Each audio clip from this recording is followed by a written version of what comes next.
Honourable members, take a seat.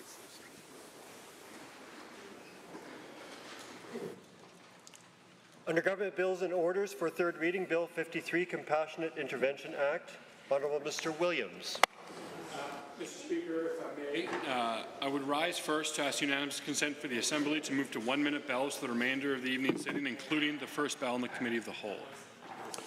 The motion from the Government Deputy House Leader is to have 1-minute bells for the whole evening, including Committee of the Whole. So I'll ask only one question. Does anyone object? Going twice, that is approved. Well, thank you, Mr. Speaker, for that, and I'm very pleased to rise today to move third reading of the Compassionate Intervention Act, Bill 53. This is an important piece of legislation this province is considering, one that requires diligent consideration of this chamber because its consequences are far-reaching. I understand the concerns that members opposite have. I understand the concerns that members of the public have around the public addiction crisis, and of course around making sure that we balance the legislation appropriately.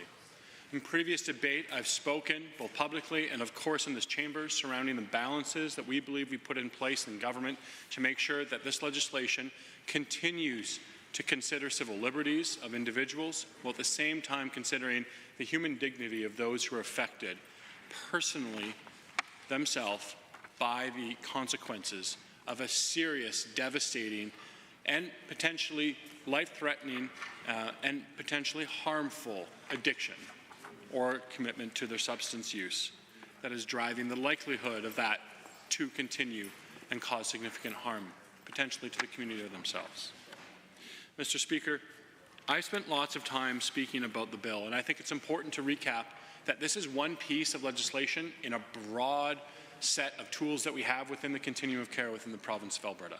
Since 2019, this government has been building the Alberta recovery model, and I'm incredibly proud of the work that we have done in my near 2 years since being appointed to this role around mental health and addiction on that public addiction crisis. And Mr. Speaker, I use the term public addiction crisis on purpose, because though, yes, it often takes place in the quietness of a home, family, it's unfortunately also made its way into the public display and the carnage that we see of life in absolute tragic freefall, in full-fledged addiction, without recourse to recovery, because the recovery capital of that individual in question has been so depleted, because the threat of that addiction continues day after day for themselves and others. Examples I've mentioned before, worth reiterating in this third reading of the debate, would be a shelter operator here in the city of Edmonton, an Indigenous shelter operator, who told me that one individual that she and her team care for overdosed 30 out of 31 days in the month of December of the year 2024.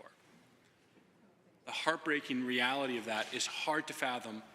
I ask only members and the members of the public considering this debate put that in the first person and consider that perhaps their own child or husband or wife is the one that is overdosing 30 times in a month. I've often cited as well that individual, the young woman in the province of Alberta who was overdosed 186 times last year from opioids. That's 186 times that we've collected a provincial healthcare number. That's a far cry from the number of times likely naloxone or an overdose reversal has happened in that young woman's life within a calendar year. Again, hard to fathom what that means personally, the tragic likelihood of permanent brain damage that can come from cerebral hypoxia on end over and over again, starvation of oxygen from your brain. I've also cited, of course, Mr. Speaker, the First Nation community, the chief who told me that they have gone to 400 funerals from opioid deaths in the last 3 years. For context, the communities of Indigenous Albertans, when you look at reserve nations, are in thousands. Most communities under 7,000 people across this province. 400 deaths in a year? The scale of that, the disproportionate, absolute devastation is difficult to explain in a chamber like this or to put on paper. You can only imagine the grieving and the lamentations that happen that have now become dry tear ducts because they cannot find any more tears for the tragic loss of those individuals. That is the context in which this introduction of this bill has come. That is the context in which we face in front of us this question and a difference of opinion between different sides of this chamber. Up to now, I have not seen members opposite willing to support compassionate intervention. I hope and pray by the end of this debate we will see some support it, because I believe it is what is called for in this time. A caring, compassionate, healthcare-oriented response. This is not a criminal justice response, and this is not the only tool in the toolkit that the province of Alberta has, but it is an important and essential healthcare response, and to do without it is a choice as well. Tommy Sowell said often that in politics there are no solutions, only trade-offs. I know that the trade-off of not passing this legislation, of not enacting this legislation, of not allowing these lives to be saved, and some of that carnage and the flow of blood and death that continues on our streets to be reversed would be an immoral one. I believe there's a moral quality to this, and it's because we care about every single individual who suffers from addiction in this province, especially those who are so far along this addiction that they have no recourse through the voluntary means. And yes, Mr. Speaker, compassionate intervention means there is secure treatment. I believe that is a part of the solution. It's not the only solution. It cannot be done on its own. There is lots of evidence to show and best practices when you look at safety-sensitive industries where the literatures have been abundantly clear and abundantly clear for decades that consequences for those suffering from addiction to get into recovery works. It works in the airline industry to the higher rate than almost any other data that you can see. It works in safety-sensitive industries like physicians themselves, who often start with a much higher recovery capital, who have family and friends and workplaces and bosses and clients and others that want to see them get healthy and stay in recovery. Mr. Speaker, if you're the one that's speedballing methamphetamine on the streets of Edmonton or Calgary, perhaps in a community in Fish Creek or in Haysboro, if you are that individual that is overdosed hundreds of times in a year, that recovery capital is depleted. And we have to ask ourselves, as a society, what is the responsible intervention? Is it compassionately to intervene, to reach in as a society and find a healthcare response to a healthcare pandemic and crisis? Or is it to say, hands off, it may not work? I'm afraid that this might be challenging. I want to partner with those who want to partner with this government to find healthcare, whether that be Indigenous, whether that be people in lived recovery, whether that be people working in the healthcare system, or family members, police officers, law enforcement, you name it, Mr. Speaker. If you want to be on the coalition of saving lives, of caring for those in addiction in a compassionate way, you're on this team. It should not be color-striped and color-coded on orange or blue. And I call members opposite to consider what it means if we don't do this, with the thousands of lives lost every year. I know there are consequences and challenges in implementing important pieces of legislation, but this is done with the intent of health care. It's done with the intent of fitting into a wider continuum of care. It's done with the intent of intervening for those who have no option other than compassionately for the society to step up and do so. Mr. Speaker, I think the consequence of the legislation is meaningful. And I can tell you, it's not until very recently that mental health or addiction was talked about that often. It was not a sexy topic a decade ago. There seemed to be unanimity that it was just harm reduction, and this philosophy, taken to its logical conclusion, would provide the ultimate societal cure to the addiction crisis. Mr. Speaker, I think there are many, many parts of what people call harm reduction that I support, and I'm happy to say I do. But taken to its logical end, it leaves no space on continuum or in its ideology for recovery, which needs to be the heart of an addiction response from any province that cares about the health care of its citizens who are in free fall. Because, Mr. Speaker, addiction run its course has one of two outcomes, and two outcomes only. And if you believe otherwise, I'm happy to tell you the addiction anthropology is abundantly clear. It either ends in pain and misery, and given enough time, the tragic end of another life in Alberta. Or on the other hand, there could be an intervention, there will be recovery, and the ability for a second lease on life for a mother and a brother and a community member to return again to their loved ones, to contribute again in ways that are meaningful, to enjoy the spring rain as we all have today as we came into this legislative sitting. When someone is seeking their addiction high, the rest is all details. And if they're consumed by the nature of this addiction, shackled to it going forward, we have to ask ourselves, what is our role if not to intervene for those most dramatic of cases? The very, very few who have no alternative, have no loved ones, have no recovery capital. I will always consider legitimate criticisms and concerns when it comes to legislating consequential legislation like this. I hope to goodness all members of this House consider what it means to vote against it, what it would mean if it were not to pass.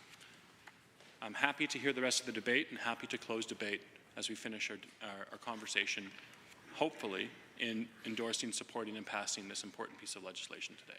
Thank you, Mr. Speaker. The honourable member from Calgary, Curry. Thank you, Mr. Speaker, and thank you to the Minister for his comments as we approach the end of this particular bill, Bill 53. Let's just get right into it, Mr. Speaker. The Minister and the Premier both have raised the example more times than I can count about the Albertan who's overdosed 186 times. The Minister has referenced this young woman once again this evening. But for all of those times, what we haven't heard is what supports that person has had but failed to kind of gain traction that make us believe that the only option left for her is forced treatment. Here's a long list of options that I hope we've offered to this particular individual, given her interface with the institutions and kind of public systems. Has she been granted psychiatric services and trauma-informed care at a location and cost that are accessible to her? Has she been provided with permanent supportive housing that doesn't insist on abstinence, but rather a harm reduction approach that helps her taper her drug use and use in a safe place under supervision? Has she been provided access to voluntary treatment centers with door-to-door service from medical detox to bed-based care, where she can stay longer than 6 weeks? And when she's been discharged, has she been provided with a continuity of mental health supports, health care, housing, and income supports? Or was she discharged right back into homelessness? Someone with that depth of substance abuse, Mr. Speaker, may very likely have interactions with the criminal justice system. Was she provided with treatment and therapeutic care while in remand or corrections? Was she ever considered a candidate for drug treatment court or mental health court? Has she had support to manage bail conditions, arrest warrants, and outstanding charges with the support of pro bono legal support like legal aid? Has she ever been assessed for mental illness, cognitive abilities, brain injury, or capacity concerns? Has she ever been committed under the Mental Health Act or been referred to the Opioid Dependency Program, the Narcotic Transition Services Program, or for a community treatment order? Was she ever prescribed a reliable source of Suboxone or Sublocade, methadone, hydromorphone, or Cadian, prescriptions, I should add, that the government currently approves for treatment of opioid use disorders, but some of which the ministry has made so hard to access, I wonder why they even bother. Because these are all things that are currently available in Alberta. And if she hasn't had access to them, then I think we have to ask why. If we haven't exhausted all of these options, then why are we claiming that the only thing left for her is forced treatment? The government repeats this one woman's tragic circumstances over and over again as justification for their forced treatment legislation. But if they just enhanced and resourced the programs that we already have, forced treatment wouldn't be required. I fundamentally believe that. If this government chose to lead with evidence rather than ideology, we'd be having a very, very different conversation. There is an unequivocal truth about substance use disorder, Mr. Speaker, that I have come to learn since coming into this role, and that is that there is no one way to get healthy. If a person goes from smoking a dangerous cocktail of illegal drugs 10 times a day down to 2 times a day while visiting a health professional for their regular prescription, I would consider that resounding progress. If a person was able to stop using methamphetamines because they finally secured permanent supportive housing that meant they didn't have to keep themselves awake for fear of dying from the cold, I would call that a success. As much as the path out of active drug use is a deeply personal and unique one, I've also come to learn, as I'm sure the Minister has, that there are several consistencies for people with substance use disorders and addiction. Those consistencies are trauma, mental or cognitive disorders, poverty, alienation, and one thing that looms over all of it is a great sense of shame. Forced treatment alone won't address any of these things. but they are at the heart of the issue that both sides of this House deeply want to resolve. But I don't think the government necessarily agrees with me, because if they did, they wouldn't be insistent on funneling people from all over the province to stand before commissions, to be housed in locked facilities, community-based facilities, or for their recovery plans. They'd recognize and invest in a wide array of options so people can get the help they need when and where they need it. Albertans care deeply about those in our communities who are struggling, and I'll take this opportunity to thank the hundreds of people with whom I have engaged over the last 2 years on this campaign promise from the UCP that has now culminated in Bill 53. The AA sponsors, worth noting here that alcoholism remains the #1 drug of choice for Albertans with addiction. The volunteers, the street outreach teams, the advocates and activists, the people who use drugs or who used to use drugs, for giving me a glimpse into your days and your nights, your strengths and your struggles. This one's tough. Thank you to the parents who wrote to me out of fear of losing their kids or out of grief for having lost them already. Thank you to the police officers, the researchers, the physicians, the addiction specialists, psychiatrists and psychologists, nurse practitioners, social workers, and one particular mental health clinician whose expertise has shed invaluable light on this highly stigmatized, misunderstood, often over-criminalized issue that hasn't left a single community unscathed. I put forward 4 reasonable amendments that are worth repeating and that were informed by so many of these conversations: to remove addiction counselors until they become regulated, to insist that a client, their legal counsel, and/or their guardian be present during hearings where decisions are being made about them, about their person, to require consideration of a person's unique experiences as an Indigenous person, and to provide culturally appropriate care when requested, and lastly, to legislate a review of the UCP's Compassionate Intervention Act and implementation 3 years following it being sworn in. Mr. Speaker, there is very little evidence that forced treatment will achieve what the UCP claim it will. In fact, there is more evidence that proves it will not. But here we are. Bill 53 will very likely pass this evening, and at the very least, the UCP could have committed to a fulsome, independent review of the program in 3 years' time. The Premier has said we won't know if it quote-unquote works if we don't try. Well, we also won't know if it works if we don't evaluate it. Government is forging ahead with a bill and a brand new program that will cost at minimum $400 million, though I think the cost will eventually be significantly higher. Imagine if that money were spent on increasing drug seizures by law enforcement, or building permanent supportive housing, even long-term care for people who've been permanently disabled as a result of their drug use. Imagine if it were reinvested in prevention and early intervention, so we could begin to staunch the flow of people starting to use drugs in the first place. I think we could do so much better by our communities, Mr. Speaker. I'm sorry I couldn't do more to amend the bill on behalf of the people who will be most likely impacted by it, because they certainly deserve better. Thank you.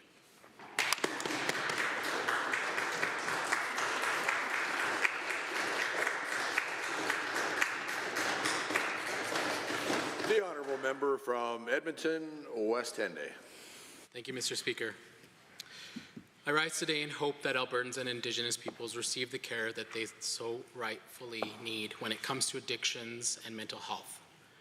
I worry, though, and I've raised my concerns and worries at various times during the debate on this bill, relating to how Indigenous peoples will be unevenly affected by this act when it comes to force. The Minister knows this, we know this, and all people in Alberta know this. I put forward an amendment that the Minister did not rise to speak to, in which the UCP voted against.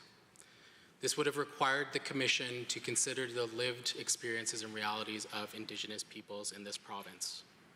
It would have taken into consideration, following an apprehension, the lived realities of individuals that would appear before the Commission prior to sending them to the recovery prisons. Mr. Speaker, we know that Indigenous peoples are suffering from this drug poisoning epidemic. We are disproportionately dying because of this epidemic. First Nations, Métis communities, urban Inuit, and Indigenous peoples want relief from this crisis. They want real relief to the harms these substances cause in our families. We want funerals to lessen. We want our people to grow old and teach our next generation about our proud culture. But we also want to be respected. We do not want our agency to be taken away from us. In Nehio culture, my elders have taught me that our spirits leave us when we use substances, but it does not leave us indefinitely. But I worry that removing the agency of individuals through this regime will rob these individuals of their spirit. Just like when our babies were taken away from us and from our communities under the residential school system. Many of our people are still reeling from that system, and I worry that they will under this as well. But we need a future where our young ones grow up to be elders. We want them to share that knowledge. We want them to take that experience that they've learned from this dark place that they're at to help change the world, to help change Alberta, to bring levity and laughter and joy back to our communities, to help raise our babies, to help make our nation stronger. Mr. Speaker, this is the future that I want. This is the future that I'm sure many of us want in this House. At least on this side of the House, I can speak on behalf of my colleagues, but perhaps even the Minister, as he's very passionate on this topic. While we disagree on the way we should support Albertans, our job in this House is to entirely support Albertans. We tried putting forward amendments based on what we heard from our experts and Albertans that wanted to bring their experiences into this House. We heard from families, we heard from direct members of this Assembly who have experience. We've heard from many walks of life.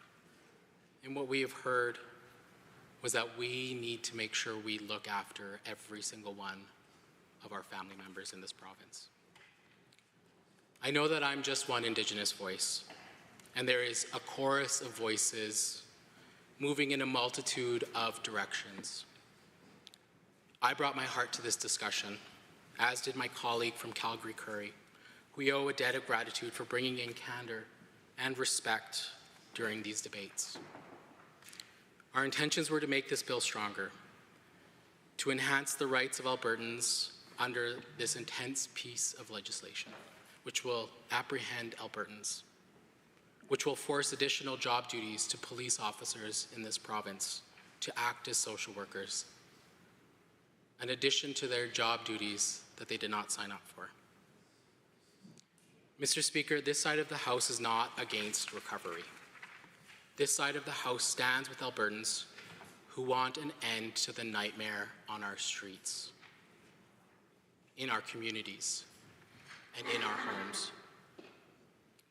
Albertans also deserve to be treated with dignity. And I worry the way this legislation is drafted, it may not result in dignity being served. Had the amendments the New Democrats put forward been adopted by the UCP, we know that dignity would have been extended to Albertans who are extremely vulnerable because of these substance abuse and mental health concerns. We do need robust mental health supports, and in this province, Indigenous peoples are far too often forgotten in this conversation. We are still reeling from trauma after trauma. We are still reeling from successive attempts of genocide, and we are still reeling to be seen as human. It is for these reasons that I urge this chamber to vote against this bill, not because recovery is not important. It is. It truly, truly is. I urge this chamber to vote against it because it will cause more harm than good. This side of the aisle offered the UCP a chance to make this bill better, and we could have supported it, but here we are. To the people that will be affected by this bill, please use your voice to speak up if this affects you. You have agency. Use your voice. because the only person that will stand up for you is you. To the workers in these institutions, please take into account the lived realities of the people you serve. Respect those individuals' lives. You have their futures in your hand. Many of these people do not want to be in this place, but they deserve your respect and they deserve your dignity. Please grant them that last bit before their lives change. Thank you, Mr. Speaker. I appreciate the time on this bill.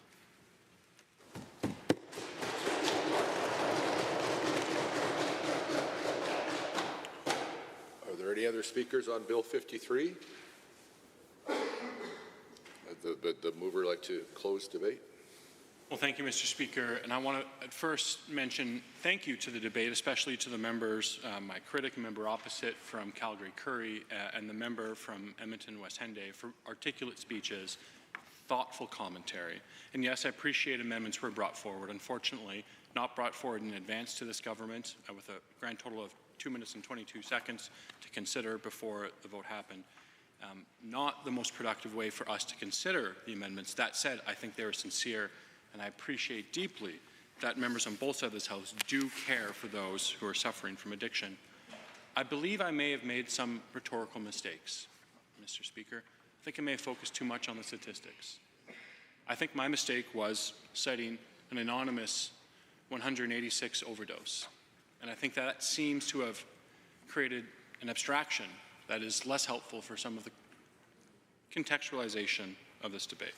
So, Mr. Speaker, in the chorus of voices that I've heard from, whether it be the Alberta Chiefs of Police, Chief from Enoch Cree First Nation, Chief from Tsuut'ina First Nation, Chief Ori Crowfoot from the Siksika First Nations, who all support this legislation, along with many, many other Indigenous colleagues across this province, who have words to share with us, like Chief Crowfoot, who says, our way is to intervene. We are not raised to sit back and let someone self-destruct. We know if somebody's habitually suffering, why would we stand back?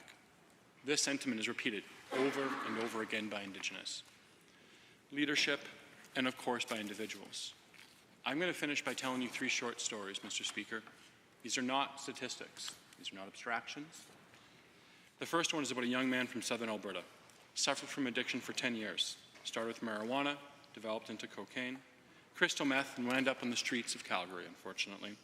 Eventually turned to opioids and, as is the case, escalated to fentanyl.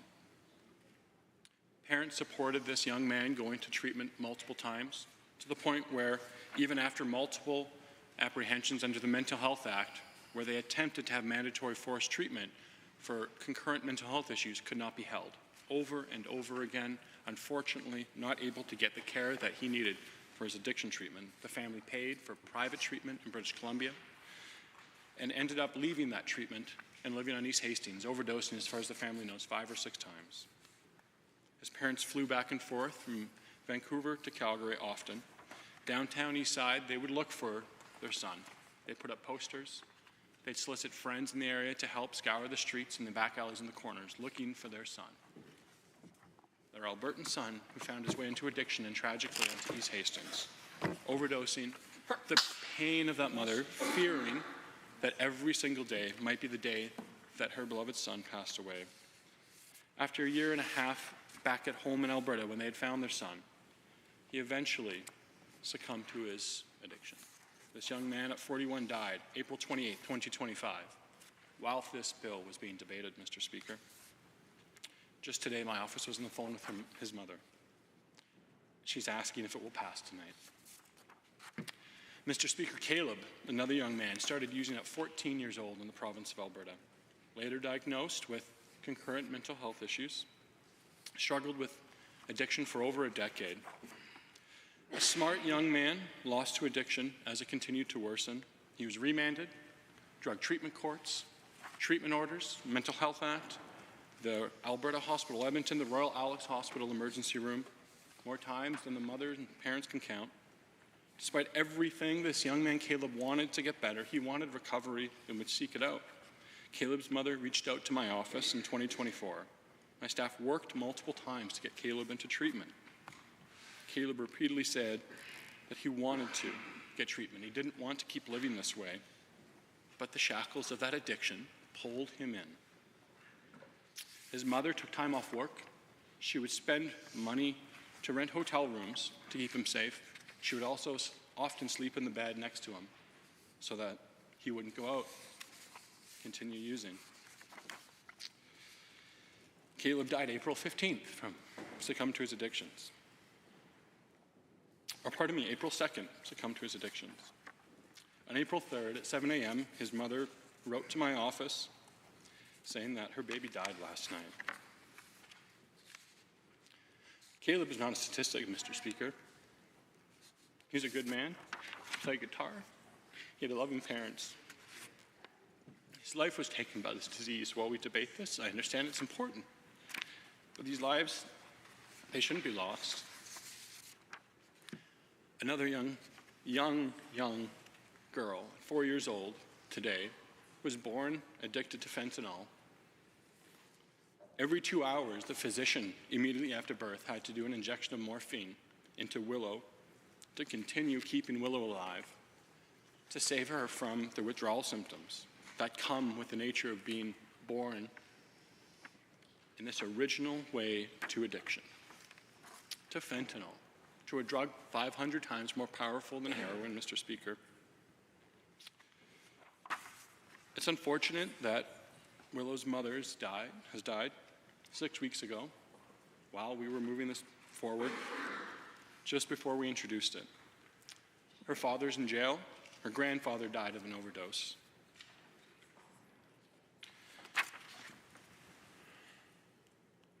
Mr. Speaker, I sometimes read the Psalms and they say that every emotion is contained within the Psalms. I think of Psalm 88.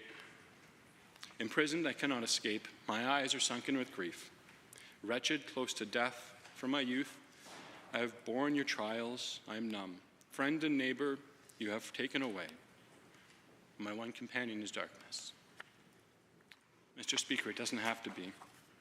There's another young man that I know. He was a fentanyl addict from the prairies. Lacrosse injury, began down opioids, lived on East Hastings and overdosed more times than he or his family can count. Attempted recovery 4 times. Thank goodness he's alive today. He's working in my office as a policy advisor on this piece of legislation. These lives have incalculable value. The alternative to compassionate intervention is to allow more of these lives tragically to lapse and succumb to addiction. Indigenous Albertans and the broader community together suffer from this tragic disease. I don't want Willow to succumb to the same consequence that her grandfather has, or her mother, or in jail like her father. I ask, Mr. Speaker, members opposite support this legislation. Whatever we disagree on, we must give this a try. The alternative and the consequence, I think, even just one more lost life that could have been saved, is too dire to consider. Thank you, Mr. Speaker. Honourable members, the Honourable Minister of Mental Health and Addiction has moved third reading of Bill 53, the Compassionate Intervention Act. Those in favour of the motion for third reading, please say aye. Aye. Those opposed, please say no. No. In my opinion, the ayes have it. Bill 53, Compassionate Intervention Act, is now read a third time. Under Government Bills and Orders for third reading, Bill 46, Information and Privacy Statutes Amendment Act 2025. Debate adjourned. Pursuant to Government Motion 69, agreed to earlier this afternoon, not more than 20 minutes remain for further consideration of Bill 46, Information and Privacy Statutes Amendment Act 2025 in third reading. I think the Honourable Minister, the Honourable Member has spoken. Is there anyone that looks to speak to this? Yes, indeed, there is. The Honourable Member from Edmonton, Manning. Thank you, Mr. Speaker. And I do rise to speak to Bill 46, the Information and Privacy Statutes Amendment Act. I speak to this as well as a member that was reviewing much of the privacy legislation through committee over the last, few months, many months it felt like. And we heard from many experts in regards to concerns around as our world progresses with technology and innovation, what that means for privacy for Albertans, whether or not it aligns with Canadian legislation, and other potential risks around cybersecurity and different factors like that. But today, I think I would like to stay with the theme around supporting Albertans. And the reason I'd like to talk about this is that over the last little bit, we've seen repeated bills being introduced into this chamber, and I would speak to even the last bill that was just debated under the Health Act, and the significant changes that are coming through the Ministry of Health, through Service Alberta, looking at municipal affairs, all of these different ministries and all of these different pieces of legislation that have come forward that speak to our elections, that speak to our democracy, that speak to Albertans' information. And there is a consistent theme. And that theme is that the more the government introduces legislation, the less transparent the legislation becomes. And we have seen that over and over and over again this session. And we are seeing it within this piece of legislation specifically. And the concern I have around that is that this legislation speaks to FOIP, or what used to be referenced as the FOIP Act. And what it's allowing to happen is the government to arbitrarily, through cabinet, through council, to decide what information Albertans have a right to have access to that the government may hold. Now, if we think about the bill that was just passed, that was just being debated around the recovery model, there will be a lot of information that's going to come out in the next, I would say, year, around whether or not the recovery model is a success or not a success. We will start hearing about what happens to individuals that may be required to access the treatment. We will start being able to find out how many people are being forced into forced treatment through this legislation, how many people are being able to access recovery and what the success rate of these recovery models look like, bed access, whether or not we're at full capacity, whether or not there needs to be more. All of those questions will be coming out as this bill, as Bill 53, starts to be implemented more thoroughly through the healthcare system. What I'm worried about is that those pieces, that piece of information specifically, is about Albertans' lives. It's about being able to prevent further potential harm or death. And I don't know if I can trust this government to be honest and transparent around that information. And the government may be like, oh, come on, Heather. Oops, sorry, I used my name. But like, come on, people. Like, let's be honest here, and like, you're going down a deep end here. But, yeah, thanks. Speaker recovery. Like I know the rules. But I think the issue that I have with it is that we also just saw a piece of legislation come forward that was going to remove information around children in the Child and Youth Advocate, and how much information Albertans were going to receive and be able to have access to under the Child and Youth Advocate. Now we're seeing a recovery model that just passed, and Albertans are going to want to know information about what the outcomes of that service is going to be. And I think Albertans should have a right to that information. But what this piece of legislation does, and specifically to FOIP, under Bill 46, to be clear, because I am speaking to the bill, is that it allows Cabinet to say, well, we're not going to share that information. And it is a theme. I'm still quite irritated around the Child and Youth Advocate not being able to provide information to the public around ways that we can keep young adults healthy, and alive, to be blunt. I am concerned that the recovery model will not be the success that the government thinks it is, and that we will still have deaths, and the government won't want to be honest about it. So FOIP will be adjusted to prevent that information from being shared publicly. I think that the government might want to be a little concerned about, where their procurement practices are and who they're sharing that information with and who they are signing contracts and RFPs with, and all of a sudden procurement practices may no longer be subject to FOIP. There's a lot of ability here for this government to just arbitrarily shut the door on information. And when there's feet under the fire, there will be no mechanism here for Albertans to say, hold on a minute, you need to change that back. There will be no sunlight on the changes to FOIP. It won't come to this place. It won't be debated here. Albertans won't be notified that those changes are being made. It will all be done with council. And let's be clear, we can't trust this government. They've demonstrated that over the last 4 months, specifically longer than that, but it's becoming a little hot in this place over the last couple of days around information and what's actually going on that side of the house. There's a lot of things that I think Albertans are going to be wanting to have information and want to know about. And this looks like the government's trying to put as many walls in place to ensure that that doesn't happen.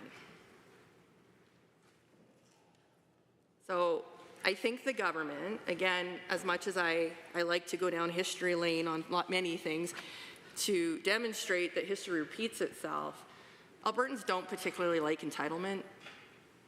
They don't like entitled governments. They don't like governments that use their power to benefit themselves and when they forget that they actually need to work for Albertans. Redford did it. It didn't go well. Didn't go well with Klein when he tried to do it. It sure didn't go well when Look in the Mirror happened. That was us over here, that one-time thing. So I would encourage the government to really start thinking about, the more you keep doing this, the more likely Albertans are going to start losing their patience. And they are going to start asking a lot more questions.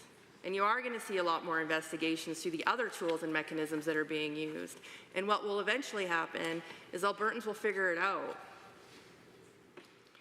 that all this government has done with their pieces of legislation this session is to block transparency and to hide their decision-making processes because things are not being done the way they should be, and they just don't want Albertans to know.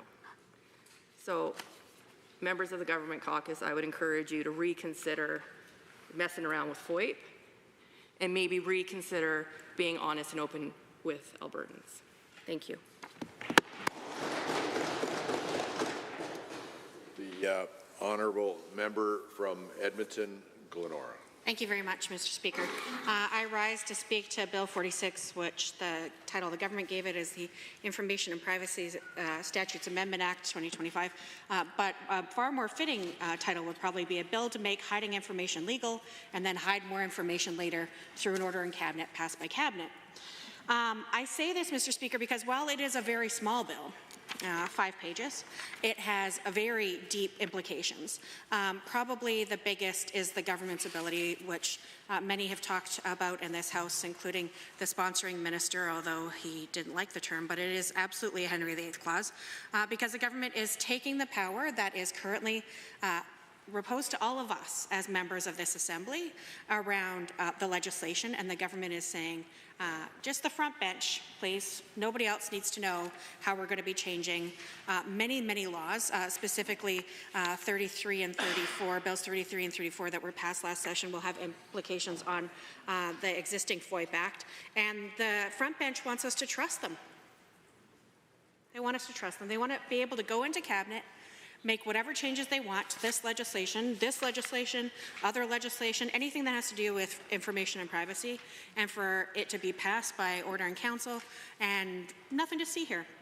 Well, Mr. Speaker, I will say that when I had the honour of serving as the first Alberta NDP health minister in our province's history, we didn't staff up very quickly. We had a very lean staff. I think I had a chief of staff, borrowed a scheduler and a person to help with the phones and information requests, and one other assistant in my office for the first 3 weeks. And I had many folks come through my office. A lot of people wanted to know who I was meeting with, what I was doing, what my staff were saying to one another about the meetings that I had, and that is fair. I think it is fair for people to know the government that they've elected and entrusted to make decisions on their behalf is having what their meetings are, who they're with, and how they're communicating about them. The government has decided that that isn't the way this current government wants to operate. I'll remind you, a government that was given awards by the media multiple years in a row, national media, for being the most secretive government in Canada, has now decided to bring in a 5-page bill to repeal lots of transparency and to make the ability to repeal even more transparency legal should this bill pass. And I have to stop and reflect, Mr. Speaker, whether this is your first term or your fourth term, Mr. Speaker, I would... You should include the speaker in debate, but I appreciate it. It was in the most friendly of way, but nonetheless. Or the fifth for the member from East End, from West Edmonton Northwest. Let's say that. Whether it's your first term or your fifth term or somewhere in between, Mr. Speaker. I think all of us, when we ran in the last election, ran because we wanted to do great things for the people of Alberta. And I know that the former speaker definitely talked about that in his farewell speech, that every one of us wants to find a way, when you go camping, you leave the campsite better than the way you found it. This bill does no such thing, friends. This bill makes secrecy the norm, and getting information about what's happening, particularly on the political side of a minister's office, more covert than ever. And I don't think that's why any of us ran. And I definitely know it's not why any of us were elected. People did not vote because they wanted more secrets, more cover-ups, and more closed-door conversations. I talked at the beginning about when I first served as health minister, taking care of my own FOIPs. And yes, it was cumbersome. Yes, I went through my own notebooks. Yes, I made photocopies. And yes, we staffed up. We staffed up so that I'd have more hands on deck. We didn't bring in legislation to make it more secretive. We brought in more people to help increase accountability and transparency.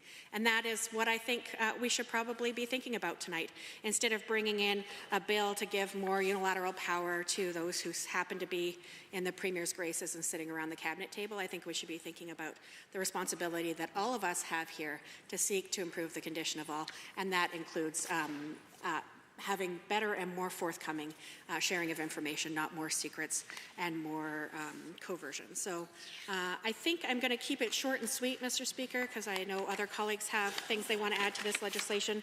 But a final opportunity to urge all members of this Assembly to consider the long-lasting negative implications that this bill will have on this legislature, but also future legislatures and future governments. Thank you very much, Mr. Speaker. Honourable member from Edmonton Highlands, Norwood. Perfect. Can I get a time check? About 6 minutes? Time check. 6 minutes, roughly. Perfect. That's what I thought. What a good whip we have over here. Awesome. Nice math. That's right. Thank you. I am shocked at my. Yeah, no. Now probably more like 5, which is great. You know, I do want to speak briefly to Bill 46 as well, and echo some of the comments of the previous members on this side of the House. And I was also looking back. I didn't necessarily get a chance to see all the debate of the other members who've spoken, but I do want to give a shout out to our colleague from Edmonton Southwest, who really actually gave a really strong argument against Bill 46, and I found it really interesting. I'm not going to lie, there were a number of elements that are not areas of expertise for me, I'll be quite frank, but he brought up a lot of really important questions around privacy in the sense of, he talks about AI regulation and generative AI, again, areas that I'm certainly not an expert in, but I think we have to acknowledge, as Bill 46 does, that in this province, things have shifted dramatically, and of course, no one will disagree that our privacy laws need updating. I think we can all agree that this chamber should be one that's nimble and should be one that's adaptable to the changing times. However,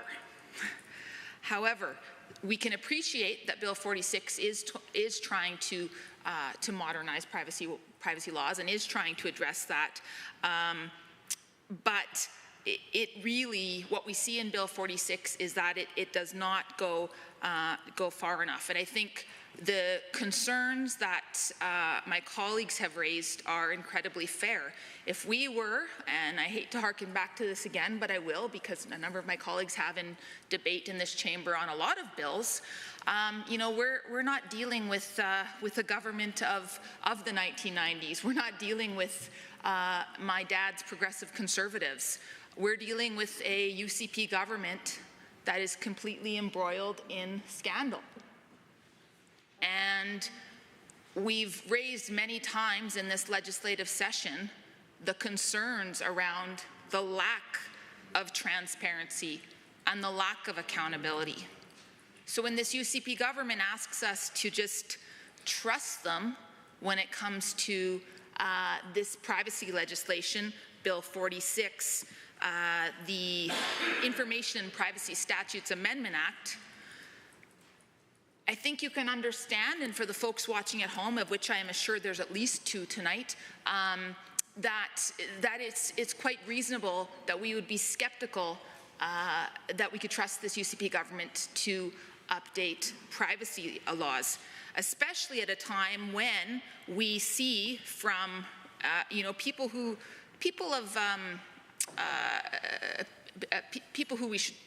all of us in this chamber should be respecting. When we see concerns, we know that the elections chief electoral officer has raised concerns about this government. We know that the former officer has raised concerns about this government. And we know that even people within this UCP government have raised concerns, so much so that they're now sitting on this side of the House, including the minister, or the former minister, now the member for Airdrie Cochrane. So the pile of evidence mounting against this UCP government when it comes to any sense of trust that Albertans can have in them, that pile is growing greatly. So we come at Bill 46 with a lot of credible concerns. I did some reading too. I know some legal experts have weighed in as well, and they have concerns too. We've raised in this chamber many times on the record a number of questions that we didn't get specific answers to. We asked about what role cabinet will play, what cabinet power, is it necessary that cabinet have such broad powers as outlined in this act? We didn't get a lot of clear answers, and again, when you've got a cabinet on that side that's got such a shaky foundation, pardon me? Wow, okay. That's the former speaker, the member for those watching at home, with an interjection that made my heart leap a little bit, because I wasn't expecting such vigor when it comes to privacy legislation, but I don't know if he's wanting a point of order or what, Mr. Speaker, but I feel like he's needing something. Yeah, if it's, perhaps. Oh, I didn't even get to, I know all of our hearts sometimes leap when we hear from the member from Old Didsbury Three Hills. And I do hesitate to interrupt. However, pursuant to Government Motion 69, agreed to this afternoon, 1 hour of debate is now being completed, and I am required to put to the Assembly all necessary questions to dispose of Bill 46, Information and Privacy Statutes Amendment Act 2025, at third reading. Does the Assembly agree to the motion for third reading? If you agree, please say aye. Aye! All of those opposed, please say no. In my view, the ayes have it, but there's a division called. Call in the members.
All of those members agreed to third reading of Bill 46, the Information and Privacy Statutes Amendment Act 2025.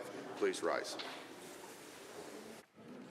The Honourable Mr. Sigurdsson, the Honourable Mr. Nicolaides, the Honourable Ms. Schultz, the Honourable Mr. Williams, the Honourable Mr. Glubish, the Honourable Minister Lagrange, the Honourable Mr. Horner, the Honourable Mr. Scow, the Honourable Mr. Ellis, the Honourable Mr. Amory, the Honourable Mr. Newdorf, the Honourable Mr. Lowen, the Honourable Mr. Wilson, the Honourable Mr. Jean, the Honourable Mr. Dreeshen, the Honourable Mr. Nixon, Mr. Wright, Mr. Rosewell, the Honourable Mr. Turton, the Honourable Mr. Yassine, the Honourable Ms. Furr, the Honourable Mr. Jones, the Honourable Mrs. Sawney, Mr. Getson, the Honourable Mr. Nally, the Honourable Mr. Long, the Honourable Mr. Hunter, Mr. Yao, Mr. Steffen, Ms. Pitt, Mr. Cooper, Mr. Sear, Mrs. Johnson, Mr. Weeb, Mr. McDougall, Mrs. Petrovic, Mr. Lunty, Mr. Dick, Honourable Ms. Armstrong-Hominack, Mr. Young, Mr. Bouchard, Mr. Singh, Ms. Lovely. Would all of those opposed to the third reading of Bill 46 please rise?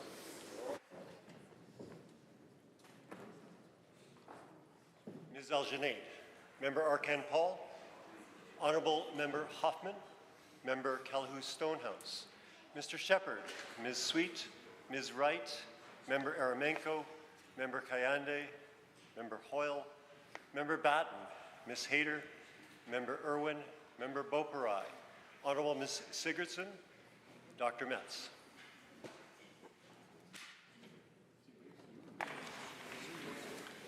Mr. Speaker, total for the motion 43, total against 16. Bill 46, third reading is now carried. Pardon me? The motion for third reading is carried. Bill 46, Information and Privacy Statutes Amendment Act 2025 is now read a third time. Under government motions, government motion number 66, Honourable Mr. Scow. The Honourable Government House Leader. Assistant Government House Leader. I'll take it. Assistant to the Well, thank you, Mr. Speaker. I rise to move government motion 66 in the order paper on behalf of the Honourable Government House Leader, which reads as follows: be it resolved that when further consideration of Bill 47, Automobile Insurance Act, is resumed, not more than 1 hour shall be allotted to any further consideration of the bill in Committee of the Whole, at which time every question for the disposal of the bill at this stage shall be put forthwith.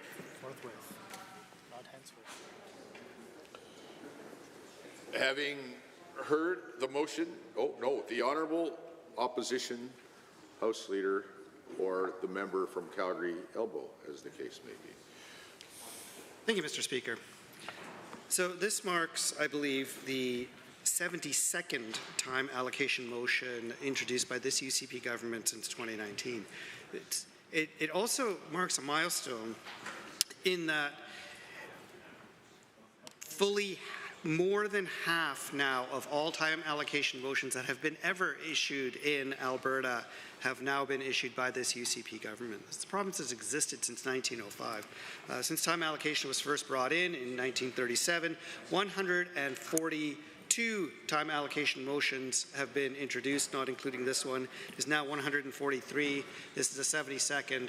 That makes at least this government a squeaker of a majority, which, you know, they love. This is profoundly undemocratic, Mr. Speaker.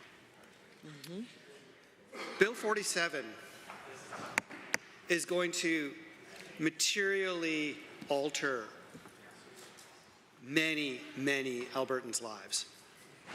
Nobody thinks about what can happen if they get into a traffic accident, but the fact is that collisions and accidents are common, and injuries are common. There are many people on both sides of this House who have had a traffic collision with injury, who have had a loved one impacted by a traffic accident with injury, and they deserve a full hearing of all of the consequences of this piece of legislation on their lives.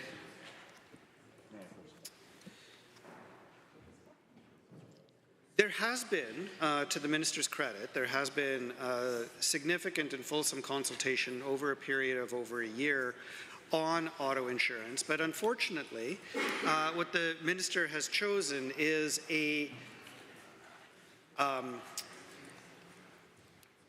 an auto insurance scheme that exists nowhere else in Canada.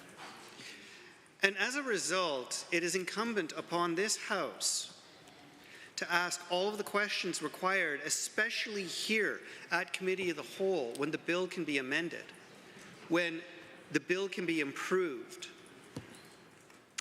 And unfortunately, this government is taking the opportunity now to cut off debate at Committee of the Whole and prevent any further discussion after 1 hour of making changes to actually improve Albertans' lives.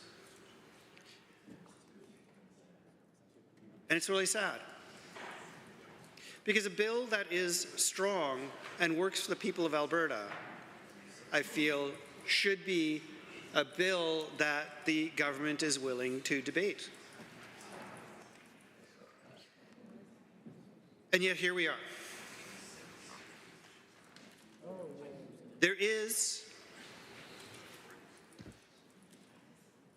There are such a vast suite of issues with this bill that can be addressed at Committee of the Whole. It makes no guarantee, for example, of whether insurance rates will actually come down or not. There's no guarantee that that will happen. There's no statement for insurance companies to actually pass on their savings to the people of Alberta. And these are the sorts of amendments that the Committee of the Whole should be willing to consider. There are a multitude of stakeholders who have not yet been heard from. They are busy people, Mr. Speaker. We, of course, know that the advocates for victims' rights have had an incredibly terrible time of being heard by this government. Providers of medical services, physiotherapists, chiropractors, doctors, they may want an opportunity to say more about this bill now that it's in committee. It's only been in committee for a day or two, and these incredibly important stakeholders have not been able to get over here and witness the debate. Leaving aside the most important constituency of all, which are those who've been injured in traffic collisions. They may have something to say about the no-fault insurance legislation that's being brought forward. And unfortunately, they're going to lose their opportunity because the government would rather cut off debate and go on vacation sooner.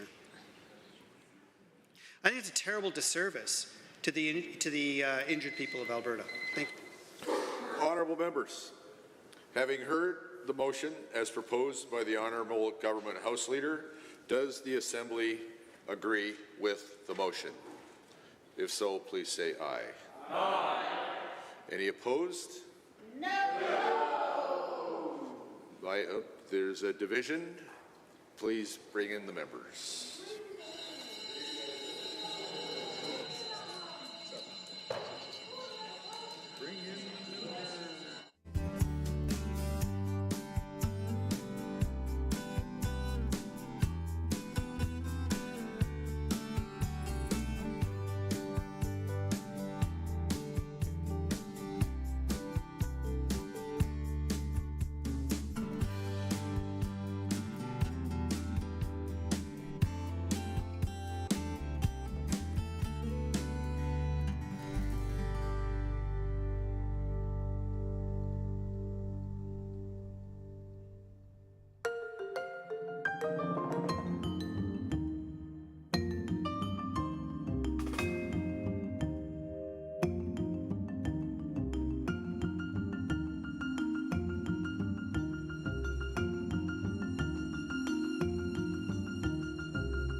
Honourable members, with those in agreement with government motion number 66, please stand.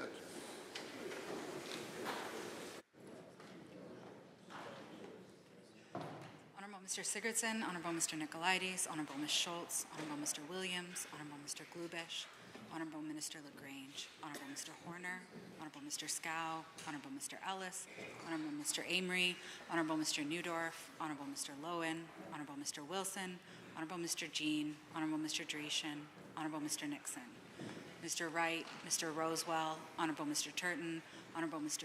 Yassine, Honourable Ms. Furr, Honourable Mr. Jones, Honourable Mrs. Sawney, Mr. Getson, Honorable Mr. Nally, Honorable Mr. Long, Honorable Mr. Hunter, Mr. Yao, Mr. Stephan, Ms. Pitt, Mr. Cooper, Mr. Sear, Mrs. Johnson, Mr. Weeb, Mr. McDougall, Mrs. Petrovic, Mr. Lunty, Mr. Dick, Honorable Ms. Armstrong-Hominiuk, Mr. Young, Mr. Bouchard, Mr. Singh, Ms. Lovely.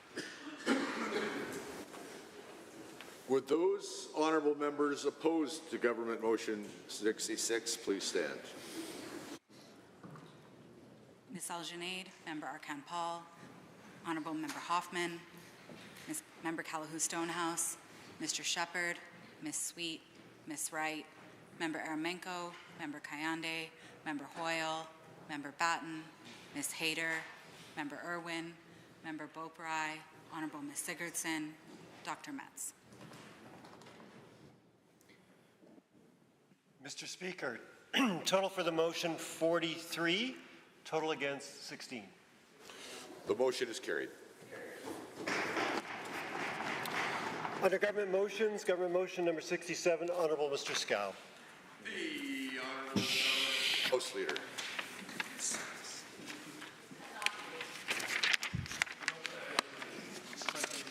Oh, front page, yeah. Bottom of the page. Yeah. 67? Yeah.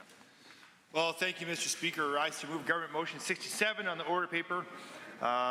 Motion moved by myself, sponsored by myself, rather, and it reads as follows.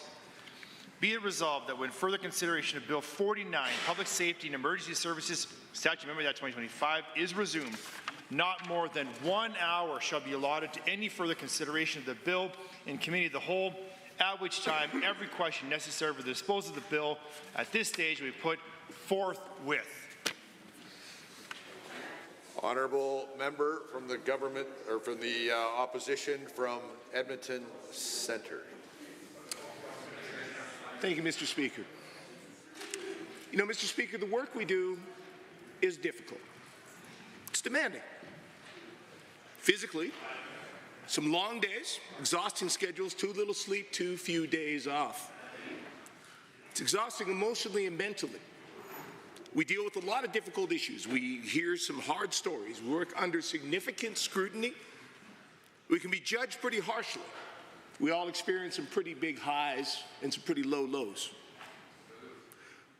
But I'd say, Mr. Speaker, it is most challenging, most demanding for us in terms of our morality. Every day we're asked to make some of the most profound decisions that are going to have enormous impacts. When we sit in government, we're given incredible power over the law itself, billions in the public purse. We face, as a result of that, significant pressure from lobbyists, partisans, frankly, powerful people that are looking out for their own advantage. It's our job to stay focused, to maintain integrity and perspective, to not let power and partisanship, in fact, contempt for those who hold other views, get to you, your heart or your head. It's a constant battle. I think it's one, Mr. Speaker, that takes enormous commitment and consistent effort to avoid falling prey to the temptations of corruption, to selfishness, to thinking only the worst of those who disagree with you, to take advantage and believe that your ends justify all means. That's a choice, Mr. Speaker, I'd say each one of us has to make every single day, but it seems to be a choice this government stopped making a long time ago. They're pretty long ways down an incredibly slippery slope.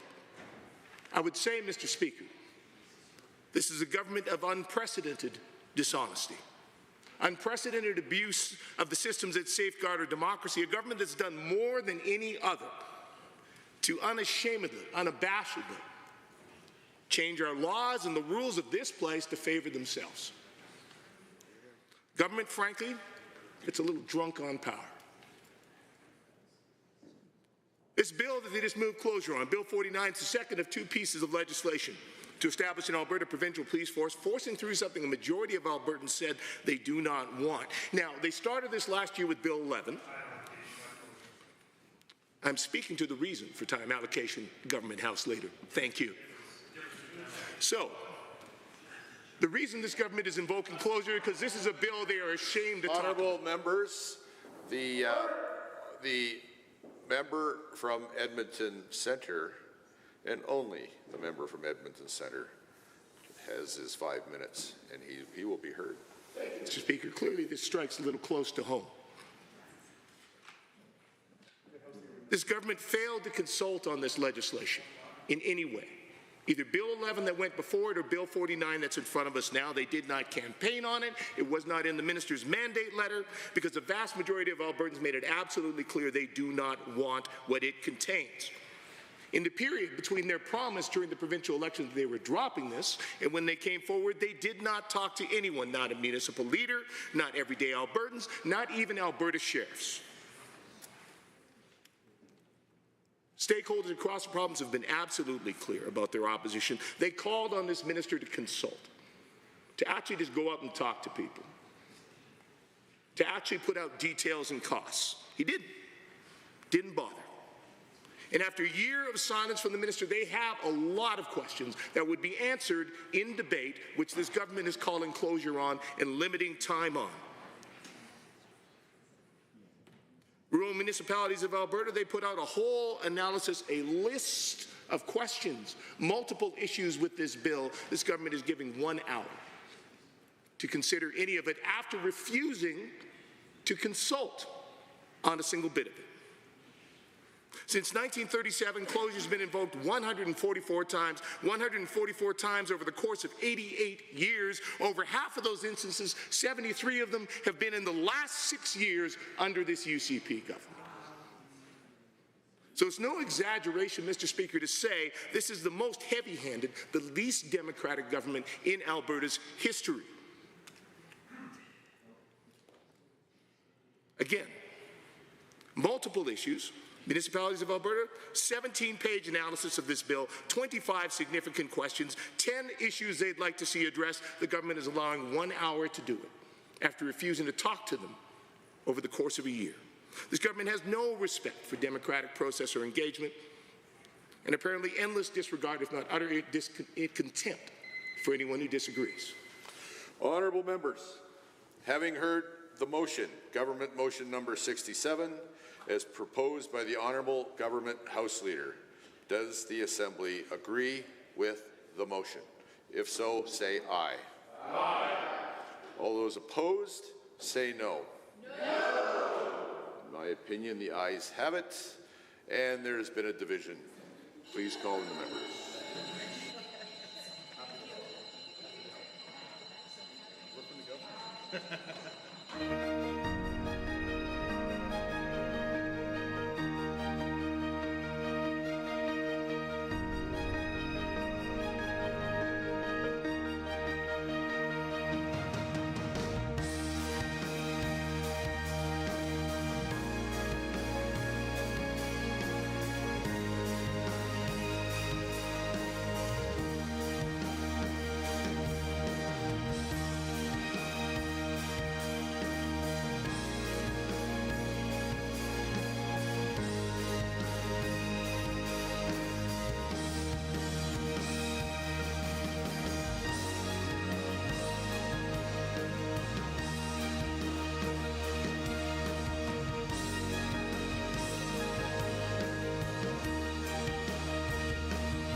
Honourable members, if you are in favour of government motion number 67, please rise.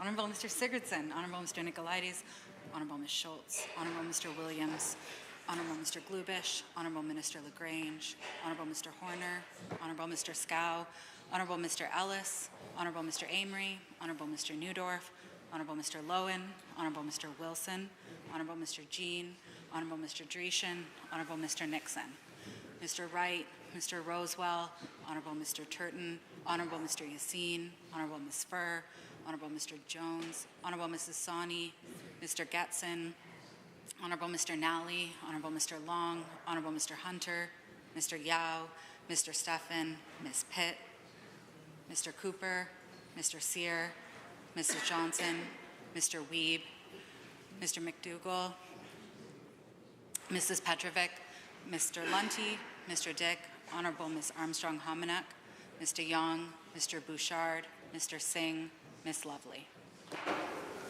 Honourable members, if you are opposed to government motion number 67, please rise.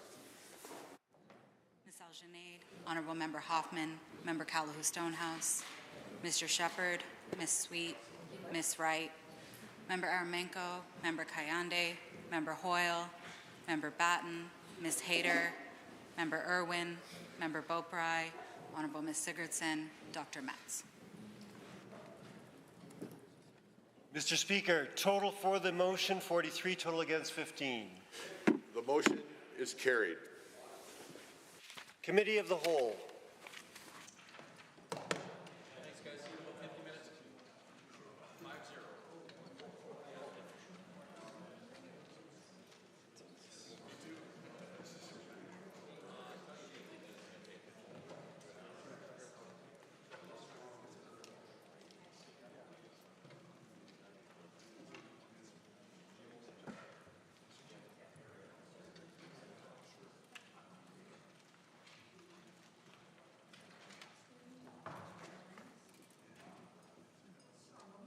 I'd like to call Committee of the Whole to order. Committee of the Whole has under consideration Bill 47, the Automobile Insurance Act.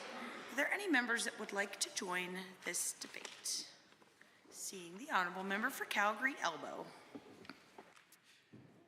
Thank you, Madam Chair.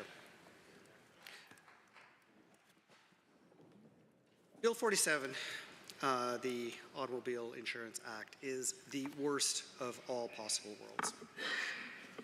It's a bill that delivers no-fault, privately delivered insurance. It's a system that doesn't exist anywhere else in Canada. It is an experiment akin to the UCP government's experimentation with taking us out of the CPP, for example. It's one of these special projects for which there's no evidence it will work in its stated purpose of reducing insurance rates, but will almost certainly leave injured Albertans out in the cold. And the reason is, see, this is very simple.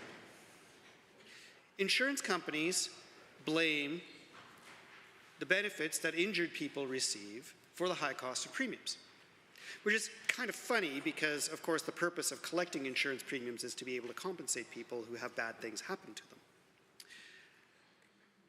The people responsible for making sure that injured people can navigate an extremely complex system are lawyers. And insurance companies blame lawyers for high payouts.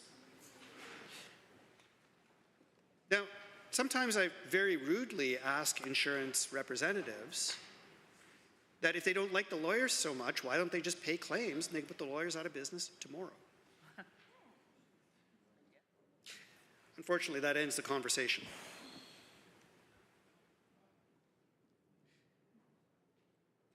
The issue with this plan, so every other no-fault system in Canada is publicly delivered. And that at least offers some level of political accountability. And the other thing that it does is that it reduces brokerage commissions. And Of course, I'm not privy to cabinet confidential discussions as the member for Airdrie Cochrane is. But I would imagine that there was probably a discussion in cabinet about whether to throw under the bus trial lawyers or insurance brokers. And let's face it, insurance brokers are generally, people who are highly respected in their small towns. In many cases, they sponsor the local Pee Wee hockey team, pillars of the community. They do good work because they make sure that people get the insurance products that they need. Now, in a no-fault system, you don't actually have to sell the right kind of insurance product. It's more of a one-size-fits-all. And in BC, the brokerage commission for insurance is somewhere around $35. It's like something that you pay along with your vehicle registration. Under this system, the brokerage commission is still going to be about 12.5%, and so it's going to be on a $2,000 policy, roughly $250. So I suspect that what happened is that the UCP government decided that they needed to protect someone, and so who they protected were the insurance companies and the insurance brokers. Who they left out in the cold are injured people. It's really a shame, Madam Chair.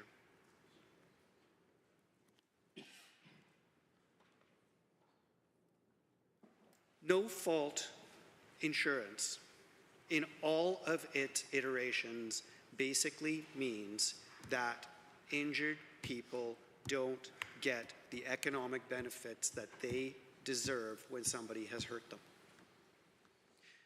It lowers the cost of insurance. There's no question that no-fault insurance in a publicly delivered system lowers the cost of insurance. And it lowers the cost of insurance by reducing the benefits that it provides. It means that everybody in society gets a little bit of a haircut in how much they pay for insurance, but the people who get injured don't get compensated for those injuries. It is lowering insurance premiums on the backs of people who have been hurt. That's in a publicly delivered no-fault system. A privately delivered no-fault system, which I must emphasize exists nowhere else in Canada.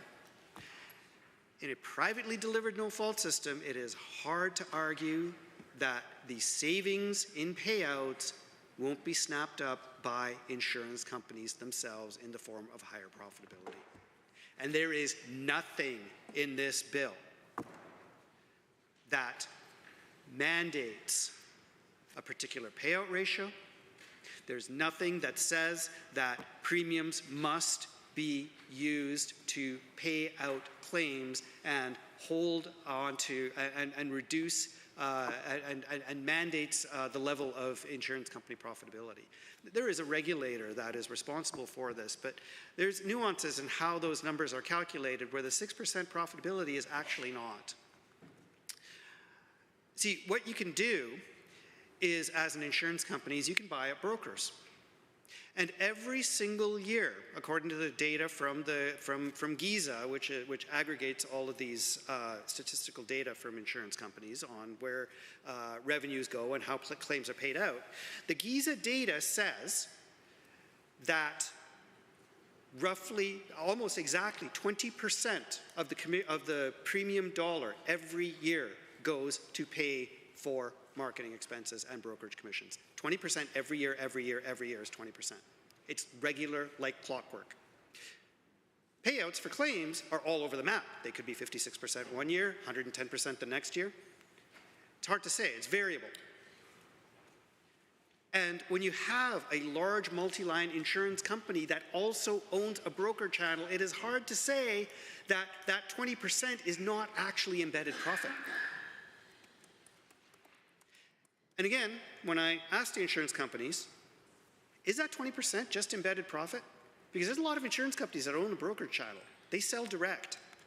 They don't have a broker they pay 12.5% to. They don't have, they have some marketing costs. And the answer is some flavor of, I'll get back to you, and I never hear from them again. So, Madam Chair, this highly experimental bill produces no guarantee that it's going to reduce insurance premiums. People of Alberta don't want it.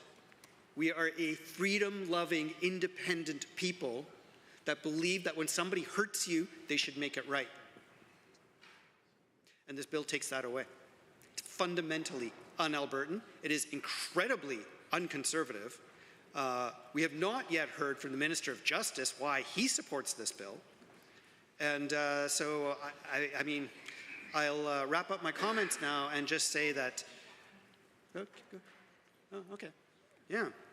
Apparently I'm not wrapping up my comments. Because I still have more to say. Let's talk about, because I kind of skated a little bit over this 20% transfer pricing thing.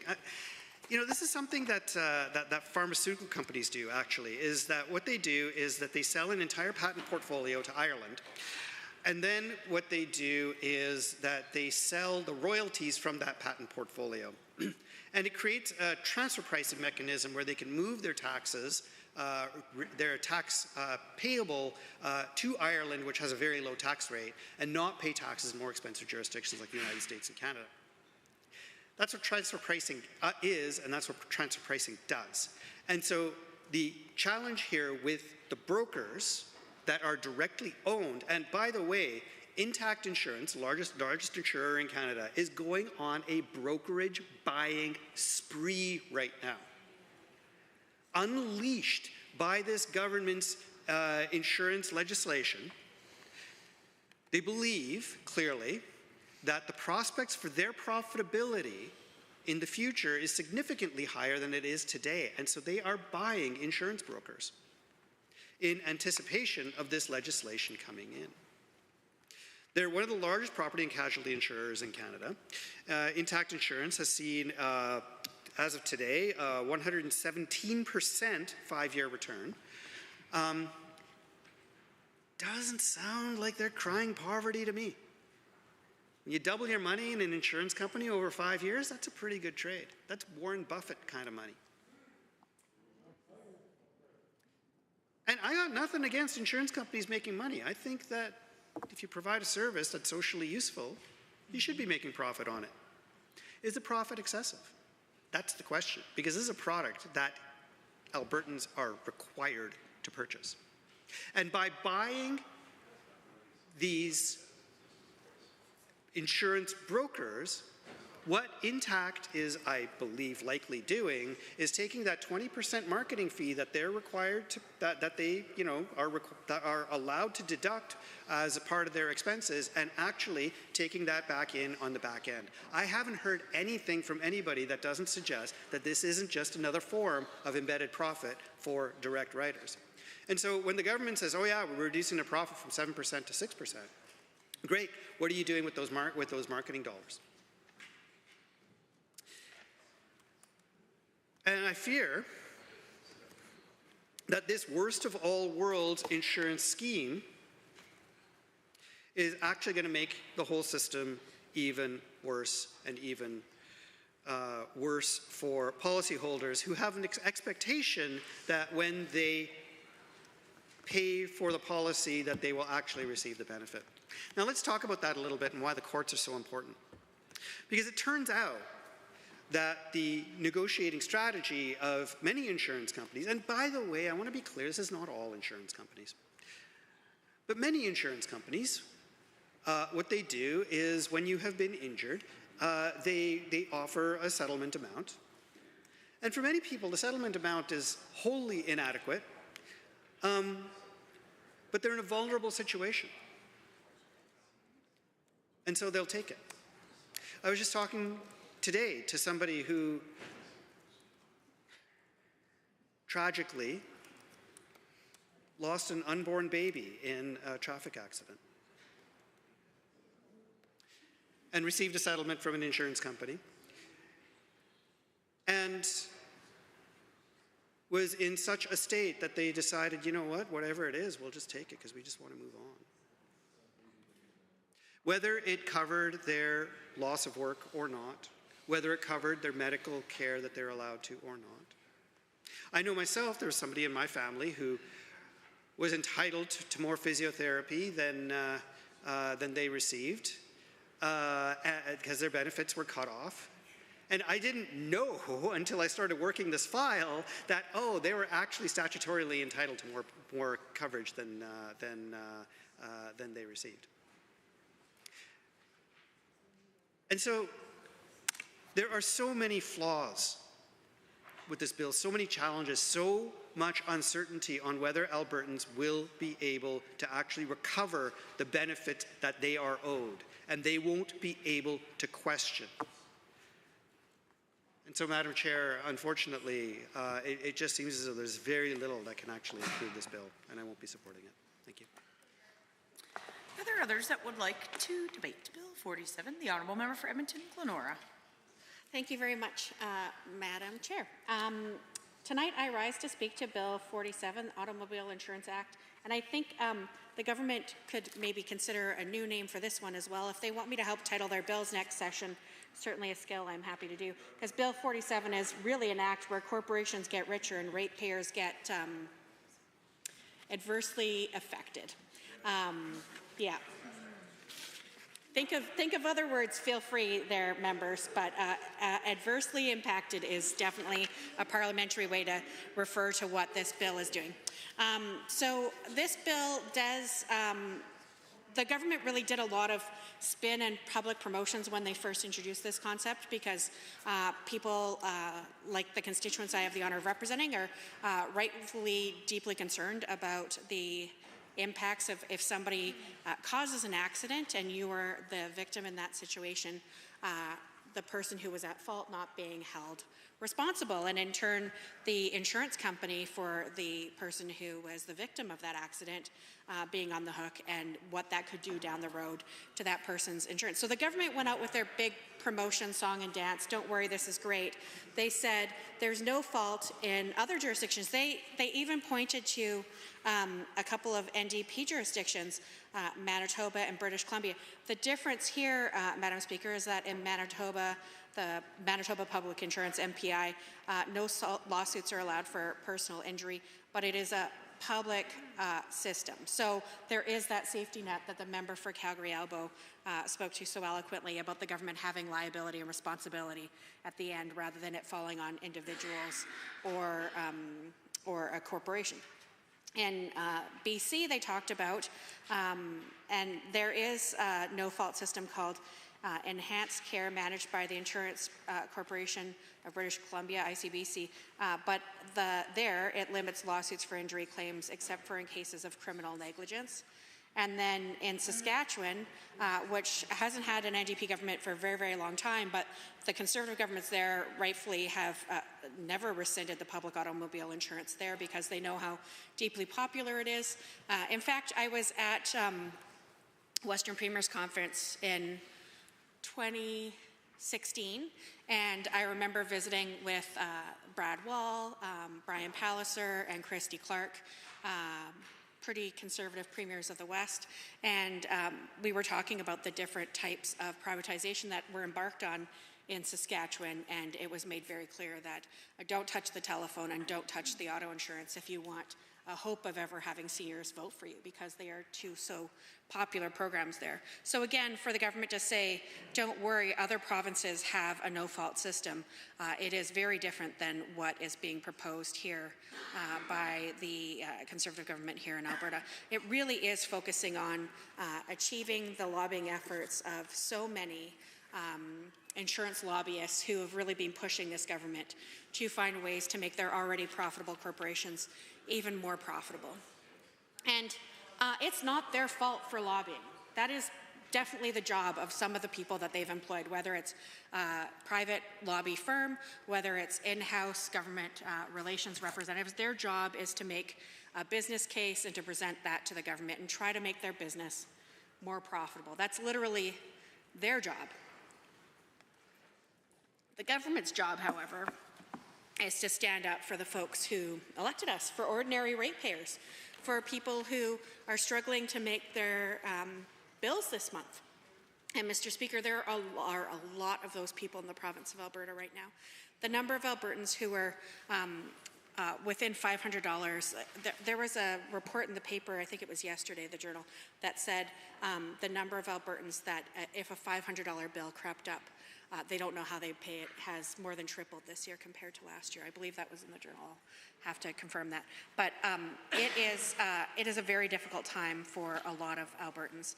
And what most Albertans, when I spend time door knocking and at community events in my riding, want to talk about are healthcare, affordability, potential impacts on affordability and jobs as it relates to the pending trade war that could cripple a variety of industries in our province.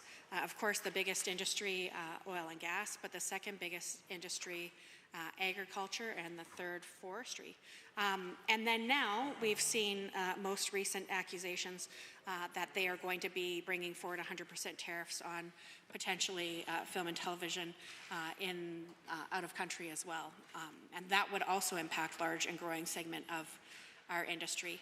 So, Madam Speaker, they want us to focus on affordability, but when you actually look at the recent survey data from Nanos, the governments and others have done polling around this. So Nanos research interviewed Albertans about this idea of no-fault insurance, and only 19% of Albertans believe that this could result in their insurance going down. Understandably, because we keep seeing our bills go higher and higher and higher. We keep seeing the government put their hand on the scale so that large, highly profitable corporations, many of which are operating are international corporations with international shareholders, make more profits off ordinary folks paying higher premiums and having smaller payouts when it comes to injuries or accidents that they've had. Many options were available to the government. They could have put in other provisions. They could have looked at maybe the hybrid system that they have in, I think it's Quebec, where you can choose if you want to be in the no-fault or if you want to have full coverage. They could have looked at ways that they could expand basic public options for folks who are in need of that, like the neighboring provinces they talked about, but instead they've really focused on taking the worst scenario, which is taking the liabilities on for these corporations, because if people are significantly injured, now instead of being able to go after the insurance company of the person who was at fault in that situation, their only recourse is to go after the government for things like AISH or PDD and other types of supports. Definitely not the best case scenario. And we, of course, don't envision any of us ever needing to access these types of programs or these types of insurance supports. And I hope that none of us ever do. But we need to govern in this place as though it was us, as though it was our family members, as though it was our neighbors who suffered these horrific, potentially life-changing injuries or even fatalities or the loss of a pregnancy, as the member for Calgary Elbow mentioned. I want to thank him and the member for Calgary Foothills especially for, I've spent much time listening to them in this chamber and reviewing Hansard of their debate, and they have brought forward many excellent points for reflection. And one that was tabled earlier today by the member for Calgary Foothills that I think is worth us taking a few minutes here to ponder is around a post that was up about former insurance industry insider exposes the hypocrisy of insurance lobby demands. He didn't have a chance to speak to this in depth, so I want to take a few minutes to highlight some of the sections that are identified here. Today's post, it talks about, is from a skilled senior litigator assistant who has suffered injuries from a result of being involved in a rear-end motor vehicle accident exactly 1 year earlier. And they go on to talk about who they are: 40-year-old mother of two, lifelong Albertan, former insurance adjuster, who over a decade of experience working in the motor vehicle accident bodily injury claims area. And as an ex-industry insider, I can advise that the keenly competitive Alberta auto insurance business, like many industries, is cyclical. When profitability is high, new insurers enter the market and premiums remain relatively flat as companies compete for the market share. And as competition is inevitably intensifies, weaker players are exposed, and they either have to raise their rates or they lose consumers. Trying to paraphrase here rather than reading everything. So when there's an especially hard market, it pays for the consumer to call around, obtain quotes, and get information from a number of insurers. If they have the time, of course, Mr. Speaker, to do this, and Madam Speaker, Madam Chair rather. But of course, we know that it is very difficult for people in such a busy time right now to be able to, when so many people are working multiple jobs, struggling to make ends meet, to take the time to do these call arounds and try to make sure they're getting a competitive rate. But this person says it does pay when you're in a really difficult market like that. Each time a hard market returns, insurance representatives of poor performers must explain to their shareholders and to policyholders why their bottom lines are not as robust as insurers with superior profit margins, and why their premiums are consequently rising, often as much as 15 to 30% more than the other competitors in the marketplace. Yet this is crucial, even in the years where some industry players are post-underwriting losses. Auto insurance companies still register ample after-tax net profits from the massive revenues earned, investing premium dollars that accumulated capital. Something that I hadn't actually thought about is that money that we each pay out at the beginning of the year or the beginning of each month, of course they're investing that money. They don't just sit on that money and use it to pay out claims. They're making money off the money that they're holding while we're driving with insurance but not needing to access it yet. She goes on to talk about how the Insurance Bureau of Canada, some folks like to try to blame the Insurance Bureau for the cyclical premium strike on skyrocketing injury claims. Costs can be extremely effective and lucrative political strategy, even in their utter absence of any factual basis to support this strategy. This is a cyclical industry. We know many are like that in this province. We've lived through it with our probably largest industry for my whole life, and that when the commodity goes down, the industry wants help. I get it. I really do. But it's not the job of government to make already profitable corporations even more profitable on the backs of ratepayers, and particularly on the backs of those who are injured in automobile accidents. That, Madam Chair, is something that I think is the government House Leader likes to say unconscionable often, and I try not to use it, but it probably is fitting in this situation. So there's been a big Blame the Victim campaign in hopes that hoodwinking our, at that time, new provincial government into victimizing more innocent individual Albertans, mostly women and children who are injured in distracted or drunk or stolen or reckless vehicle accidents. Something that I didn't know, but of course that makes sense. To quote Ronald Reagan, they go on to talk about the most terrifying words in the English language are, "I'm from the government and I'm here to help." Yeah. It is queer, she says, how positively some free enterprise conservatives in our legislature seem to be at the...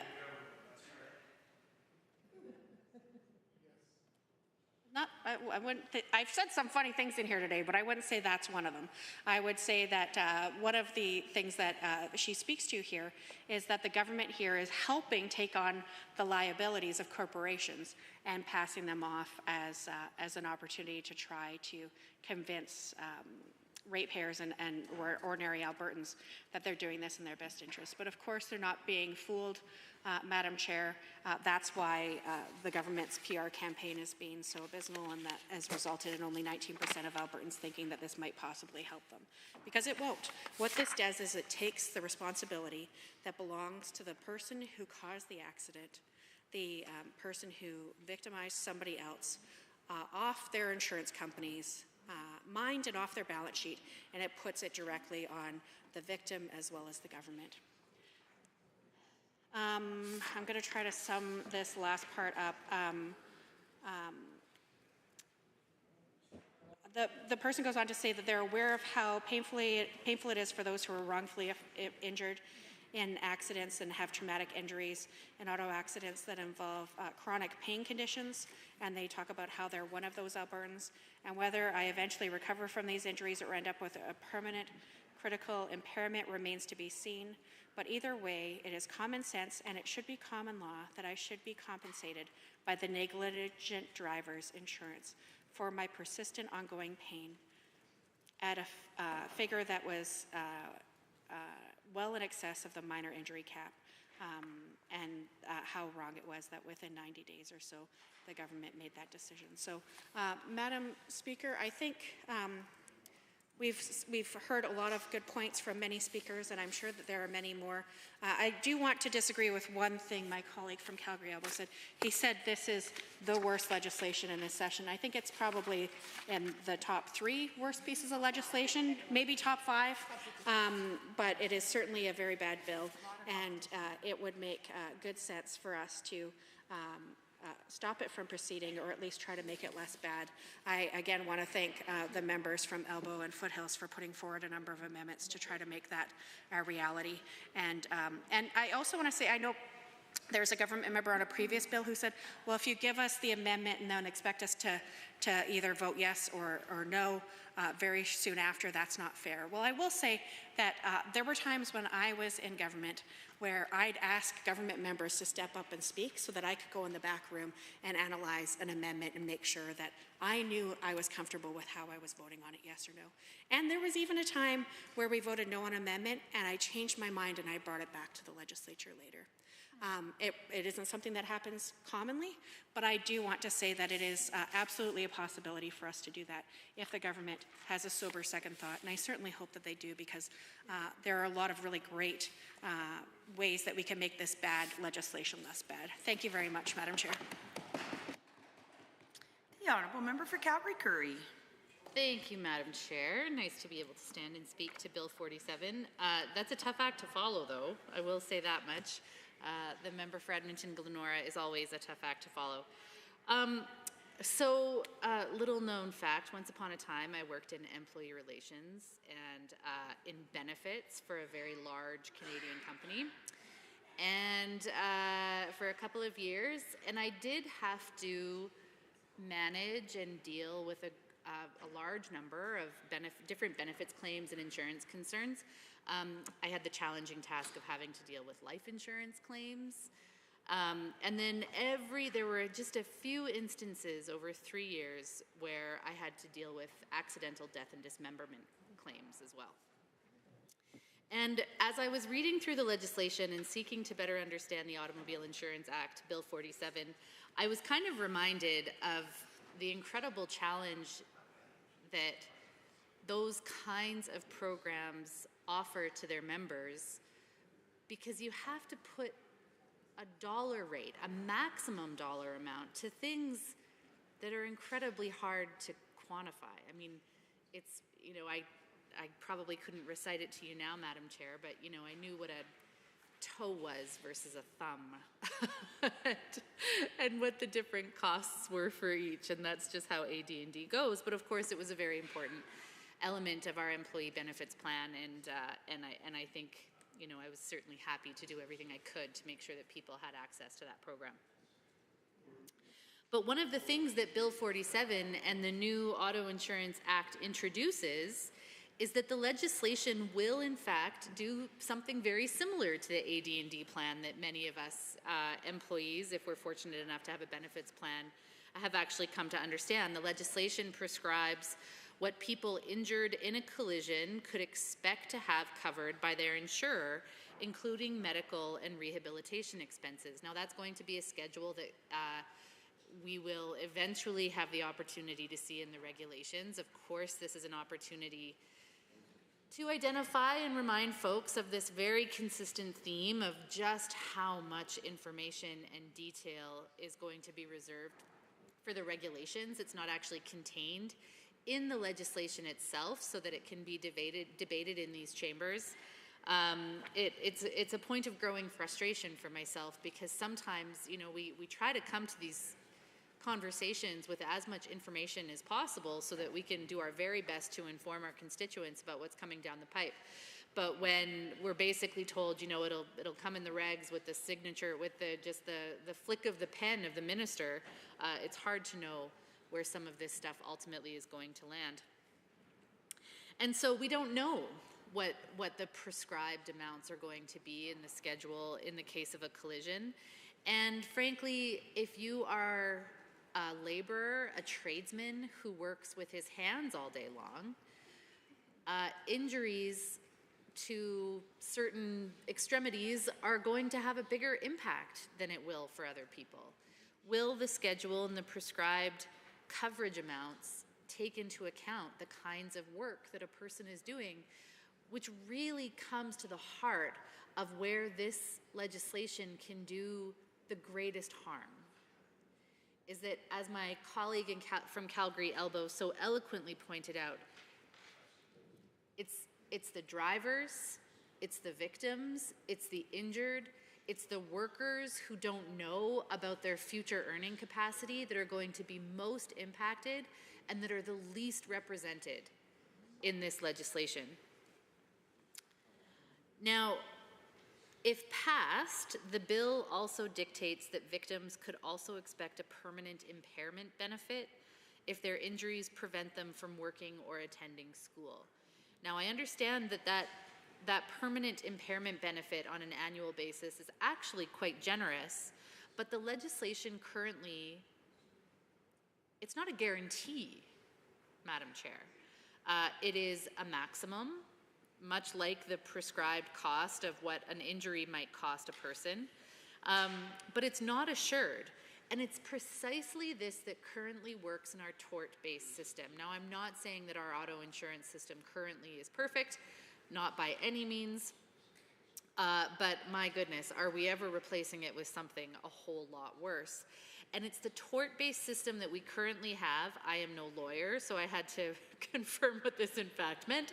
The tort-based system is that you do in fact need to employ a lawyer to defend your rights to what you are owed, to what you are due in this process. And though there is in fact a permanent impairment benefit, there's no assurance that this will in fact be honored, and it's exactly what lawyers will do. Now, the legislation in Bill 47 does allow a provision for an Alberta Automobile Care First Tribunal. I'm not sure this is in fact going to be providing what the minister seems to have shifted from when he calls it a care first model, named and because of a desire to somehow suggest that this is providing compensation in an expedient way. It sure sounds like an automobile care first tribunal is going to get awfully bogged up very, very quickly, given the number of appeals that people are likely going to be putting forward. Now, I've heard it argued that this is simply an issue between the insurance lobby and the lawyer lobby. And much to my colleague from Edmonton, Glenora's points, lobbyists are going to lobby. That's what they do. One group has an interest in trying to maintain the system at a certain level of status quo. Another has an interest in wanting significant change. Clearly, we know which of those lobbies have ultimately won the day. But who gets lost in the midst are regular, everyday Albertans, whether they've been injured or not.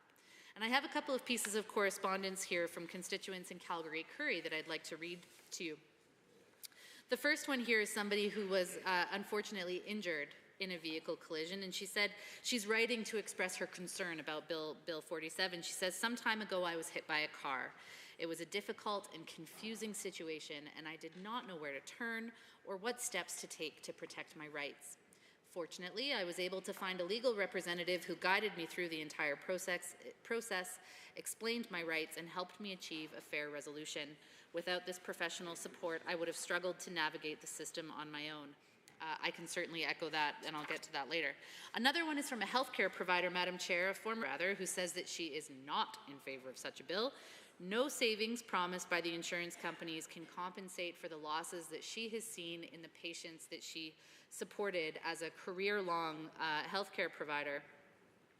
She had seen many, many injuries, lots of kind of soft tissue damage, lots of chronic injury, lots of issues that didn't present themselves until later on in a person's recovery.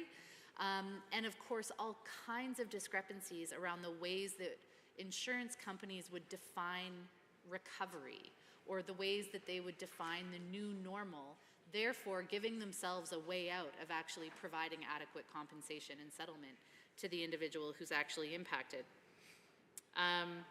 She says that these individuals have lost, that she thinks that with Bill, she assumes that with Bill 47, individuals like the clients that she has supported would lose many benefits, such as no litigation and ability to sue for future costs of care and loss of income due to injuries. She says no to no fault. Last one is a local constituent who's an Albertan of 65 years of age, so I assume is very likely near or living on a fixed income in his retirement. He drives a 2005 Chevy Colorado. Coming up here pretty soon, he's going to have to renew his insurance. And he was quoted close to $2,000. Squeaky clean record. Squeaky clean record, Madam Chair. It's up, that number is up $568 just from the year before. He says, and I think there's something to this, that there will be a flood of people not insuring their vehicles hitting the roads of Alberta.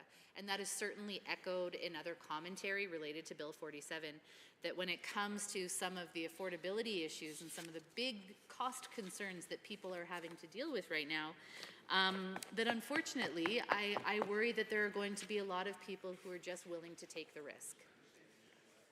Because though there have been some limits in the extent that there will be an increase, we're entering into really dangerous territory, frankly, when it comes to what the insurance rates are ultimately going to be in the long term, and what people can in fact count on when it comes to a settlement in the unfortunate case that they're in fact in a collision.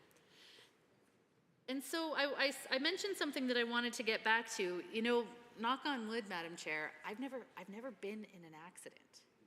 I've never had to deal with, yes, thank you, everybody, yes. I've never had to deal with an insurance company around injury or loss to, employment earnings or wages. I realize I'm very fortunate in that regard. I'm sure there were times when I was, an older teenager and my stepdad was not sure I was going to do very well in that regard, but we've made it here and knock on wood, still doing okay. But what I think is really unfortunate about Bill 47 is that it assumes a level of kind of literacy for the average Albertan when it comes to navigating insurance that is really unfair, and I think frankly exploits a kind of lack of attention or lack of familiarity with how the system currently works to be able to push this through in a way that ultimately makes people far, far more vulnerable in a private, no-fault system. Insurance should be relatively straightforward, right? I pay my premiums, you do what you're supposed to, you follow the rules, you pay your premiums, and in exchange you expect that if there is in fact an incident or a collision and that you do have to require some compensation, that those commitments are respected. Currently, lawyers have a part to play in ensuring that those commitments are in fact respected and assured, and that they will fight on your behalf. When we're talking about a person's ability to care for themselves, to care for their families, to go to work and come home every day safe and sound, to be able to do it the next day, when that has been compromised, we should not be denying people the ability to access all avenues to defend for their kind of, to keep them whole. But unfortunately, in this current system, that is precisely what's happening. Legal representatives will fight for what you're entitled to. and they will challenge you to consider. This is in conversation with a couple of lawyers that have their practices just up the street from my office in Calgary Curry, who I was really thankful to for taking the time to kind of orient myself to their work every day. And they said that, you know, they have a fundamental role both of navigating the system with a client, but also challenging the client to make the sometimes uncomfortable assessments of what their time is worth, what their health is worth, what their future earnings might be worth, because that ultimately is what needs to be taken into consideration when we're talking about holding the person who caused the accident accountable for what they did. And you know, the tort-based system may seem cumbersome, Madam Chair, but much like red tape reduction, what's done in the name of expediency may in fact compromise future well-being and security. As has been mentioned multiple times, the only way that no-fault insurance can really be effective is in the case of provinces like Saskatchewan and Manitoba and BC, who have public single insurer systems. And so there isn't the profit-making motive, there isn't the kind of built-in antagonism between one insurance company and the other, nor is there therefore the competitive drive to bump up premiums and reduce payouts to maximize profit. In the same way that lobbyists are going to lobby, Madam Chair, insurance companies are going to be out to be making money.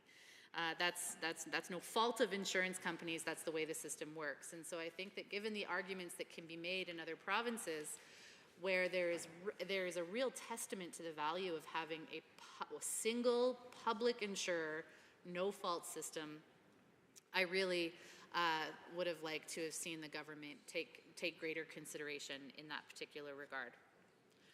Lastly, some of the commentary from people who know the system far better than I is that it really, and I think this really kind of hits the nail on the head, is that it removes the fundamental right of Albertans to hold at-fault drivers and insurance companies accountable through the courts. I think that really synthesizes in a single sentence what it is that we're looking at with Bill 47. And I'm not sure why people would want to support a system where the at-fault driver is not held accountable, where you know, premiums seem to increase for individuals like the gentleman I quoted here, a 65-year-old on a fixed income with a pretty clean driving record. His premiums are going up, but who knows if the kind of reckless driver with a whole bunch of issues on their registry would see the same kinds of increases.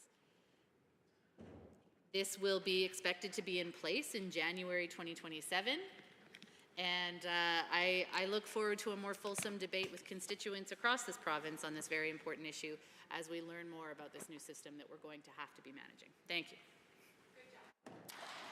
Are there others? The Honourable Member for Calgary Glenmore. You got it. Thank you, Madam Chair. It's the incredible riding of Calgary Glenmore. Yes. But here I am, I rise again, and this time I speak on Bill 47, the auto insurance bill. And Madam Chair, this bill might, when you look at it and what it does at face value, you know, in the name of affordability and stability, it might come across benign, but in reality, this bill not only makes life more expensive for Albertans, but this legislation proposes a significant overhaul of insurance in Alberta, and that's an important point.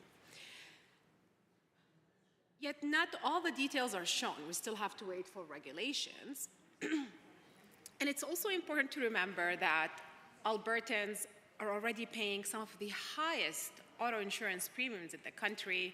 And the member from Calgary Curry has shared a lot of stories from her constituency. And this is on top of the fastest rising rent, the highest inflation, the fastest growing unemployment rate. So yes, we do need affordability measures. And this bill claims that it is introduced to make life more affordable. But correction, it will not make life more affordable for Albertans. anytime soon. The UCP government calls it a care-first model, but it's important to highlight that this is a no-fault system that prioritizes insurance companies first and not injured Albertans. So you can name it whatever you want, Madam Chair. You know, shift change, rename it, change it. Putting a lipstick on a pig is still a pig. So I'm not too sure where the care is, and there's a lot at stake here. Injured Albertans will have their treatment and benefits controlled entirely by insurance companies. And I'd like to remind the Minister and the Premier that these companies are for-profit companies. And these for-profit companies will determine the nature and extent of the care and benefits that Albertans will receive, and not healthcare providers. So one more time, I want to be clear, the decisions about health and compensation will rest with insurance adjusters, insurance-selected doctors, and a new insurance-funded tribunal here, all of which have the power to override recommendations from the personal medical providers for Albertans. And then there is no legal recourse. Albertans will have no ability to dispute insurance companies or tribunal decisions in court, or to sue at-fault drivers for compensation.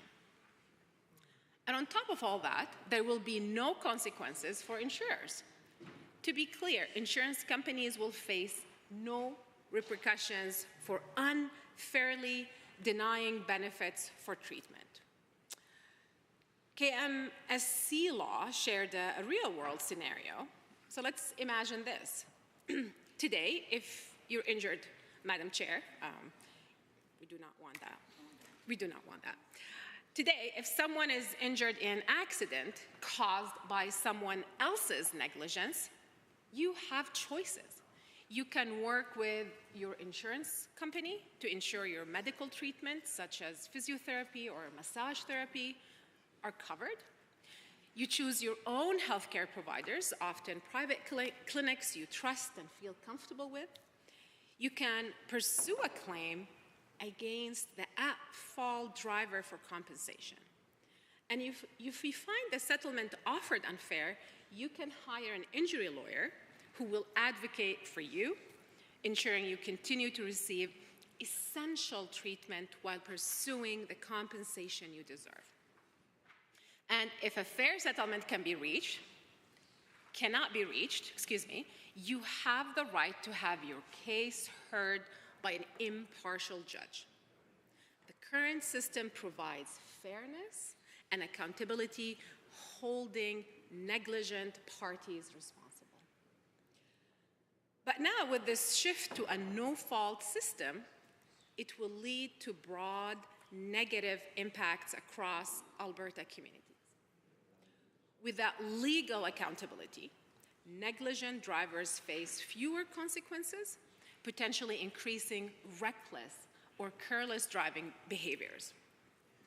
And on top of all that, the insurance industry's promise of reduced premiums lacks the clear definition and enforceability, making any actual savings highly uncertain here. Madam Chair, this bill will take away rights from Albertans, the rights to sue and take people to court when they feel they have been wronged. So where are the freedom-loving UCP MLAs? This really takes rights away, truly. Madam Chair, every Albertan deserves to feel protected by their insurance. And many Albertans right now are uncomfortable about this bill. The Canadian Bar Association of Alberta commissioned research by Nanos Research, to present how Albertans feel about this bill and how it takes the rights away. The results are interesting, actually. Only 1 in 5 Albertans believe it is likely that auto insurance premiums will go down if the government of Alberta implements a no-fault system that is run and administered by for-profit insurance companies. In fact, the survey reveals that Albertans place significant value on legal rights and personal accountability. The survey continues to have, I was looking at it, 3/4 of Albertans, 75%, that's 75%, considers the right to sue someone for compensation when they cause harm or injury to be important. Another data point, 82% of Albertans emphasize the importance of holding people legally and financially responsible for their actions when it causes injury or harm. And by the way, this study by the Canadian Bar Association is consistent with the government of Alberta's own research. The government of Alberta conducted a survey in June 2024 by the Strategic Council on behalf of the government of Alberta. And it showed 73% of respondents or Albertans strongly agreed that the ability to sue on an at-fault party is important to hold them accountable. This is on slide 20 of the government's report, by the way, in case the minister wants to see it. It's in the accountability section. So here we are. We have two studies, one from the Canadian Bar Association in Alberta and one from the government itself, that affirms and shows that Albertans want their rights respected and protected. So why is the government going against Albertans' wishes? In fact, this is very consistent with emails my office have been receiving, and I'd like to read some of them for the minister and the UCP cabinet here. Dana Russell is a constituent of Calgary-Glenmore, and she emailed my office saying, and I quote here, "I'm writing to you as a concerned constituent to express my strong opposition to the no-fault insurance system. This policy, while intended to streamline the claims process and reduce litigation costs, ultimately disadvantages responsible drivers and removes essential legal avenues for individuals seeking fair compensation for injuries sustained in accidents."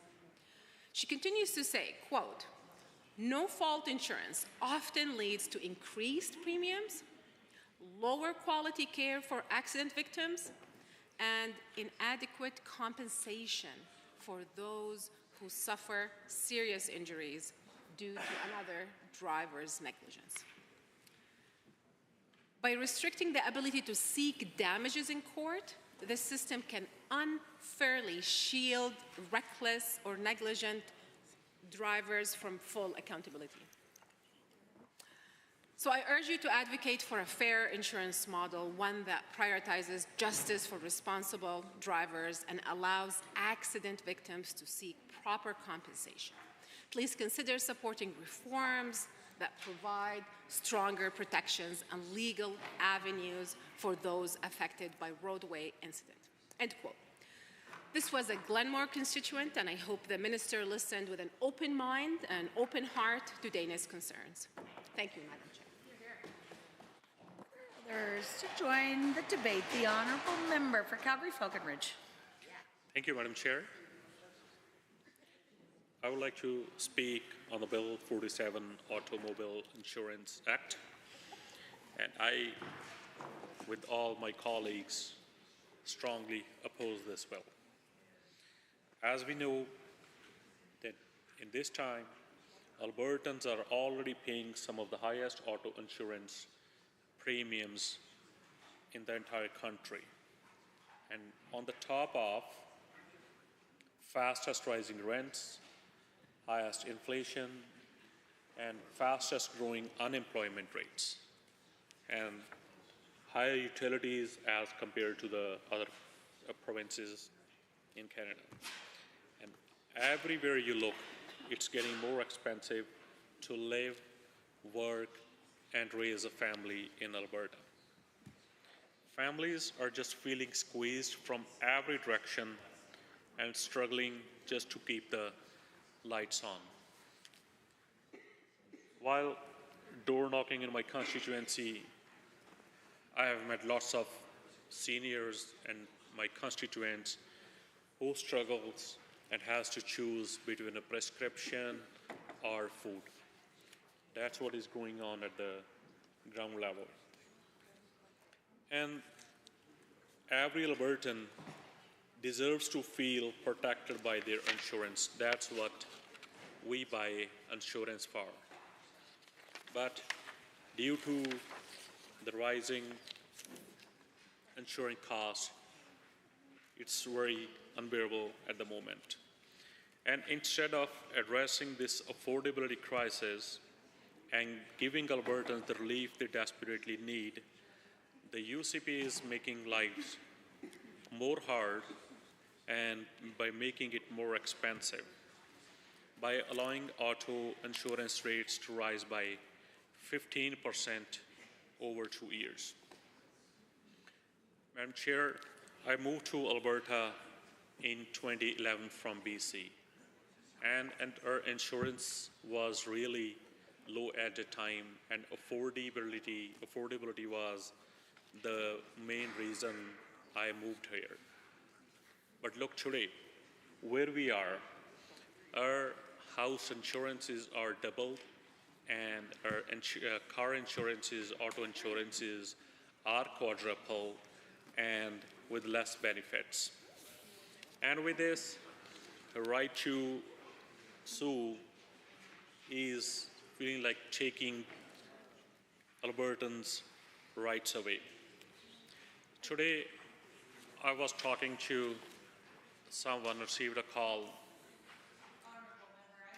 Interrupt, but pursuant to Government Motion 66 agreed to earlier today, 1 hour of time has been allotted, and I must now put the question on Bill 47, the Automobile Insurance Act. On the clauses of the bill, are you agreed? Any opposed? Carried. On title and bill, and is that a division? A division has been called. Ring the bells.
members, a division has been called on Bill 47 on the clauses of the bill. All those in favor, please stand.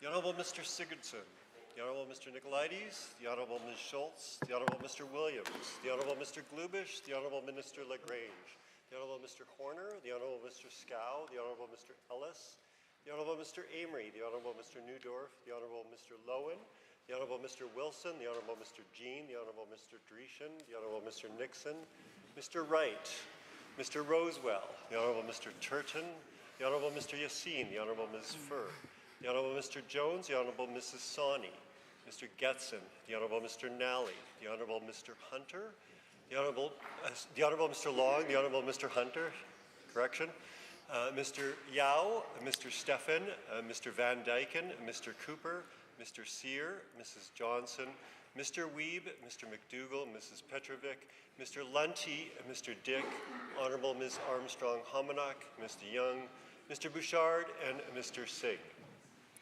Any opposed, please stand.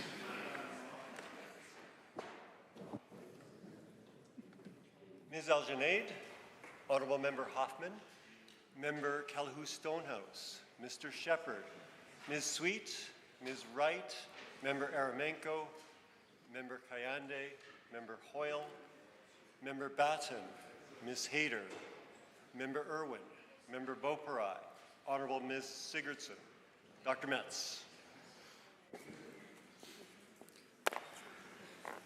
Madam Chair, total for the motion 42, total against 15. Well, members, that is carried. I have two more questions for you on Bill 47. On title and preamble, are you agreed? Agreed. Any opposed? Carried. Shall the bill be reported? Are you agreed? Agreed. Any opposed? No. That is carried.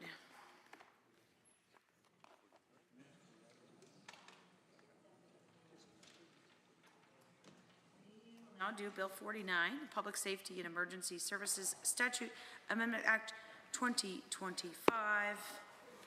The time to begin is 9:57. We have 1 hour of debate. Any members wishing to join the debate? The Honourable Member for Edmonton City Centre. Well, thank you, Madam Chair. Appreciate the opportunity to rise and speak to Bill 49, Public Safety Amendment Act. And given that we have limited time, Madam Chair, I would like to move an amendment.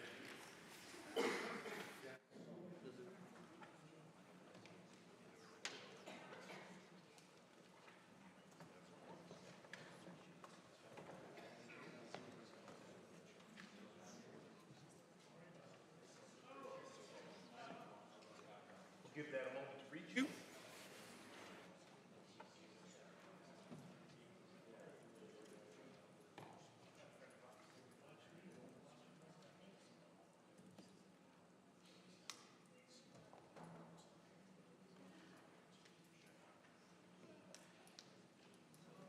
This will be known as Amendment A3. Honourable Member, you may proceed.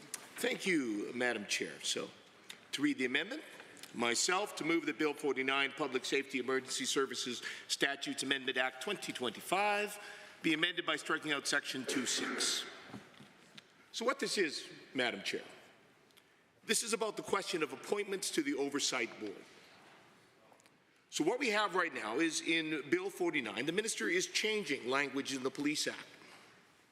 Language that states that the Oversight Board for the Independent Policing Services Agency, the IPSA, will consist of his deputy minister and 8 other members that he appoints.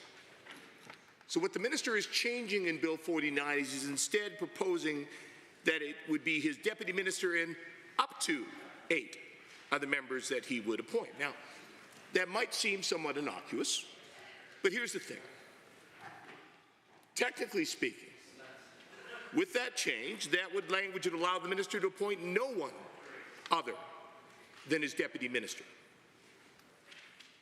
Now, you might also say, well, that seems highly unlikely that the minister would choose to do that, to appoint only his deputy minister and no other members of that oversight board. It's just there to give him a little flexibility in the composition of that board. But the fact is, we know that in recent memory, this government does have a track record of doing exactly that, twice in the last 6 months. just last November, this government suddenly chose to fire the full board and CEO of AIMCO, ostensibly independent agency in charge of billions of investments on behalf of Albertans. They installed the Minister of Finance as a one-man board. Then they replaced the CEO with a high-level provincial bureaucrat.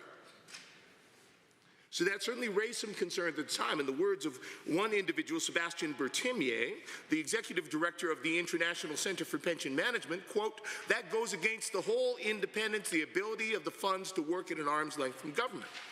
And of course, we also have a more recent example of this, Madam Chair. Just a few months ago, this government fired the CEO, the entire board of AHS, replaced them with a single bureaucrat, the Deputy Minister of Health. In the weeks that followed, we heard extremely credible allegations that this was because the CEO and board had both stood up to pressure from the Minister of Health to end their investigation into bloated, overpriced contracts with private surgical facilities that were connected to close friends and supporters of the UCP.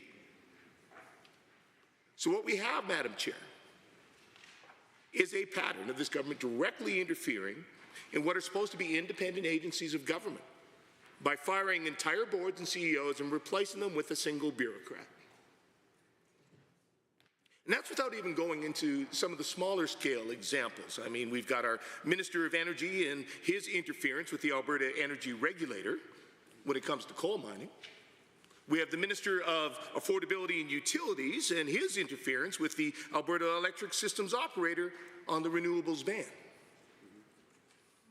And in this case, it really does appear the Minister of Public Safety wants to ensure he has that option too, should he choose to eliminate an entire board and have only his deputy minister serve as oversight. Be clear, you know, it's bad enough that this government's already shown the level of arrogance and entitlement that it did in terms of that issue with AIMCO, with billions in public investments, the situation with AHS and the entirety of our healthcare system. And in that latter case, seems so largely out of their own political interests in trying to protect themselves against what could be the worst scandal that Alberta has ever seen. In this case, what we're talking about, Madam Chair, is essential control over the entirety of what's supposed to be an independent policing agency. Now, it's deeply disturbing, especially when you consider that we have a premier, her personal history. We have a premier who was ruled to have breached the Conflicts of Interest Act by attempting to interfere in an ongoing criminal case, trying to get the charges dropped for what certainly appeared to be political reasons. This is a government that contains multiple ministers who made direct calls to Calgary's chief of police following an unprecedented action by Calgary police on the University of Calgary campus. So this is a government that does not seem to understand or have respect for the rule of law, certainly not the boundaries of independence of agencies within government. So regardless of what the minister's intent might be, this is a very real concern. And it's not just me raising this, Madam Chair. This was raised by rural municipalities of Alberta. In their analysis of Bill 49, multiple issues that they brought forward, an extensive list of questions and concerns that they have not had the opportunity to speak with this minister about because the minister has not deigned to consult with them. They are the ones who flagged this. And they are raising this concern on behalf of municipalities across the Alberta. And if indeed this government is intent on bringing in a provincial police force, despite the clear opposition from Albertans and organizations like the RMA and others, well, at least, Madam Chair, we should ensure that we have every possible safeguard against political interference by this government or any future government. So that's why I'm bringing forward this amendment. Maintaining a requirement of 8 members on the oversight board ensures there is actual oversight from Albertans from outside of the government, and that an organization that's going to hold significant power, the significant power that is afforded to police, can't end up under the watch of a single individual who depends directly on this or any other future minister for their job. So it's a basic amendment to maintain accountability. Now, certainly I would welcome if the minister wants to explain why he feels it should be necessary to have the power to appoint only his deputy minister, and why he feels there should not be some other check and balance to ensure that we have this coverage here, why this concern from the RMA is something that should be dismissed. And if not, I hope we would have his support for this amendment. Thank you, Madam Chair. Any other amendments on members to speak on Amendment A3, the Honourable Minister, Public Safety. Well, thank you, Madam Chair. The amendment refers to the legislation refers to up to 8 members. I would like to take a moment here to thank my folks within the department. I want to take a moment to thank my current Assistant Deputy Minister, or acting, should I say, Deputy Minister, who's the former Deputy Commissioner of the RCMP. He certainly has done a fantastic job and certainly believes in public safety and in ensuring that people within Alberta remain safe. There's a lot of things that the member opposite said, many of which I'm afraid I'm just going to have to respectfully disagree with. This is a recommendation within the legislation that certainly has been recommended by the department, coming from the folks that helped put this piece of legislation together. So that being said, I certainly would like to thank all the folks that have worked on putting this bill together. I certainly thank them for all of their recommendations and ensuring that is achieving what needs to be achieved within this particular bill. And I respectfully am going to have to say I encourage all members not to support this amendment. Thank you. Are there others to the amendments? Seeing none. I'll call the question on Amendment A3 is moved by the Honourable Member for Edmonton City Centre. All those in favour, please say aye. Aye. Any opposed, please say no. That is defeated. The Honourable Member for Edmonton City Centre. Well, thank you, Madam Chair. I appreciate the opportunity to rise again to continue to speak to Bill 49. I'm disappointed that the minister is not able to provide a reason for that particular change.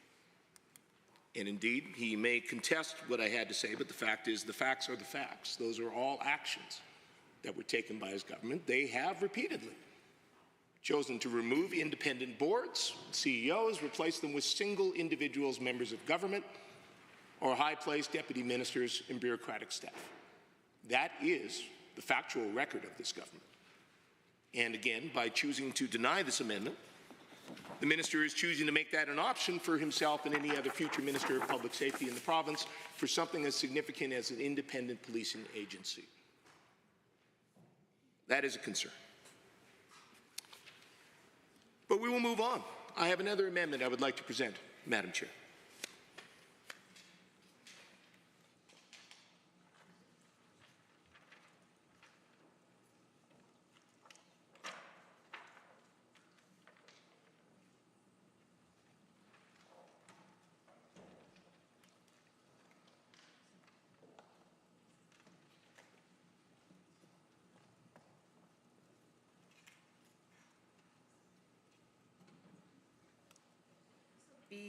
Amendment A4.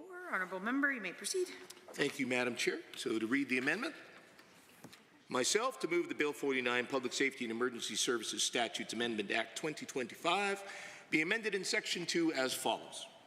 In subsection 5, by striking out the proposed Section 33.73, and B, in subsection 7C, by striking out subclause 1, and C, in subsection 9, by striking out the proposed Section 33.95G.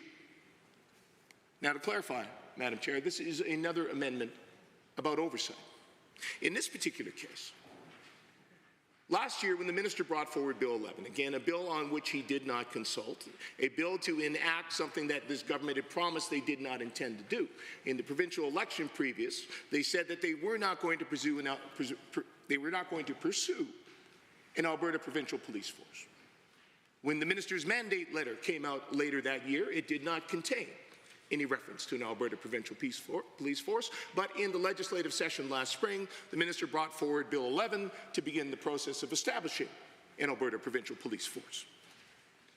In doing so, he set up a particular provision of how the budget of such an independent police force would be enacted. Under Bill 11, the Minister of Public Safety had given the responsibility for financial oversight of that independent policing agency to the prescribed arm's length oversight board.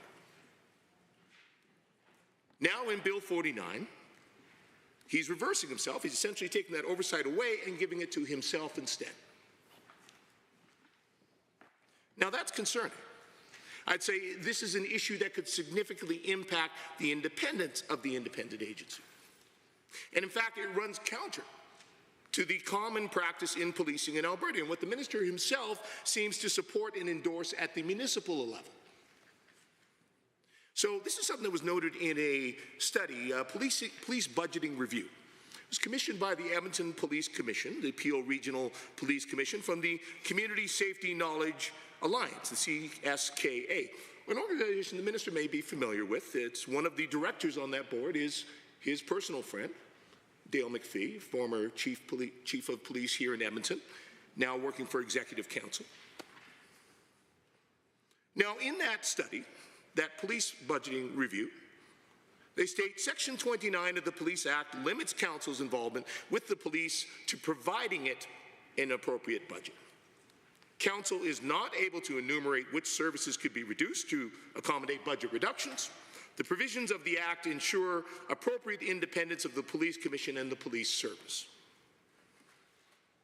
So that's a standard that's set for municipal governments and the police services they fund to look after their communities. The council, local council, their only jurisdiction is to provide the funds needed.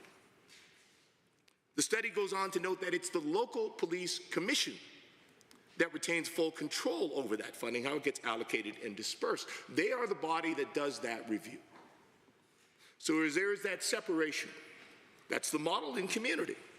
Again, to ensure appropriate independence of the police commission and the police service from the government involved. Now, that independence is something that I've seen this minister very eager to defend, at least at the municipal level. I mean, right here in Edmonton, certainly the minister has been very quick to insert himself in discussions between Edmonton City Council and the Edmonton Police Commission, between Edmonton City Council and the Edmonton Police Service. He's very quick to assert and clarify their independence from the local municipal government that funds them. And to clarify and to strengthen and to defend the essential role of the Edmonton Police Commission as the buffer between them. To the extent that he's taken an unprecedented step of launching a third-party investigation into the process by which, the open public process, application process by which Edmonton City Council appointed members to that police commission.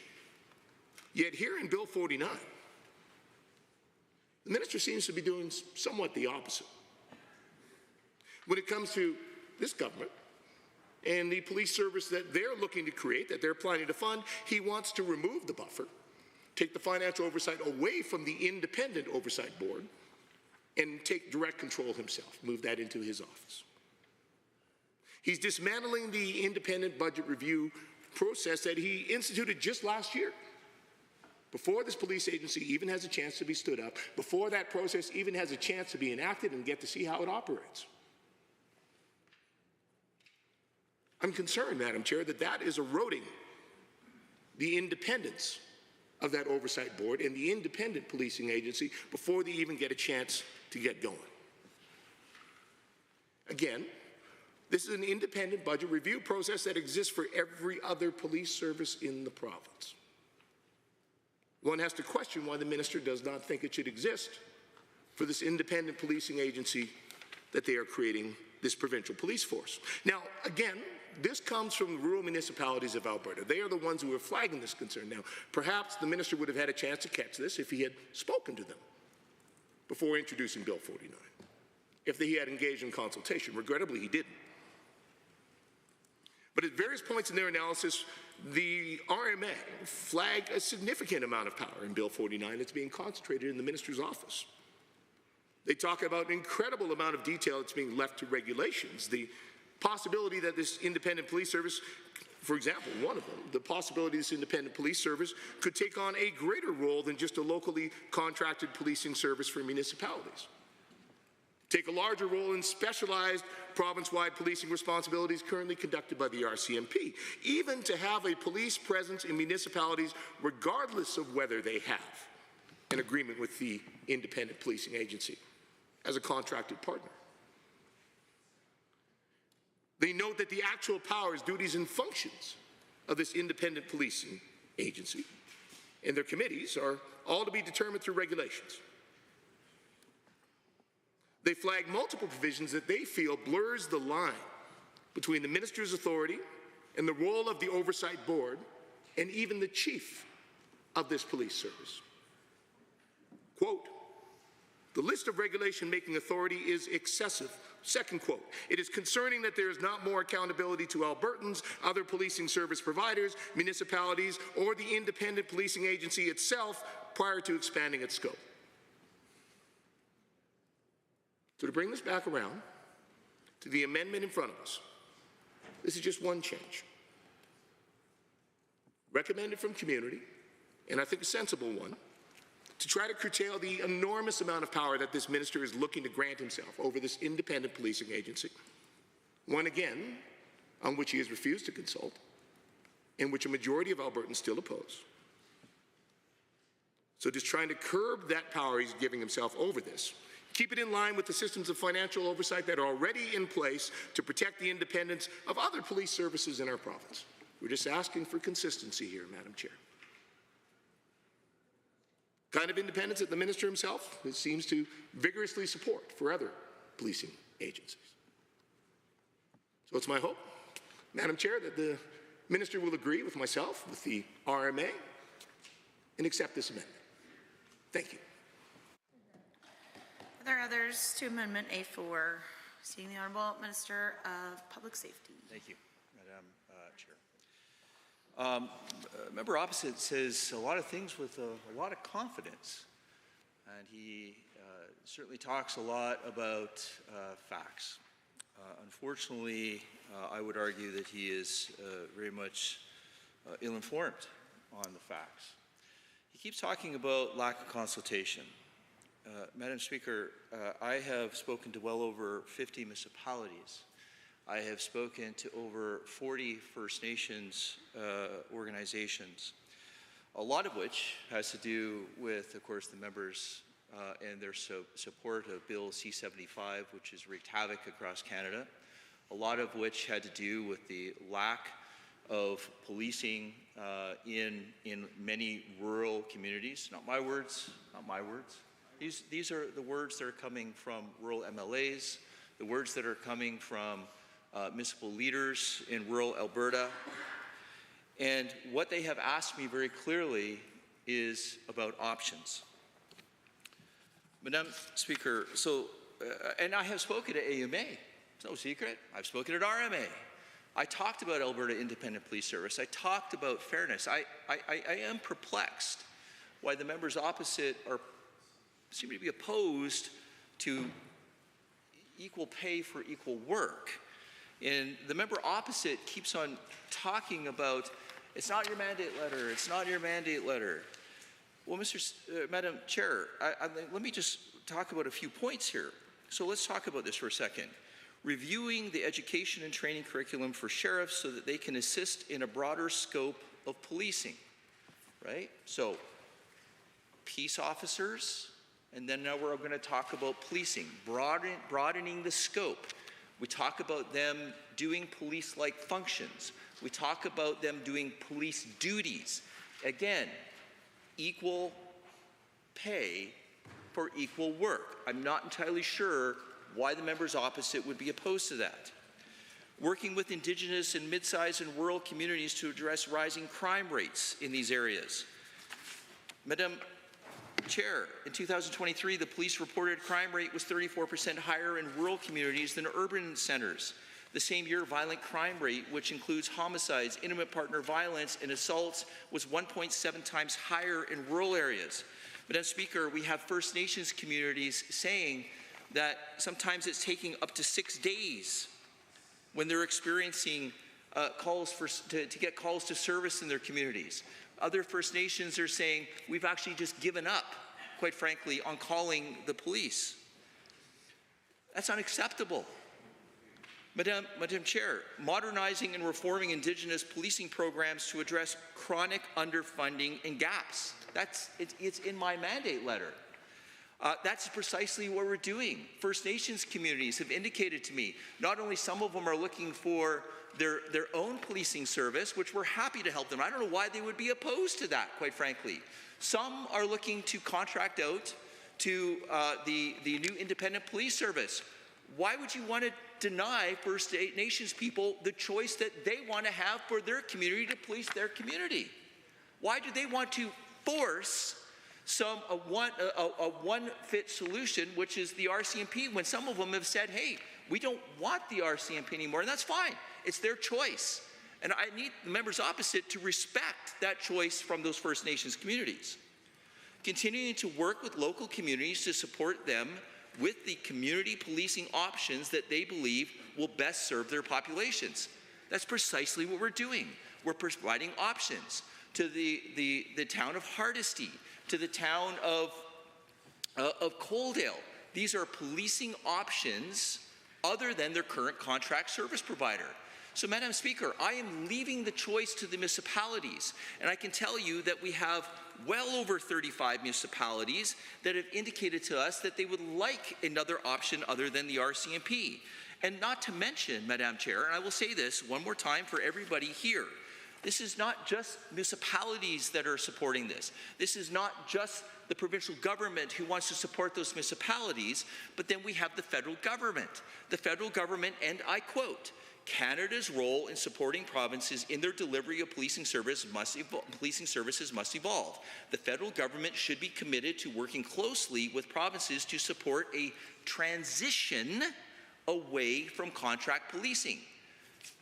Mr. Speaker, or Madam Chair, this is the same government that the NDP had been propping up for the last 4 years. This is an all-parties committee consisting of Conservatives and Liberals and NDP that support this, Madam Chair. This is not the UCP going on some crazy wild ride here, Madam Chair. This is supporting municipalities. This is supporting the federal government to make sure that the policing needs are met in their communities. And that being said, and I certainly would love to say a few things more, Madam Chair, but I reject the premise of this amendment that is being brought forward right now. Madam Chair, nothing can be further from the truth. This is not about any additional powers. I thank again the public service for making these recommendations, and I certainly have a lot of faith in my deputy ministers and my ADMs and all the great people that are helping to put this bill together. Thank you. Any other members on Amendment A4? Seeing none on Amendment A4 is moved by the Honourable Member for Edmonton City Centre. All those in favour, please say aye. Aye. Any opposed, please say no. No. The amendment is defeated. Any other members to speak to Bill 49? Seeing the Honourable Member for Calgary Falconridge. Thank you, Madam Chair. I rise today to speak to Bill 49, the Public Safety and Emergency Services Statutes Amendment Act. At face value, this bill may appear as a routine update to legislation concerning emergency response and policing in Alberta. But in reality, this bill is a smokescreen. It is another misguided and deeply political initiative by the UCP government. It is yet another attempt to manufacture credibility on public safety while ignoring the real urgent needs of Albertans. Instead of delivering real community-driven solutions to rural crime, addiction, and mental health crises, the UCP is pouring time, energy, and taxpayers' money into creating a provincial police force that Albertans have consistently and clearly rejected. And at the same time, They are going back and changing disaster relief rules, risking the livelihoods of Albertans who have already faced disaster and are waiting for support. Bill 49 is not about making communities safer. It's about laying the foundation for an expensive and unpopular political experiment. It's about giving more unchecked power to cabinet ministers. And it's about eroding trust in the systems that should protect Albertans, not ones that complicate their lives further. As the official opposition, Alberta's New Democrats stand firmly opposed to Bill 49. It's a costly, confusing, and unnecessary piece of legislation that fails to address the actual safety concerns facing families, farmers, and frontline workers across the province. First, let's take a look at what Bill 49 actually does. The bill amends the Emergency Management Act, the Police Act, and the Scrap Metal Dealers and Recyclers Identification Act. These are not minor technical adjustments. These are wide-ranging structural changes that open the door to significant consequences for how we handle disasters, crime prevention, and law enforcement. Under the Emergency Management Act, the bill introduces new powers that allow Cabinet to go back and change the rules on disaster recovery assistance, even for disasters that occurred before April 1st, 2025. That means if you lost your home to a wildfire last year and applied for financial relief, the government could now rewrite the rules and deny you that support. This is profoundly unfair. Albertans made critical financial and personal decisions based on the rules as they were presented. Now, those commitments could be ripped away with no warning, no consultation, and no grandfathering clause to protect existing applications. The bill also changes the wording from payment of compensation to provision of financial or other assistance, which might sound harmless, but it drastically broadens the government's discretion. It removes any guarantee that support will actually come in the form people need or that it will come at all. It leaves vulnerable Albertans at the mercy of an increasingly secretive and centralized emergency management system. On top of that, Madam Chair, the bill adds more cabinet oversight onto emergency decisions, potentially bogging down response times with political interference. While the bill claims to promote respect for individual rights during emergencies, let's not forget that this is the same government that has moved decision-making power away from public health experts and into the hands of cabinet ministers. Ministers with no medical training and clear political agendas. Then we come to the changes to the Police Act, which are nothing short of alarming. Bill 49 establishes the legal framework for a brand new independent police agency, a crown corporation that would effectively be a provincial police force in all but name. The UCP government claims this isn't a provincial police force, but let's be honest, this is exactly what it is.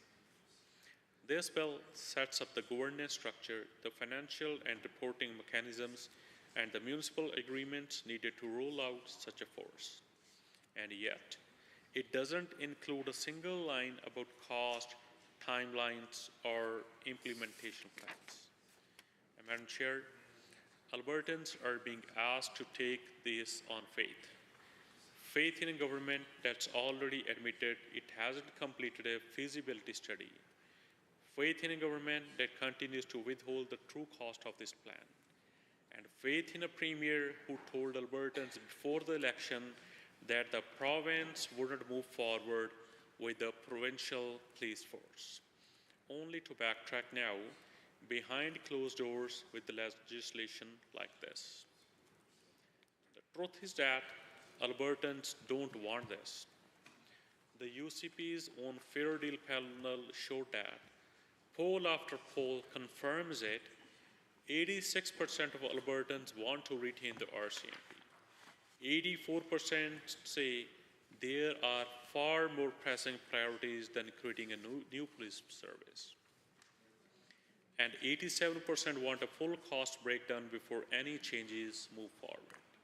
But has the government provided that? No, not in this bill, not in Budget 2025, not in public consultations because there weren't any. Madam Chair, municipalities have been left in the dark. The Alberta Sheriff's Branch Officers Association, the Alberta Union of Provincial Employees, and Indigenous communities have not been meaningfully consulted. Even the rural municipalities of Alberta have said clearly they need more information before this goes ahead. Instead, this bill plows ahead with the restructuring that will cost hundreds of millions, displace sheriffs, and do nothing to address the most pressing issues rural Albertans face, like response times, local knowledge, and community trust.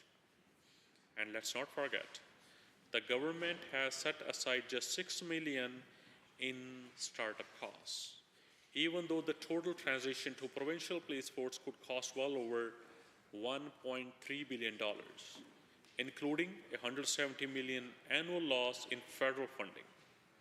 This is a financial black hole, and the bill gives municipalities the ability to opt in without giving them the resources to do it. That's not choice. That's downloading responsibility without support. And Madam Chair, finally, Bill 49 also amends the Scrap Metal Dealers and Recyclers Identification Act, despite a recent Alberta Court of Justice ruling that parts of the law are unconstitutional. The court found that the identification requirements violate charter rights and that the data collection scheme was unjustified, overly broad, and intrusive. But instead of fixing the law or pausing to consult legal experts and industry stakeholders, the UCP is doubling down. This bill expands identification requirements to business transactions and repeals exemptions for corporate sellers. It ignores the court's ruling and increases the risk of further legal challenges that Alberta taxpayers will be forced to fund. Now, what are the real impacts of Bill 49? For Albertans recovering from disasters, it introduces retroactive uncertainty and weakens their right to reliable recovery support. And for local governments, it creates the risk of massive new policing costs with no clear structure and no funding assurances. And for law enforcement professionals, it introduced chaos, poor communication, and job instability during a period when public trust is already fragile. And for everyday Albertans, it shows that the UCP is more concerned with political branding than with real safety or fiscal responsibility. And Madam Chair, this is a government that is currently under scrutiny for corruption, secrecy, and poor management across multiple ministries. While Albertans deal with rising crime, long EMS wait times, and increased anxiety about their families' futures, the UCP is focused on creating a new police force and giving itself more power to rewrite emergency support rules. It's an outrageous misplacement of priorities, and Albertans deserve better. They deserve a government that listens to communities, respects their needs, and invests in the things that actually work. Things like mental health support, addiction recovery, and community-based policing. And Madam Chair, Bill 49 is not that solution. It's a distraction from a government that has lost touch with the people it claims to serve. The NDP as official opposition stands strongly opposed to this bill. We will continue to fight for public safety that's rooted in local knowledge, accountability, and fiscal responsibility. And we will continue to demand transparency, fairness, and consultation for the people of Alberta. Thank you, Madam Speaker. Chair. Yeah. Any other members to speak to the bill? Need my voice back. The Honourable Member for Edmonton Rutherford. Madam Speaker, I rise today not just in opposition to Bill 49, but in absolute frustration, outrage really, at yet another cynical attempt by this UCP government to bulldoze over communities, dismantle public trust, and replace evidence-based governance with chaos, cuts, and cronyism. Bill 49 is the legislative embodiment of the UCP's greatest hits: secrecy, arrogance, waste, and reckless political opportunism disguised as reform. Whether we're talking about emergency management, policing, or metal theft, it's all the same pattern. Legislate first, consult later, if ever, and let the people pick up the pieces and the bill. Here we are again, another massive UCP omnibus bill, rushed over, bloated, and politically motivated, another round of performative consultations where the public speaks and the Premier ignores them, another so-called public safety bill that doesn't listen to the communities, but forces a deeply ideological and deeply unpopular agenda. Bill 49 is not about making Albertans safer. It's about making headlines. It's about feeding the Premier's obsession with picking fights, with Ottawa, with the courts, with municipalities, with First Nations, with Métis settlements. It's about control. And that the pursuit this government is trampling over rights, destabilizing trusted systems, and writing blank checks to Albertans. Let's be crystal clear. This bill was not asked for by the people of Alberta. It's not what rural communities are crying out for, and it's certainly not what First Nations, municipalities, or public experts have actually called for. This is political theatre paid for by the public, for the benefit of the Premier, who in fact promised she wouldn't pursue a public police force until now, surprise. This bill makes sweeping changes, some of them subtle, but nonetheless dangerous. Yeah. Changes like swapping the term compensation for more discretionary financial or other assistance. What does that even mean? It means you're giving yourselves carte blanche to decide behind closed doors whether Albertans recovering from disaster get real support or not. And worse, this bill introduces retroactive changes to how disaster recovery assistance is administered. This means Albertans who applied for help months ago, maybe after losing their homes to wildfire or flood tragically, could suddenly find themselves with the rules changed on them. No notice, no warning, no justice. Let's begin with the amendments to the Emergency Management Act. The UCP wants us to believe that these are just administrative tweaks, but what they're actually doing is dangerous. These changes are not an accident. They are a calculated move to limit the government's obligations to Albertans during their most vulnerable moments. And even more concerning now, they're making these changes retroactive, all the way back to November 2018. That means Albertans who have already submitted applications under the existing rules can now be denied after the fact. Shame. That's not just unfair, it's morally wrong. You do not change the rules on flood or wildfire survivors after they have already been devastated and applied to their government for help. Yes. All of this nonsense is based on the Manning Report. Preston Manning, a career politician with absolutely no emergency management credentials whatsoever. He told the Premier what she wanted to hear: centralize, control, ignore the experts. This is not evidence-based policy making. This is ideology dressed up as reform. It is evident when one asks a consultation occurred with a disaster-affected community before proposing these retroactive changes. Of course, the answer is they have not. This is not how responsible government acts in a democracy.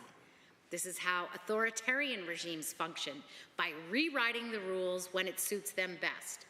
Albertans have repeatedly rejected this plan for a provincial police force. Let's look at the centerpiece of this bill, which is the changes to the Police Act. Madam Speaker, I say this as clearly as possible. The people of Alberta do not want a provincial police force, full stop. Survey after survey shows that Albertans are satisfied with the RCMP. 77% of Albertans are satisfied with RCMP jurisdiction, and they say they trust the force. 86% say they want to keep the RCMP. 87% of our Albertans say they want full costing and analysis before any change is made. And what does this government do? Push forward anyway. No costing, no business plan, no meaningful consultation, just a shiny rebrand, independent agency police service. But Albertans know exactly what this is. It's an Alberta Provincial Police under a different name. Again, that no one asked for. Let's talk about money. The transition plan estimates a $366 million upfront cost and $200 million yearly increases, totaling $1.3 billion over 6 years. We'll lose another $1 billion from federal RCMP funding. Honestly, Madam Speaker, this is fiscal madness. While schools are underfunded, ERs are closing, roads in rural Alberta are crumbling, this Premier is launching an unwanted, unaccountable, unproven police experiment. All the while, municipalities have been crystal clear. The rural municipalities of Alberta have repeatedly said no. Alberta municipalities surveyed their members, and not one single municipality asked for this. In fact, many fear being forced into this new police model because this bill gives this government sweeping powers to the province to override local autonomy, local jurisdiction and authority, and completely disregard the work. And who gets left behind in all of this? Small towns, families, First Nations, Métis settlements. Because you're not building capacity, you're creating confusion. Alberta municipalities say they don't want any town switch from the RCMP, but what they do want is more officers, faster response times, local knowledge. This bill gives them none of that. Just more confusion, more bureaucracy, more chaos. Ironically, Albertans have made their position very clear. The stats speak clearly. But what does the UCP do? Plow ahead anyways. Because apparently public opinion doesn't matter to government. Democracy is an inconvenience when you have an ideological crusade to wage. Let's not kid ourselves here. Bill 49 is the scaffolding for a provincial police force that no one wants or asks for. This bill will hand over policing duties from trained sheriffs to a brand new agency with no defined mandate, no public trust, and no accountability framework that we can verify. The Alberta Sheriff's Branch Officers Association has not been consulted. AUPE is raising their arms about the alarms about pay, training, safety, but the UCP is not listening. Okay.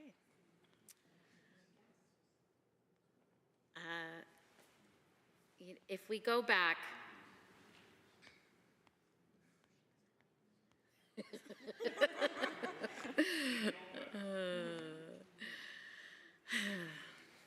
if you want to improve safety for Indigenous people, fund First Nations policing through First Nations and Inuit policing program. Support restorative justice work with Indigenous governments, not over them and around them. This bill writes Indigenous and Métis people completely out of the conversation, along with the rural jurisdiction. We can look at examples around the world where we see officers have not killed a citizen. If we look at Iceland, Denmark, Switzerland, St. Lucia, Norway, Finland, Hong Kong, Portugal, Sweden, Japan, these police services have not killed one single person. Yet Edmonton alone has the second most highest involved deaths than anywhere else in this country. For 2 years in a row, Edmonton has had the most fatal shootings in Canada. And this is the model we are going to scale out in the province? Shame. Madam Speaker, this isn't reconciliation, it's regression. The Honourable Member for Calgary-Edgemont. 8 minutes. Thank you. And thank you, Madam Speaker.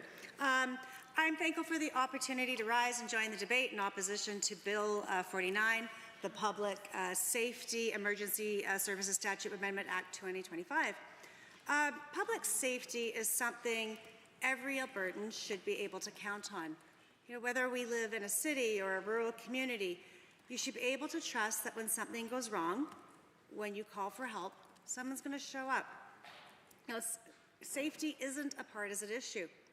It's something we want for all of our communities and all of our constituents.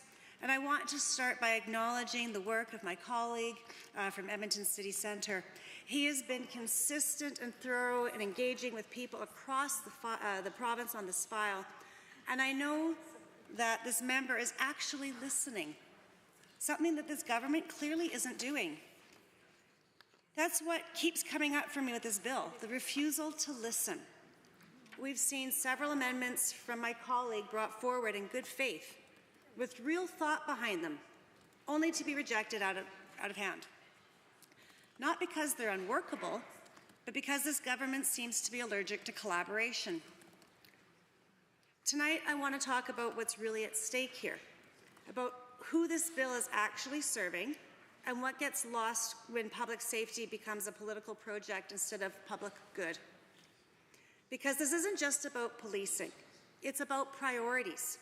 It's about whether this government is willing to focus on what actually makes communities safer, or whether they're too busy chasing headlines and ideological legacy pieces to notice that Albertans are asking for something completely different.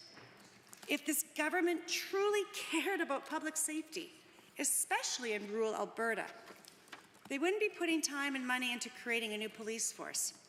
They'd be investing in what actually works: housing, mental health care, addiction treatment, access to primary care, employment opportunities, and we'd be opting into sex education because we know that talking about consent is a tool for prevention to gender-based violence. Yeah. The thing that makes our communities stronger and safer from ground up, because you don't reduce crime by rebranding a police service. You reduce crime by reducing desperation, by meeting people's needs before crisis turns into chaos. And we're not denying that rural crime is a real issue. The fear is real, and the impacts are real. People feeling unsafe, unsupported, and unheard. And this government is using that fear, not to solve the actual problem, but to sell a political project. Mm-hmm. They're not listening, they're not leveraging, they're using real community concerns to justify a massive top-down overhaul that doesn't actually address the root of the problem. Instead of providing real solutions, they're offering up a project that's costly, it's vague, and it's designed to check a box of political wish lists. And we've seen this play out before. In the healthcare, when the government dismantled the lab services and handed them off to Dynalife, people were told it's going to be faster, better, and more efficient. And what happened? Missed appointments, hour-long wait times, doctors scrabbling to get test results. And then, after everything fell apart, the government quietly took it all back at a massive cost to the public.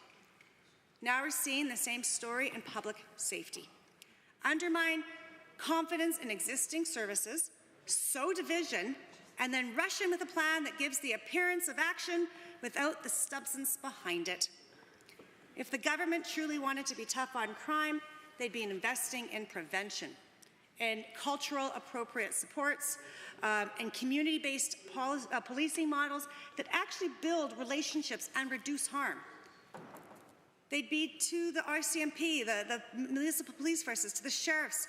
They'd be sitting down with people who have been clear about what they do and don't need. Instead, they've chosen to ignore all of that in favor of a $1 billion restructuring that no one asked for. Not because it's what rural communities want, because it fits a political narrative they're determined to sell. And it brings me to the bigger question, Madam Speaker. Why won't this government listen to Albertans? Because it's not just this bill. It's part of a long, familiar habit. Alberta said no to coal mining in the Eastern Sleeps, No to changes in our insurance. No to privatizing more of our health care, which the government is now charging ahead with anyway under Bill 55. And now 86% of Albertans said they want to keep the RCMP.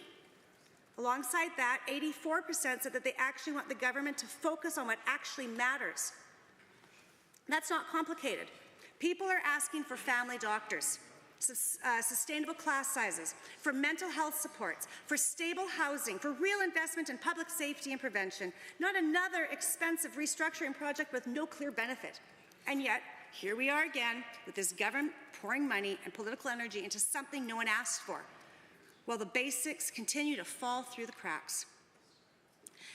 And we also need to talk about who is being impacted the most when the basics are ignored. Let's be clear. How people experience safety and what it takes to feel safety isn't the same for everyone. For many women in Alberta, especially in rural and remote areas, safety means having real options when things go wrong. It means knowing there's support, not just after harm has happened, but when you're trying to prevent it. It means being able to leave a violent partner and know there's a shelter bed waiting. It means knowing you won't be turned away because the local facility is full or it's closed. It means calling for help and not having to convince someone that stalking or coercion control is a real danger. Gender-based violence is rising in Alberta. We all know it. Frontline workers, police, advocates, and yet shelters are turning people away, crisis lines are overwhelmed. Prevention programs are underfunded and shutting down. In some parts of Alberta, there is no local service at all. And while women are facing this reality, what is this government doing? Spending hundreds of millions of dollars on costly restructuring of police services. One that hasn't been clearly explained. One that isn't backed by frontline consultation. One that doesn't respond to the safety needs that many women are calling for. It diverts attention and resources away from the services like shelters, crisis support, and trauma-informed care. And if this government were serious about public safety, they'd be investing in the services that actually save lives. They'd be listening to the people who run those shelters and work in sexual assault centres. They'd be ensuring that women have the support they need when they're at risk, not funneling public money into a vanity project meant to serve political image over public need. And beyond the cost and the confusion, there's another layer of concern here. How would the new agency actually be governed? One of the most troubling things about the bill is how little detail is actually provided. This new structure is being created with almost all of its governance left to regulation. We don't know who will appoint the board, what qualifications those members will need, whether communities will have a say, or if it even matters to this government given their track record of ignoring local input, and how public accountability will work. When it comes to public safety, something that relies on trust and transparency, this kind of ambiguity is dangerous. Albertans deserve to know who's making decisions about policing in their communities. Municipalities deserve to know how or if they'll be consulted and what kind of oversight will be in place. Frontline officers deserve clarity about the structure they'll be working under, especially when the government claims that they've been doing it for their own benefit. Instead, this bill offer is a shell. Public safety isn't something you fix by restructuring from the top down. You build it from the ground up with stable funding, with trusted relationships, with communities at the table. And that's the real missed opportunity here. This government could have used this bill to strengthen public safety in a real lasting way. Instead, they've chosen political optics under public trust, and communities across Alberta will be left to pick up the pieces. So I'll close with this. Albertans deserve a public safety system that is built with them, not around them. One that listens, one that responds, one that's rooted in community, not political calculations. We don't need more political theatre. We need real solutions. But Bill 49 doesn't offer them, and I will not be supporting this bill. The Honourable Member for Edmonton South. Thank you, Madam Chair. I rise to speak in full opposition to Bill 49, Public Safety Emergency Services Statutes Amendment Act of 2025. As someone who has family members who have served in some of the highest ranks of law enforcement across Canada for decades, including other provincial police, And as someone who also has family members living in rural who do not support this idea of removing the RCMP, and as someone who values deeply public safety of the utmost importance for our communities, I simply cannot vote in support of this bill.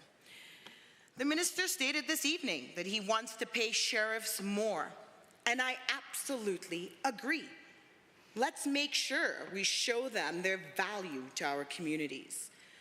So my question is, why hasn't the minister done this already? He can pay sheriffs without needing new legislation. My colleague from Edmonton City Centre offered a couple amendments this evening that were not even considered, which has been a pattern for this UCP government to not take constructive feedback or collaborate. And as I've read and reviewed Bill 49, it became very clear to me that the UCP government has zero credibility on public safety and takes rural Albertans for granted. Madam Chair, it's important to be clear on what Bill 49 really is. This UCP government is taking another step towards giving municipalities the option of ditching the RCMP in favour of a new provincial police service. Yet, Alberta municipalities stated that they are not aware of any municipalities that are asking for alternatives to the RCMP. This is only the latest in a multi-year and ongoing effort to misrepresent facts, foster public fear, and push a narrative to justify the replacement of Alberta's provincial police service without evidence, need, or deep consultation. This bill could force massive and unpredictable financial obligations on local governments. And yet, despite enormous pushback, this government is forcing through massive police restructuring that absolutely no one in Alberta has asked for or wants. Albertans have been abundantly clear. They have no interest in this government wasting taxpayers' dollars to reform and set up provincial police force. It's unclear who's asking for this when so many issues are top of mind for Albertans. And if passed, Bill 49 will ensure that any new police service will be a Crown corporation. That will Member, I hesitate to interrupt, but pursuant to Government Motion 67, which was agreed to earlier, 1 hour of debate has now been completed and the questions must now be put on Bill 49, Public Safety and Emergency Services Statute Amendment Act 2025 on the remaining clauses of the bill. Are you agreed? Agreed. Any opposed? No. Carried. A division has been called. Ring the bells.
remaining clauses of Bill 49.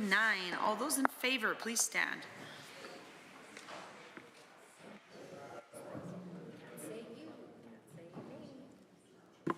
Honourable Mr. Sigurdsson, Honourable Mr. Nicolaides, Honourable Ms. Schultz, Honourable Mr. Williams, Honourable Mr. Glubish, Honourable Minister LaGrange, Honourable Mr. Horner, Honourable Mr. Scow, Honourable Mr. Ellis, Honourable Mr. Amory, Honourable Mr. Newdorf, Honourable Mr. Lowen, Honourable Mr. Wilson, Honourable Mr. Jean, Honourable Mr. Dreeshen, Honourable Mr. Nixon, Mr. Wright, Mr. Rosewell, Honourable Mr. Turton, Honourable Mr. Yassine, Honourable Ms. Furr, Honourable Mr. Jones, Honourable Mrs. Sawney, Mr. Getson, Honourable Mr. Nally, Honourable Mr. Long, Honourable Mr. Hunter, Mr. Yao, Mr. Steffen, Mr. Van Dyken, Mr. Cooper, Mr. Sear, Mrs. Johnson, Mr. Wiebe, Mr. McDougall, Mrs. Petrovic, Mr. Lunty, Mr. Dick, Honourable Ms. Armstrong-Hominack, Mr. Young, Mr. Bouchard, Mr. Singh, Ms. Lovely.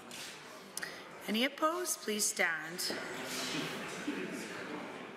Ms. Algenade, Honourable Member Hoffman, Member Callahoo Stonehouse, Mr. Shepherd, Ms. Sweet, Ms. Wright, Member Armenko, Member Kayande, Member Hoyle, Member Batten, Ms. Hayter, Member Irwin, Member Beauperai, Honourable Ms. Sigurdsson, Dr. Matz.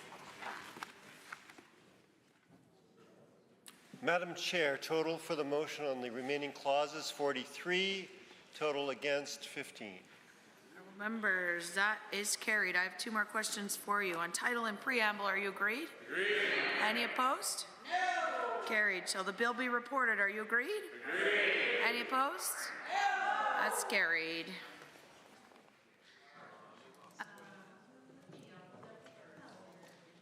Madam Chair, I move that the committee rise and report Bills 47 and 49. That's a good idea. May I suggest we rise and report on Bill 49 with amendments and rise and report on Bill 47? Happily, if there are amendments. Having yes. heard that So motion, all those in favor, please say aye. Aye. Any opposed, please say no. So carried. Here's your bill, yeah. Unless the speaker comes in.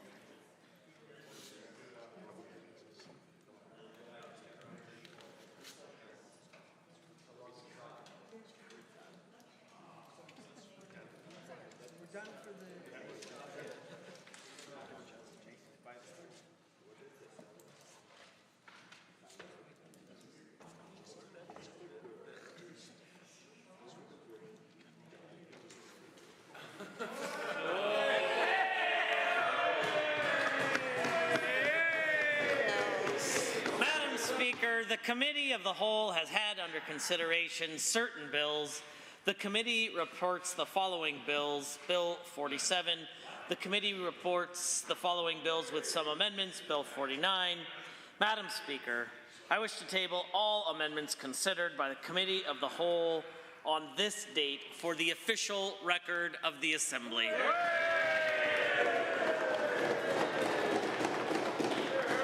Does the Assembly concur in the report? All those in favor, please say aye. Aye. Any opposed, please say no. So carried.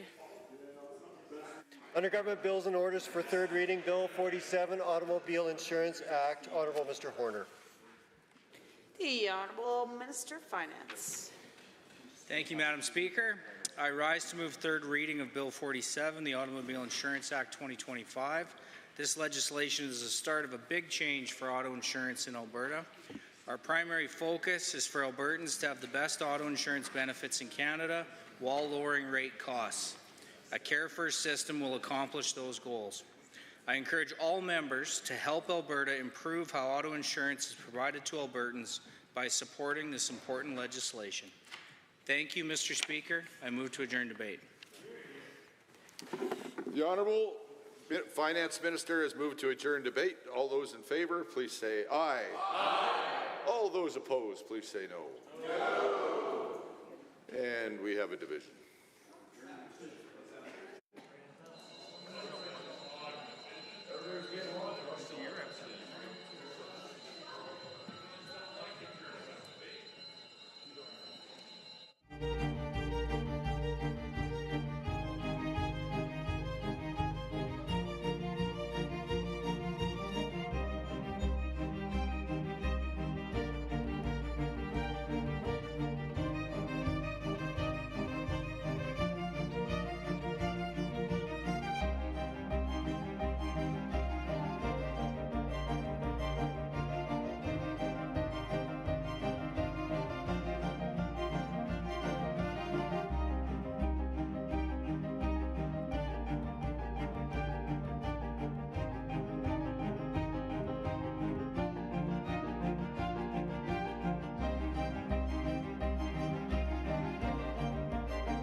members, the Honourable Minister of Finance and President of Treasury Board has moved to adjourn debate. All those in favour, please stand. The Honourable Mr. Sigurdsson, the Honourable Mr. Nicolaides, the Honourable Ms. Schultz, the Honourable Mr. Williams, the Honourable Mr. Glubish, the Honourable Minister LaGrange, the Honourable Mr. Horner, the Honourable Mr. Scow, the Honourable Mr. Ellis, the Honourable Mr. Amory, the Honourable Mr. Newdorf, the Honourable Mr. Lowen, the Honourable Mr. Wilson, the Honourable Mr. Jean, the Honourable Mr. Dreeshen, the Honourable Mr. Nixon, Mr. Wright, Mr. Rosewell, the Honourable Mr. Turton, the Honourable Mr. Yassin, the Honourable Ms. Furr, the Honourable Mr. Jones, the Honourable Mrs. Sani, Mr. Getson, the Honourable Mr. Nally, the Honourable Mr. Long, the Honourable Mr. Hunter, Mr. Yao, Mr. Steffen, Mr. Van Dyken, Ms. Pitt, Mr. Cooper, Mr. Sear, Mrs. Johnson, Mr. Wiebe, Mr. McDougall, Mrs. Petrovic, Mr. Lunty, Mr. Dick, Honourable Ms. Armstrong-Hominack, Ms. DeYoung, Mr. Bouchard, and Mr. Singh. Honourable members, all opposed to adjourning debate, please stand. Ms. Algenaid, Honourable Member Hoffman, Member Calhoun Stonehouse, Mr. Shepherd, Ms. Sweet, Ms. Wright, Member Aramenko, Member Kayande, Member Hoyle, Member Batten, Ms. Hayter, Member Irwin, Member Beauperai, Honourable Ms. Sigurdsson, and Dr. Metz. Let's be friends. Mr. Speaker, total for the motion 43, total against 15. The motion is carried. Under Government Bills and Orders for third reading, Bill 50, Municipal Affairs Statutes Amendment Act 2025, Minister of Municipal Affairs. The Honourable Government House Leader. Thank you, Madam Speaker. It's my pleasure to rise and move third reading of Bill 50, the Municipal Statutes Amendment Act 2025. Now, I'd like to begin my speech by thanking the previous Minister of Municipal Affairs for all of his diligent work on this bill and everything else he's done in the file of the Municipal Affairs Minister to serve this province diligently. And Madam Speaker, this bill is about making local government work better for Albertans, strengthening its fairness, transparency, and accountability, core principles of good governance. There's a lot of great things in this bill that we could talk about. We are ironing out some of the rules for the upcoming fall municipal elections by making timely amendments that would ensure that the voting rights of Albertans with disabilities are protected by allowing for the use of elector-assisted terminals. It would also enable that residents displaced by last year's wildfires in the municipality of Jasper can take part in the democratic process by allowing them to vote and run for office if they intend to return to their community. We're also making amendments that are essential to strengthening local governance and ensuring that council members act and make sound decisions that are reflective of the communities and residents they serve. We have seen municipal codes of conduct work. However, some municipalities have seen it become a weapon used when councillors disagree with one another. We would be codes of conduct. Codes of conduct would pause to allow us to work with municipalities on establishing standard procedures for council meetings and committees to minimize dysfunction between council members. We will also explore the creation of a municipal ethics commissioner with our municipal partners. Our government's proposed amendments also acts on feedback from my partners by streamlining intermunicipal collaboration to bolster economic opportunities and deliver effective intermunicipal services for residents. Our proposed legislation also recognizes that we must protect the investments of hardworking Albertans. This will be done by ensuring homes are built to meet construction and safety and quality standards, that they are protected if construction defects do occur. Further amendments will streamline the construction process for owner builders by simplifying permit applications. Our government's amendments to get this done are based off extensive consultation with home builders, expanding the province's housing supply, and is responsive to the needs of hardworking Albertans who invest in new homes. Madam Speaker, Bill 50 delivers practical, focused reforms that respond directly to the challenges facing Alberta municipalities, voters, and homeowners. Cuts red tape, strengthens transparency, protects home buyers, and clears the path for more effective local governance. Quite simply, this bill is about making local government work better, fair elections, smarter collaboration, stronger accountability. With that, Madam Speaker, I move third reading of Bill 50, and I move to adjourn debate. Having heard the motion to adjourn debate, all those in favor, please say aye. Aye. Any opposed, please say no. No. So carried. A division has been called. Ring the bells.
Honorable members, the division has been called on the adjourning of debate. All those in favor, please stand.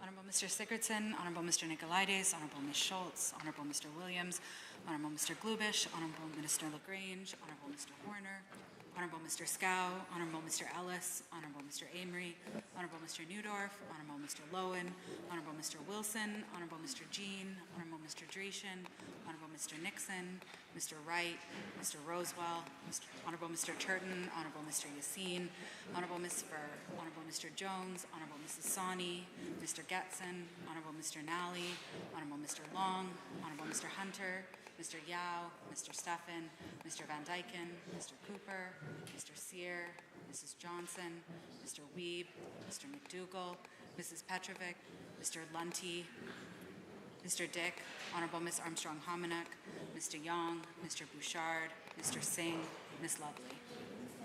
Any opposed? Please stand. Ms. Algenade, Honorable Member Hoffman, Member Calahoo Stonehouse, Mr. Shepherd, Ms. Sweet, Ms. Wright, Member Aramenko, Member Kayande, Member Hoyle, Member Batten, Ms. Hayter, Member Irwin, Member Beaupry, Honorable Ms. Sigurdsson, Dr. Metz. Madam Speaker, total for the motion to adjourn 43, total against 15. Honorable members, that is carried.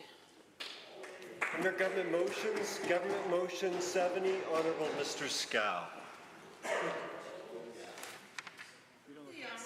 Government House Leader. Well, thank you.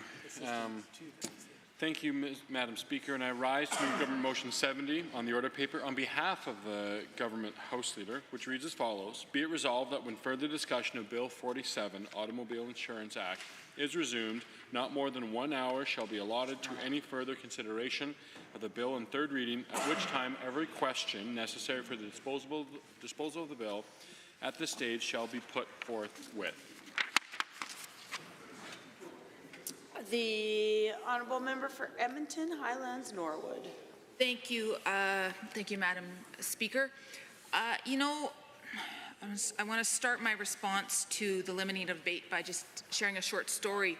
I was visiting a school earlier today, Emmy Lazert High School, a fabulous school in the riding of Edmonton-Decorah, which is an area represented by an incredible MLA.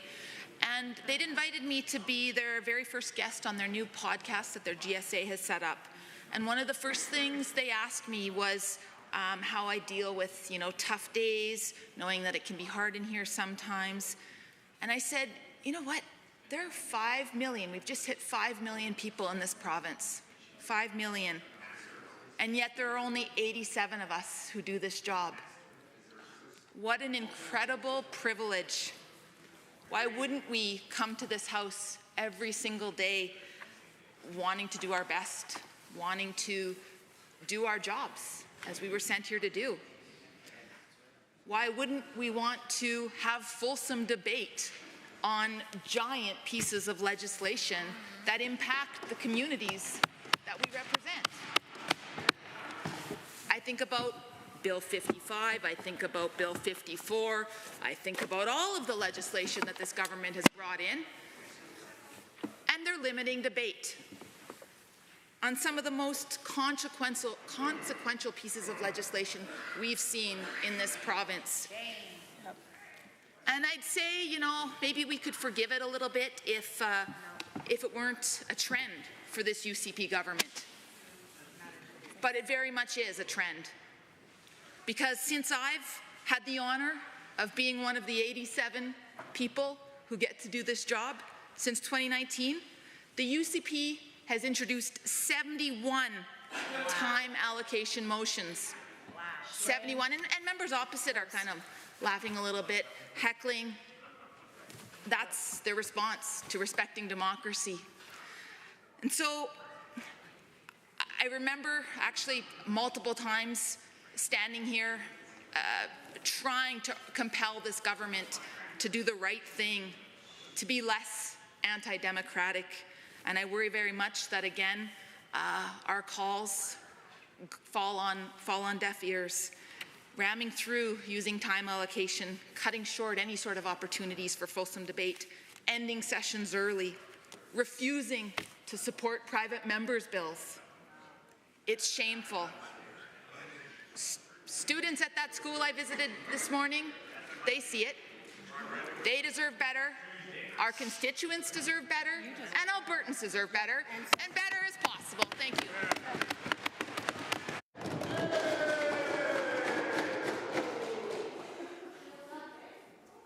Honourable members, on the government motion, are you agreed? If you are, please say aye. Aye.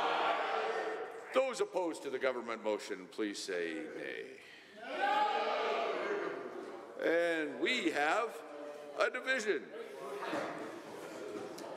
Ring the bells, please. Call in the members.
Honourable members, all those in favour of Government Motion 70, please stand. Honourable Mr. Sigurdsson, Honourable Mr. Nicolaides, Honourable Ms. Schultz, Honourable Mr. Williams, Honourable Mr. Glubish, Honourable Minister LaGrange, Honourable Mr. Horner, Honourable Mr. Scow, Honourable Mr. Ellis, Honourable Mr. Amory, Honourable Mr. Newdorf, Honourable Mr. Lowen, Honourable Mr. Wilson, Honourable Mr. Jean, Honourable Mr. Dreeshen, Honourable Mr. Nixon, Mr. Wright, Mr. Rosewell, Honourable Mr. Turton, Honourable Mr. Yassin, Honourable Ms. Furr, Honourable Mr. Jones, Honourable Mrs. Sawney, Mr. Getson, Honourable Mr. Nally, Honourable Mr. Long, Honourable Mr. Hunter, Mr. Yao, Mr. Stephan, Mr. Van Dyken, Ms. Pitt, Mr. Cooper, Mr. Sear, Mrs. Johnson, Mr. Weeb, Mr. McDougall, Mrs. Petrovic, Mr. Lunty, Mr. Dick, Honourable Ms. Armstrong-Homenuk, Ms. DeYoung, Mr. Bouchard, Mr. Singh, and Ms. Lovely. Honourable members, all opposed, please rise. Ms. Algenade, Honourable Member Hoffman, Member Calhoun-Stonehouse, Mr. Shepherd, Ms. Sweet, Ms. Wright, Member Aramenko, Member Kayande, Member Hoyle, Member Batten, Ms. Hayter, Member Irwin, Member Boparai, Honourable Ms. Sigurdsson, Dr. Metz. Mr. Speaker, total for the motion 44, total against 15. And the motion is carried. Under Government Motions, Government Motion number 75, Honourable Mr. Scow. Government House Leader. Yes, Madam Speaker, I do believe it is another good motion, as stated by the member from Red Deer South. I do rise to move Government Motion 75 on the order paper on behalf of moved by myself, which reads as follows. I see that others find that amusing. Be it resolved that when further consideration of Bill 50, Municipal Affairs Statutes Amendment Act 2025 is resumed, not more than 1 hour shall be allotted to any further consideration of the bill in third reading, at which time every question necessary for the disposal of the bill at this stage shall be put forth with. The Honourable Member for Edmonton City Centre. Thank you, Madam Speaker. Madam Speaker, democracy isn't meant to be convenient. The whole system that we have of government exists with checks and balances that are built in. Speed bumps, as it were. Ways to keep governments from running roughshod over their citizens. The whole purpose of us being here, of the standing orders, of everything that's in place, is intended to ensure that we have real democratic engagement. Now, the challenge with that, Madam Speaker, is those rules, those processes that are in place to protect the public and to protect democracy are only as good as the respect from the folks that are wielding it. And the government does have the power to choose to override those systems, to abuse those systems, frankly, to change those systems to its own advantage. And the challenge is, Madam Speaker, that when you treat democracy as inconvenience, you open the door to corruption, to increasing arrogance, entitlement, hubris. It leads to what we've got with this government today, Madam Speaker. Led by a premier whose own arrogance led her to actually try to interfere in a criminal case. Led by... The Honourable Government House Leader. Yes. Madam Speaker, I was listening with great intent as the member from Edmonton City Centre was talking, but I think the most recent comments suggesting that the ill actions that are against the law by the Premier would be certainly out of order and create unrest. And certainly there'd be abusive language and insulting, would impute false motives or unavowed motives against another member, makes allegations against another member, I understand the hour was late. The member from Edmonton City Centre is upset. Happens. It's too bad. But it doesn't give the member license to start casting aspersions against the Premier and attributing false motives against her, particularly ones that are illegal in nature. So I would ask the member to apologize and refrain from using that kind of language ever again. Honourable member for Edmonton City Centre. Thank you, Madam Speaker. I did not opine on the Premier's motives in the actions that were taken. And I did use the word attempt. And I would note that this is based directly on a ruling from the Ethics Commission, who stated that the Premier breached the Conflict of Interest Act in attempting to interfere with the Minister of Justice in the oversight of a criminal case and charges that were placed against the individual Arthur Pavlovsky. That is not an allegation, that is fact. And I understand that the government House Leader is upset with the exercise of democracy in the House. But this is not a point of order. Oh man, it's very late for this sort of thing. Honourable members, look, we've got a job to do. Let's do this job. Let's be as helpful as we can in the language that we use in this chamber, and be as kumbaya as we can, sitting two sword lengths across from each other. I don't know what to say. It's very late. That's what I'm going to say. Please, member, just watch the words that you say in the words that you have left in the 3 minutes in your part of this closure debate. Madam Speaker, I appreciate that this government does not like to hear the truth of its own record. This government does not like to hear the actual facts about its actions and its choices.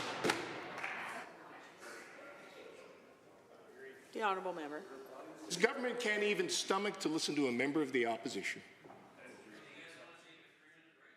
This government can't stand to actually hear the truth about where they are. The member for Lac St. Anne Parkland in particular can't stand to hear the truth, Madam Speaker. The fact is, this is a government that has exercised closure more times than any other. This is a government that does not even truly believe in consulting with Albertans. That is the height of arrogance and hubris this government has reached. For this government, the idea of consultation is for people to sit and be told what they're going to do. This is a government that is working to hide more information from Albertans than any other before, making actual changes to the legislation governing freedom of information to do so. This is a government that is changing elections legislation to give itself more advantage. This is a government that is utterly unashamed of their arrogance and their entitlement. And that is reflected again in the fact that we're sitting here doing batch motions for closure on legislation that this government introduced, 19 pieces of legislation in 8 weeks, Madam Speaker. Some of the most significant pieces of legislation dropped with only 2 weeks left in this session. And they applaud, Madam Speaker, because they are arrogant and they are entitled, and they have lost their bearings. The honourable member for Old Stittsbury Three Hills. Honourable Speaker, Madam Speaker, in the last 4 minutes of the remarks from my good learned colleague, friend, the honourable member for Edmonton City Centre, just prior to the point of order that the government House Leader rose on, he specifically and intentionally referred to the Premier as being arrogant, and then now, immediately, or moments after your correction, he has referred to members of the government as being arrogant. I would suggest that when such a fair and lenient ruling came from the Speaker with respect to his remarks and language that's likely to create disorder, I've given my fair share of time allocation closure speeches in this House. It can be done in a way that isn't going to create disorder, and I encourage you to remind him of the same. Thank you. You may proceed. But I will not back down from my assertion that this is a government that is arrogant and entitled. and continues to demonstrate that in this House. Speaking of the government broadly, Madam Speaker, which is not any particular individual in this House, I will say the actions of this government demonstrate that they have no interest in debate, they have no interest in democracy, they choose to repeatedly shut down debate. The record of this government is clear in that they have done so more than any other in the history of this province. That is a sign of disrespect to Albertans who have elected us to come to this place and be their voice. It is a sign of disrespect to every Albertan that they continue to refuse to consult. To every Albertan they ignore as they force through legislation that Albertans have made it quite clear they do not want. Because they think that if Albertans aren't watching at this late hour of night, that it doesn't matter. So to be absolutely clear, Madam Speaker, we are against this motion. We are here on behalf of Albertans. We will continue to argue on behalf of Albertans. We will continue to hold the mirror up to this government so they can see the reflection of who they are choosing to be. I think this government is well aware. They may choose to mock, they may choose to jest, they may choose to heckle tonight. But I hope at some level there is a modicum of shame. Members, all those in favor of government motion 75, please say aye. Aye. Any opposed, please say no. That is carried. Under Government Bills and Orders for third reading, Bill 47, Automobile Insurance Act, adjourned debate, Honourable Mr. Horner. The honourable member for Calgary Elbow.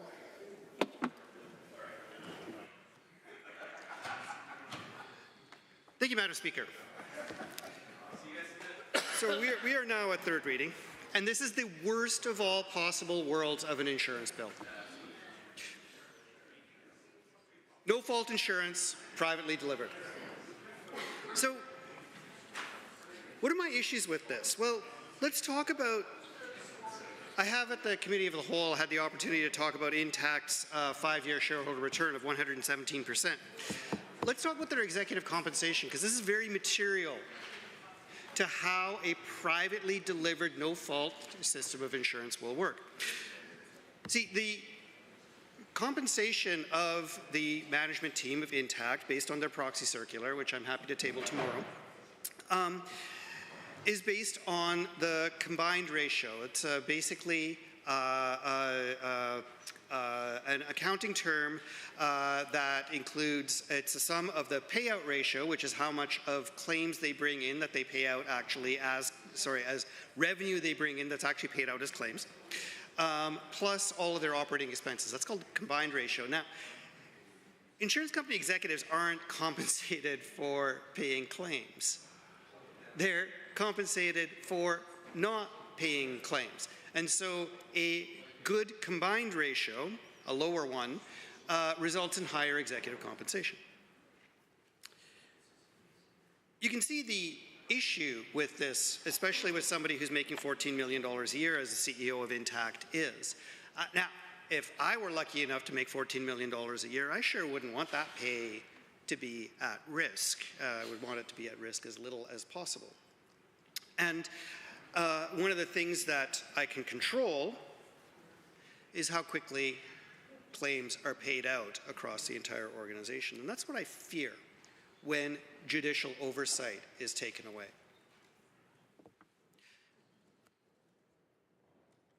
This is probably a compensation plan. I call out Intact simply because they are the largest property and casualty insurance company in Canada, essentially a pure play in property and casualty. I believe. I could be wrong. I call them out, though, because most pay-for-performance systems most executive compensation systems should be based on pay for performance. If shareholders make money, management should make money. What do shareholders make money on? What do management make money on? More efficient operations. Companies, insurance companies that bring in revenue and slow down the paying of claims. Now, they'll say, look, there's market discipline. Ultimately, insurance companies that don't pay claims won't be able to get policy renewals. But the policy is today, and the potential for claims is down the road. And so this creates a problem, which is why insurance regulation exists, to make that problem a little bit easier for consumers of insurance to handle. That companies are actually required by regulation to make sure that they do pay claims. And where regulation can't solve the entire problem, that's where people need to rely on the courts.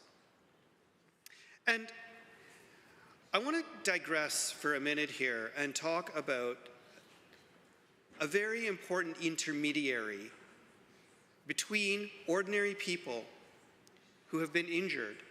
Maybe they have concussions. Maybe they have very limited ability to understand an extremely complex system of rulings and appeals and decisions. Maybe they are overwhelmed by technical conversation from a claims from a claims adjuster. Maybe they have been required to see a medical professional employed by the insurance company who has an incentive to keep his relationship with the insurance company so that he or she can continue to get more business from them. And so this is a difficult to navigate system. And that's why lawyers exist. I joke a lot of time with some of my lawyer friends that, everyone hates lawyers until you need one. And so I want to speak directly to the legal profession here in Alberta. What you do is important. You look out for victims. You make sure that the little guy gets what they're due. And so I haven't had like a recent conversion simply to oppose Bill 47. I've not been like somebody who thought that, public no-fault insurance is the right way to go, and because that's now being delivered by a UCP government, that's not why I'm opposed to no-fault insurance privately delivered. Oh no. I'm opposed because I believe that if we are lowering insurance premiums on the back of injured and vulnerable people, we need an authentic societal conversation about that.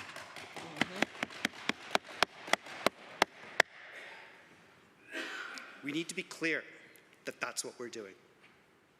And regardless of what the Minister of Finance has said, that this is the richest benefit suite of any auto insurance program in Canada, which, if it's true, means premiums won't go down. But the fact is that a rich benefit suite on paper that people cannot access because they can't hire somebody who has only their best interests at heart does not actually exist. And so I want to tell all of my lawyer friends, I know this is tough for your businesses, but I know that you're also thinking about all the people that you won't be able to help anymore. And I want to tell you at least that I'm on your side here. Because what you do is important and valuable and creates value for society. Insurance companies also create value for society. They spread risk. That's why we need a proper insurance regulatory scheme and a proper insurance regulatory system that makes sure that everybody in this very complex system performs their role. And I understand that there are costs that are embedded in the system that could come out. I don't understand, though, why this government couldn't try doing some minimal stuff. Let's look at hail damage. Let's look at other forms of just some moderate changes that all insurance stakeholders have been in agreement on over the last 2 years, and bring those in and then try that out and then see if that works. Instead, what has happened with 6 years of UCP government is failure after failure after failure. The minister has said correctly, you can't keep caps on forever. That is true. And yet at the same time, this is a government that took the caps off, watched premiums skyrocketed, and did nothing for 6 years. And so here we are. We're in a mess of this government's making, and what they have chosen to do is the same thing that they chose to do on healthcare, which is blow everything up. Blow it all up and let God sort it out. And the people of Alberta are going to face the consequences of, frankly, some very lazy decision-making by this government, both in healthcare and in insurance. So, how are the people of Alberta going to know that this is working or not? One thing that they can point to is, are your premiums actually going down? We'll ask that in a year or two. Have the premiums actually gone down? And we'll see if the government has lower premiums or if they have excuses. Will people be able to actually get the treatment that they need and that they deserve? And so, what I want to say, Mr. Speaker, is I really, really wish that the government had taken the fulsome consultation that they had done. They had talked to victims more.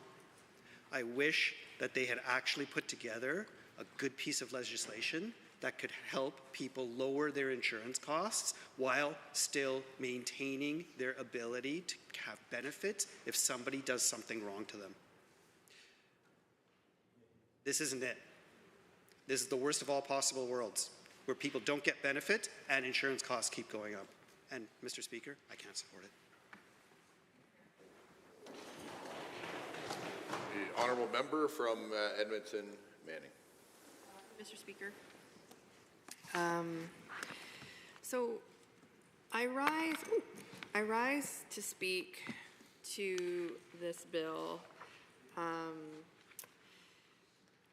with a little bit of frustration, only in the sense that we haven't had a lot of time to really get into the bones of where the government is planning to go with this. I would say that in a typical way, the government hasn't done a great job on communicating this out to Albertans, to consulting with Albertans, and to trying to figure out what it is that this is actually going to look like. When we hear the government say, well, there'll be a suite of services. Sweet. Yeah, a suite of suites of services. I did not misuse my name this time, I must say. That offer hasn't really been put out. I don't see in all of the changes that the government has made a clear direction as to how these programs and services are going to be better than what Albertans get now. And how it's going to minimize people having to still go through some form of a court process to be able to actually get the reimbursement and the services that they want. I mean, they say in the bill that that's what's supposed to happen.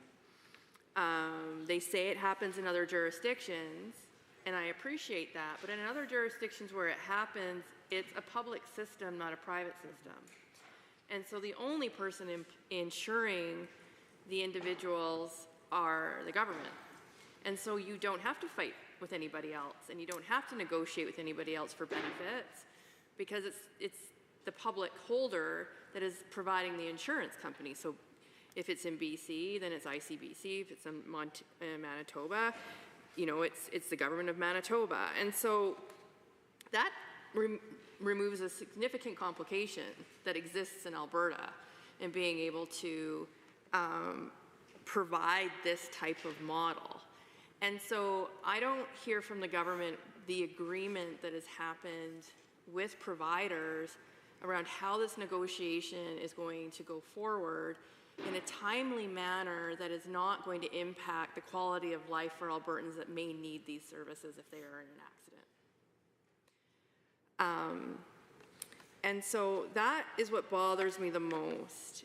I do think that there is some weird language in here as well in the bill where you see the government using language like not likely to contribute to further functional improvements of the insured. Not likely is a very vague and open to interpretation statement. It is a weird one to have in legislation. Usually it's you shall or you must. Not likely is not normally the term that we legislate with. And so it seems like it's creating an opportunity for some loopholes or some interpretation to allow an erosion, I guess, of services over a period of time. And I'm still not sure I totally buy how it's going to reduce insurance rates. My worry is that it will actually inflate services for those people who have been impacted by having to access supports, whether they be the person that didn't cause the accident, but they're the ones that have to receive some sort of benefit. And I don't see where the protection is that says that this isn't going to impact on their side, because you've taken out the fault. And so it does open up an opportunity, and the government really hasn't responded to that piece around the protection of the other individuals and what that means. I do think as well that I just don't think it's going to do what the government thinks it's going to do. It's also kind of an interesting definition in Section 57 that requires a claimant to undergo medical exams when and as often as the insurer reasonably requires, which I guess my question is this going to be under regulation about what would be reasonable? Because, I can speak to, before I was elected, I was in a pretty serious car accident, and it wasn't my fault. And I was bedridden for almost 6 months because of it. And I didn't have to continuously keep going back to get more documentation. I had my initial assessment. My assessment was pretty clear. I had to go to physio. I had to do some other rehabilitation stuff. I did all of it because I couldn't get out of bed. And it was not great. But after the initial assessment was done, as long as I was following through on my treatment plan, the insurance company was satisfied with that because they knew that they were probably getting updates from the providers, which is fine because they were providing billing and there was some communication happening there. But there was no requirement to undergo further medical examinations. Eventually, the decision was made is that I no longer needed treatment. My my medical team decided that, and away we went. And I got better and things happened. So I'm not sure why this is in here outside of a traditional practice of being, like, why are we saying that this piece has to be put back in here and expanded, that it's when and as often as the insurer reasonably requires. What is reasonable? What is the definition of reasonable? Will this be under the regulation to say that it's expected once and then a reasonable would be 3 months later? Or reasonable would be if the individual does not follow through on medical advice? Like, what are we determining as reasonable? Because you could easily have someone, a company say, well, your one doctor said this, we don't agree, we want you to go to another doctor and get another opinion, and then you have countering opinions, and all of a sudden they say, well, now we want you to go to another doctor because now you've got 2 different opinions and we need to figure out which one's right. And you're sending someone repeatedly to go get reassessed because the insurance company is trying to find a way to not have to provide the basic benefits, and yet you've got someone who could potentially be in serious pain and unable to drive or access or be able to get to those appointments. So the language in here is odd. And I would be curious to hear from the minister what the insurance company's rationale, because apparently consultation happened on this, for using this language, and then why the government chose to build it into the legislation the way that it is, because it's very vague. Now, my colleague did mention too that he'll be curious in a year and a half from now whether or not we see an impact or a reduction in insurance costs. I would be too. My hope is that we're not going to see the government decide that it's not FOIPable, or that now all of a sudden the regulation's been changed and this information doesn't have to be publicly disclosed, and in fact the insurance company owns it, and so therefore the government can't publicly let individuals know because in fact it actually hasn't worked. So I'm going to leave it there. Because again, I do believe we need some reassurance from this government. We keep debating bills and it just keeps going back to transparency for me and trust. And at this point, I don't trust a word that's coming out from the government to be able to tell Albertans what's actually happening. And I think that their legislation just continuously keeps coming forward with a lot of unknown answers and not a lot of communication with Albertans. And so, I have a hard time understanding why we are where we are with this, and also what the reporting mechanism is going to be by the government, so that in a year from now, my honorable colleagues' information or questions around transparency and if it worked will be answered. Thank you, Mr. Speaker.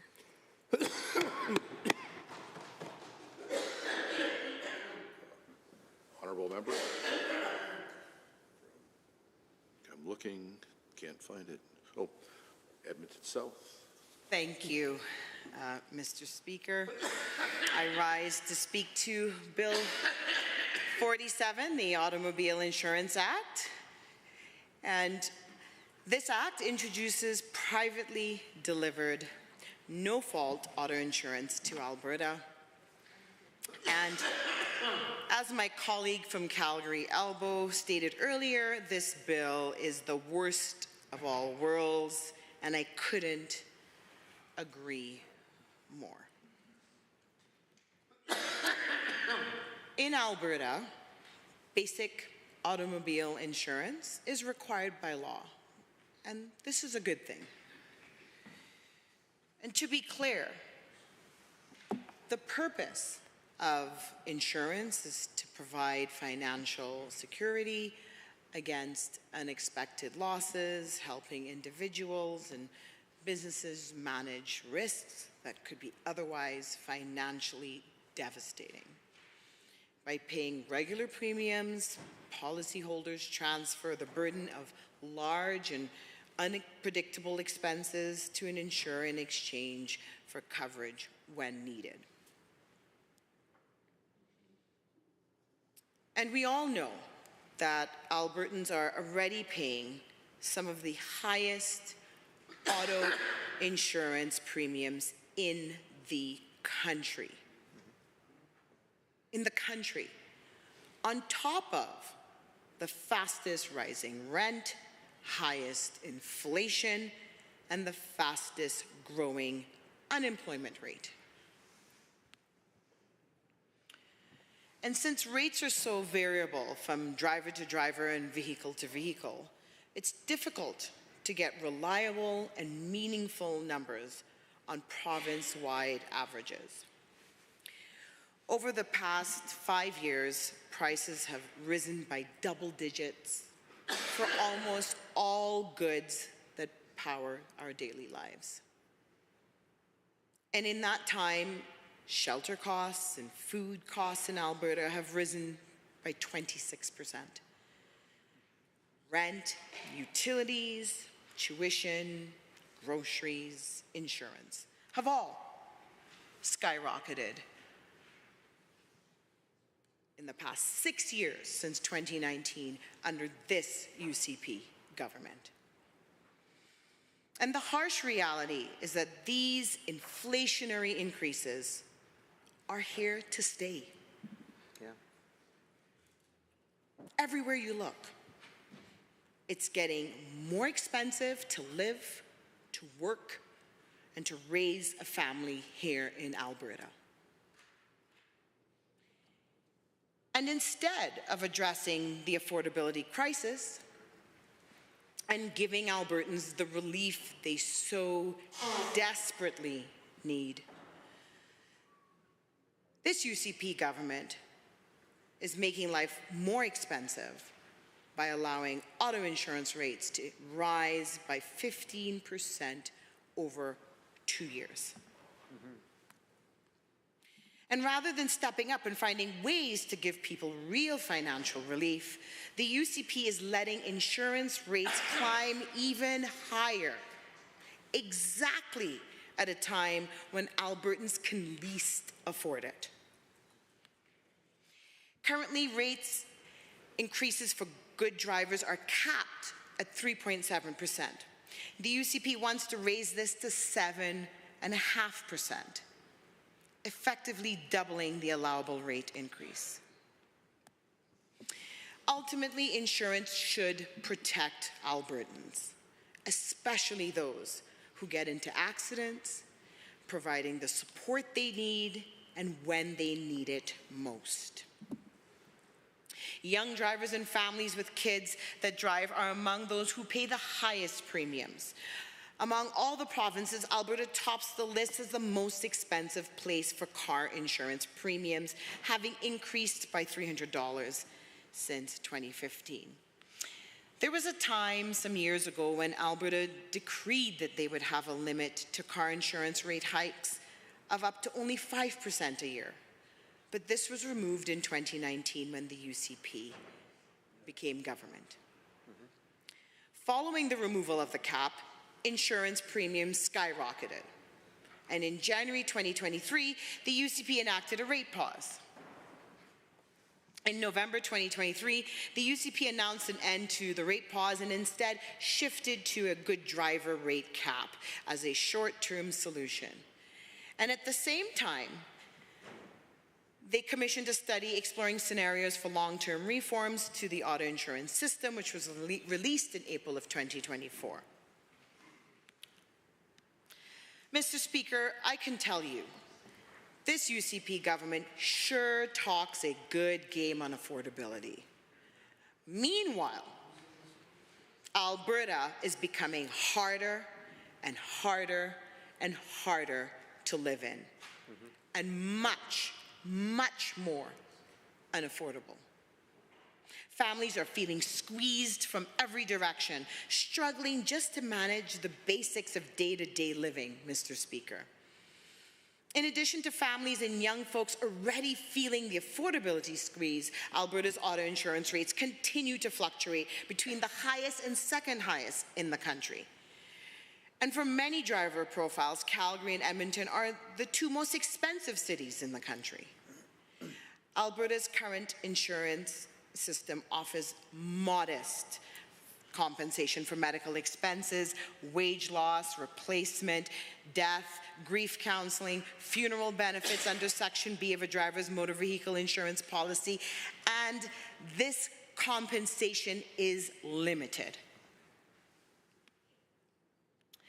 But Bill 47 changes all of this through its first care model, which would remove the ability for motorists to sue at-fault drivers. And in contrast to public no-fault systems across Western Canada, Alberta's new no-fault system would be privately delivered by insurance companies. And this is relatively uncharted territory, Mr. Speaker, which leads me to think, has this government fully and thoroughly thought about the real impacts of this legislation to Albertans?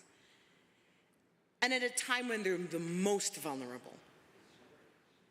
And will this actually become more affordable in the long run? And my colleagues this evening have spoken about that, and that is of great concern to me. My questions for this government is, how will the UCP strike a balance between keeping costs down while still ensuring Albertans have adequate protections? And how will we know whether these changes are really working for Albertans? Would it be a predetermined system that runs by a for-profit insurance companies as opposed to the government? But as we've seen with so many of the bills brought forward by this government, the UCP is short-sighted and willing to put Albertans last in many of the decisions they make. Mr. Speaker, of all the options available, the UCP has taken the worst possible route. Albertans will pay more in premiums, only to receive fewer consumer protections and lose their rights to challenge insurance companies in court. The UCP has given insurance companies the green light to jack up our rates for the next 2 years and then rip away our long-standing consumer protections in 2027. Bill 47 locks Albertans into a system where insurers call the shots, and it seems that the UCP has really thrown out the baby with the bathwater here. How does this government stand knowing all of this with this bill?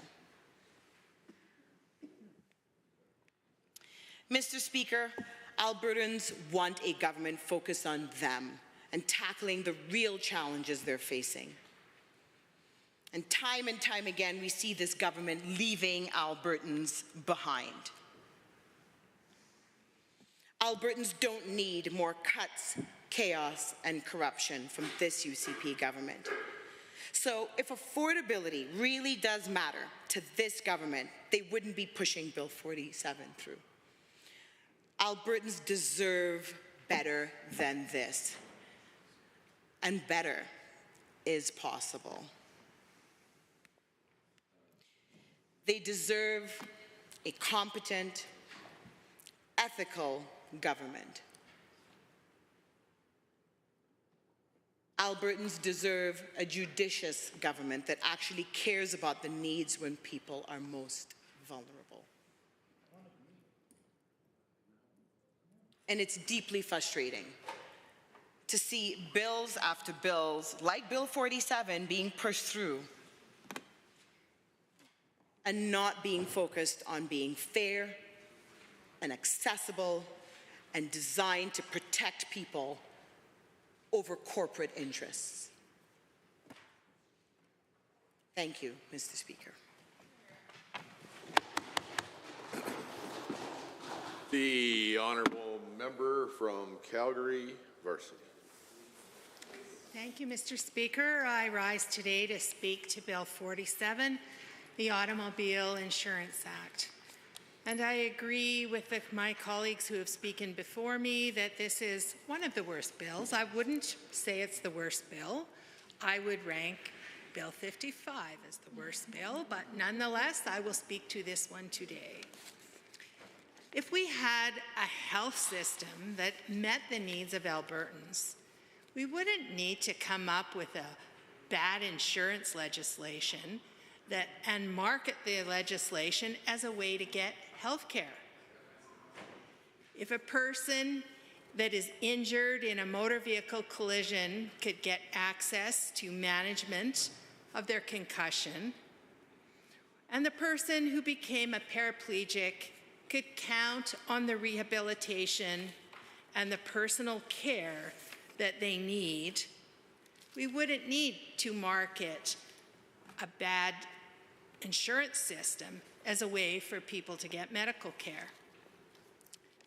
Now that said, I would really like to know how this care is actually going to be offered.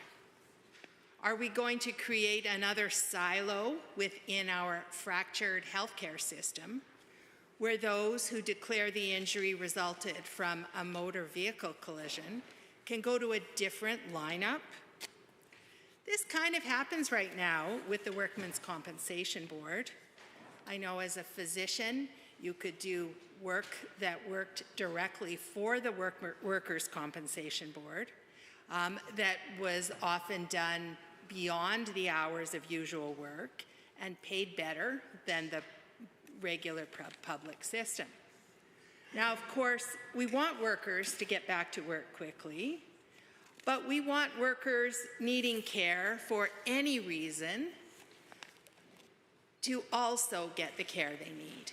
So will this bill work out a way that people injured in a collision are going to get their care separately? Or will the people that are injured get their care through the same limited access that other Albertans are desperately struggling with? There are a lot of costs that come with a disability. Just getting through the day can require help to get out of bed, help to get dressed, help to brush your teeth, to wash, to use the toilet, preparing meals, eating, and now that's only to breakfast time. What about childcare? Getting children up and ready for school or daycare, and then getting them to and from school and other activities. If the need for these services is due to someone else's error or negligence, will the injured person actually receive the funding needed for these new required services? With this new legislation, which removes the right of those harmed to sue for their losses, this is probably not going to be possible. It's going to be too bad, so sad, very unfortunate what happened to you.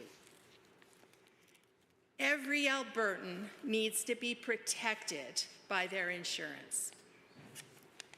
Several years ago, I had the pleasure of caring for a young man that had been injured in a motor vehicle accident and had become a paraplegic from that.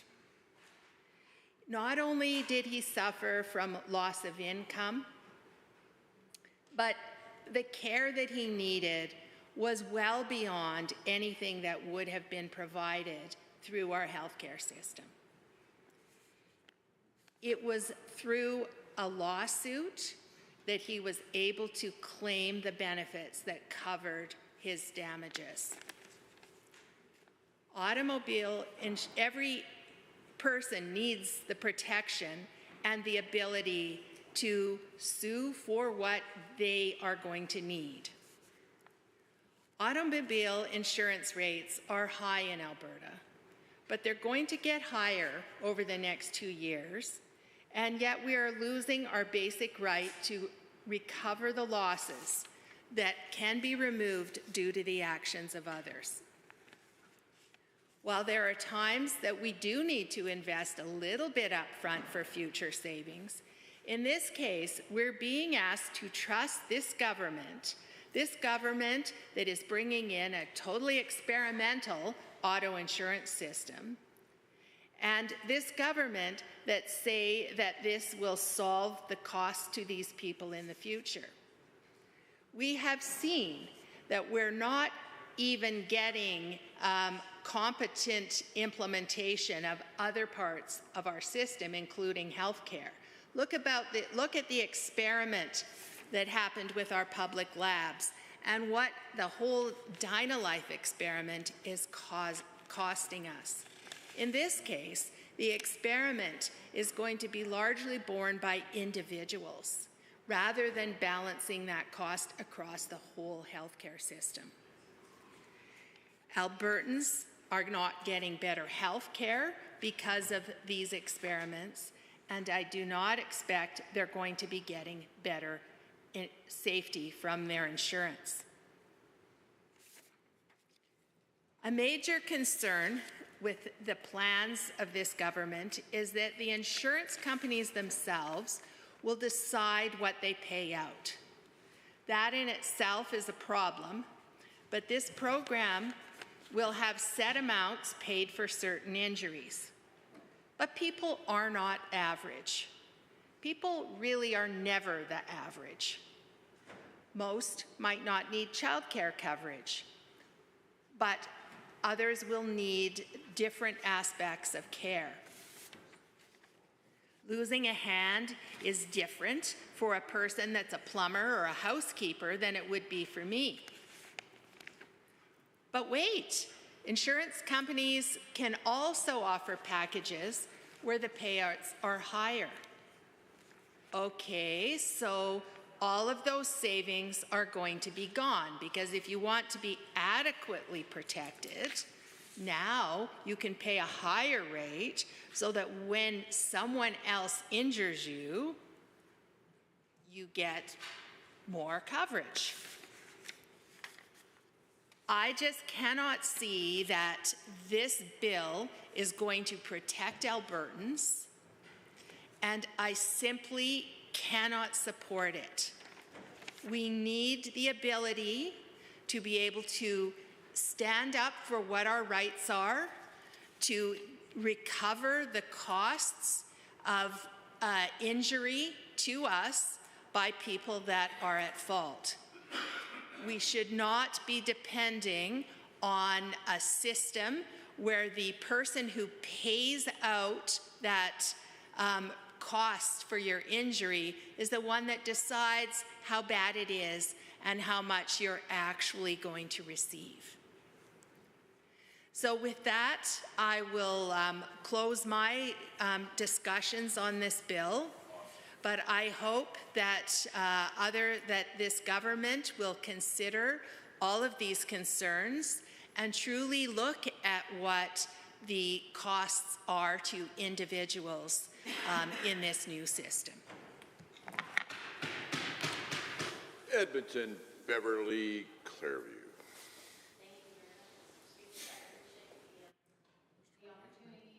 To speak to Bill 47 and talk about some of my concerns and worries about the passage of this particular bill.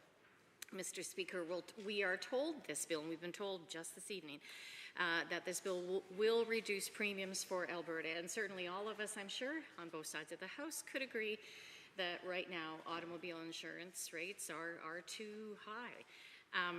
And we also know that from some recent statistics that just a couple of years ago, Alberta had the second highest rates in the country. In 2022, as one example, the average annual auto insurance premium here in this lovely province of ours was $1,587. And what we also know is that in 2023, that amount of money had actually risen to $1,669, and I'm sure that in the intervening couple of years since 2023 and 2025, it's gone up commensurately as well. But we also need to understand, Mr. Speaker, that that's an average. We know that there are people who will do things like, and this is what my colleague from Calgary Varsity was alluding to. There are some people who will only be able to afford just the very basic of personal liability insurance, that bare minimum that they are required to hold. Well, there are others as well who will take that personal liability insurance and perhaps raise it to $2 or $3 or $4 million or more, depending upon their needs for their work, perhaps, and in addition, perhaps have a whole lot of comprehensive insurance. So that average might be a little bit misleading, but nonetheless, I'm going to use that average to sort of bring things down a wee bit. That $1,669 per year works out to about $139 a month, Mr. Speaker. And that monthly charge, for instance, could equate to a year's worth of field trip fees for an elementary school student. It could be how much one textbook costs for a student, say in the Department of Education at Concordia University. It could be the monthly bus charge that a person who takes Edmonton or Calgary Transit might be looking at. It could be that yearly costs could equate to how much you're paying in rent every single month for your two-bedroom apartment in either Edmonton or Calgary. And what that means, Mr. Speaker, is that that's actually a substantial amount of money. It's not an inconsequential amount of money. And we also know that for many folks, particularly those who are new drivers who might be disadvantaged or who have more than one vehicle, the total cost can be much higher. Now, the yearly cost for auto insurance in Canada a couple of years ago, we also know, ran the gamut, and that's because other provinces have got different systems of auto insurance, a few of which, of course, we've already heard about, having a public system. And certainly those provinces, which are our neighbors, Saskatchewan and British Columbia, are routinely hundreds of dollars less than we are. And putting aside for the moment the reality that this government in the middle of a cost of living crisis has seen fit to allow a 7.5% increase in this year and the next, as we wait for all the regulations to come, as we wait for further consultation, as we wait for provisions and processes to be set up, that means that Albertans are looking at a 15% increase over the next couple of years in terms of what's already an extraordinarily expensive piece of a required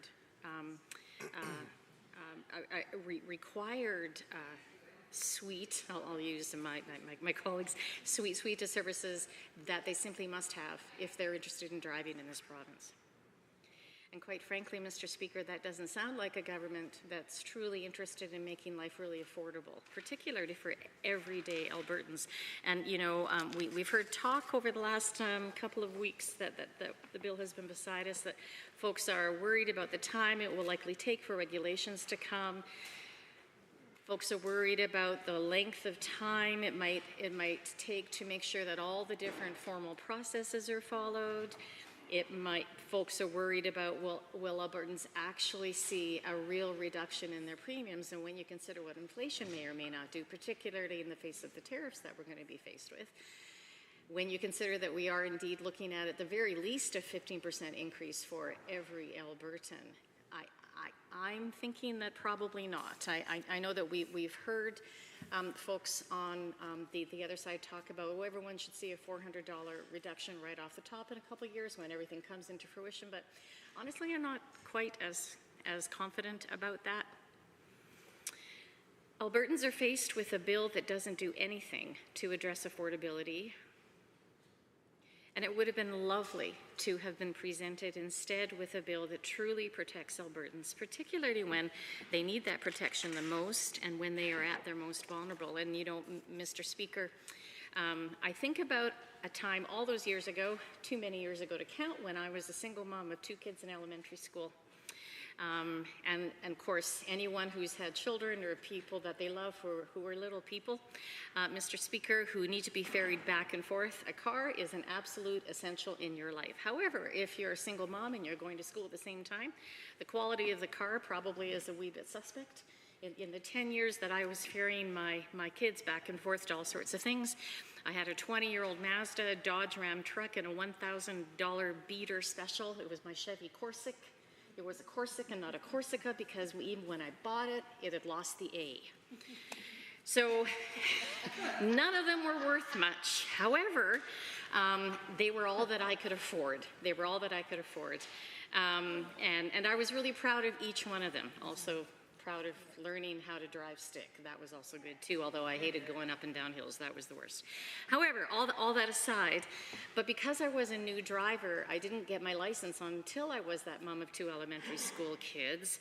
That meant that my insurance rates were amongst the highest. It didn't matter that I was a responsible human being of two kiddos. All that mattered was that I was a new driver within the system, so I was moved over to PAFCO. And my insurance rates, Mr. Speaker, at the time were like half of what my entire university tuition was for a year. It was an extraordinary amount of money. extraordinary amount of money. And folks at the time even said, it's okay, you know, you can just shop around. But shopping around is really hard to do when you're a student, when you've come out of a marriage, when you don't have good credit. It is really hard to shop around. You really don't have the opportunity that other folks have. So insurance providers also, of course, consider age to be a significant indicator of risk, and we know that younger drivers, particularly young male drivers, who have less experience but also less likelihood to be given any sort of preferential rate.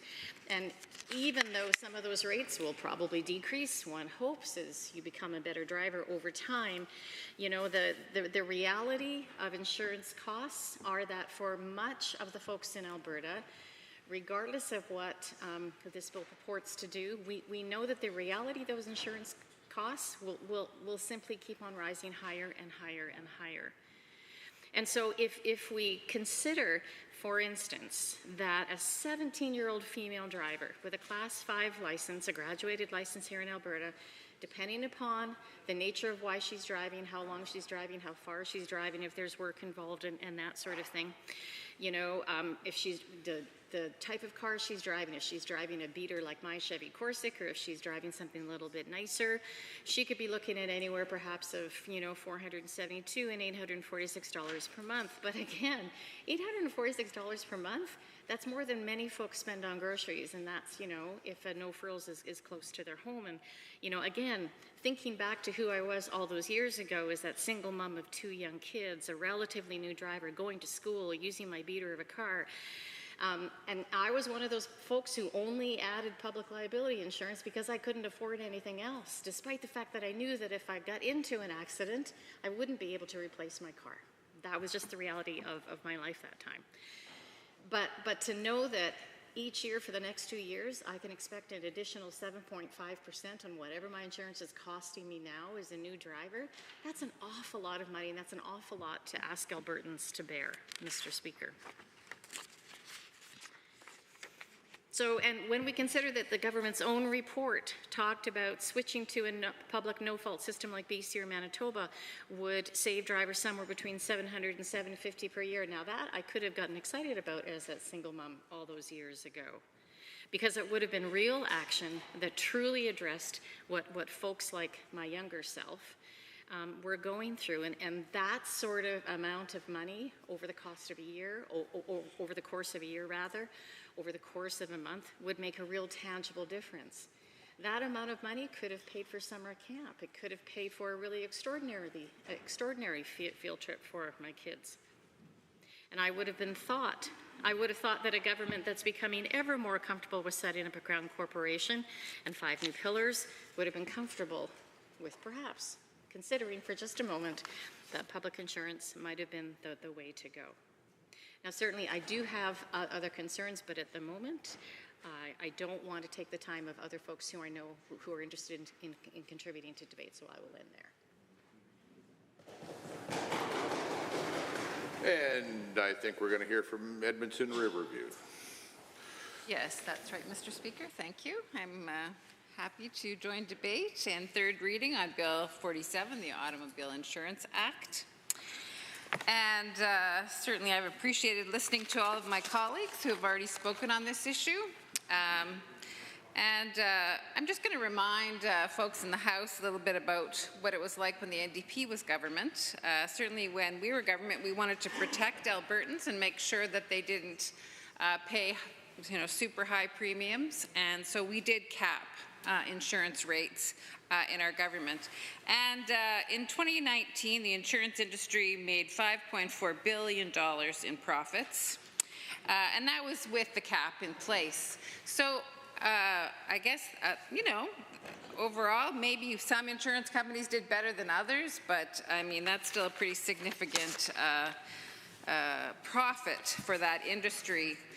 But of course, in 2019, the Kenney government was elected, the UCP, and they lifted the cap that we had put on because they thought that I don't know, the insurance companies weren't making enough profit. So sure enough, in 2021, insurance companies made $6.1 billion profit. So, you know, that was a significant increase. So we have to decide who we're supporting. Are we supporting regular Albertans, or are we supporting large corporations to make billions of dollars in profit off the backs of regular Albertans? We know that insurance lobbyists, including Premier Kenney's former press secretary and now the CEO of the Insurance Bureau of Canada, want to blame the cost of increasing fees on accident victims rather than look at insurance companies' significant profits. But I'm just asking the House to actually consider that. And then now, things have changed again under the UCP. They wanted to put in the good driver rate cap, because things were out of control. Let's face it, people were paying some of the highest premiums, sometimes the top in the country, and sometimes maybe second to the top. But jurisdictions across Canada, many pay significantly less, hundreds and hundreds of dollars on an annual basis less than we do here in Alberta. So the UCP saw this and they thought, okay, well, maybe we better put a cap on again, because it's kind of out of control, because the insurance companies certainly are taking advantage and creating even more profits for themselves. And so they had a good driver rate cap, and that was in 2024, and rates could be increased for the good drivers 3.7%. And then in January 2025, up again 7.5%, and it's slated to go up again in January 2026 by another 7.5%. So between 2019 to 2024, it's estimated that rates have gone up about 35% for Albertans.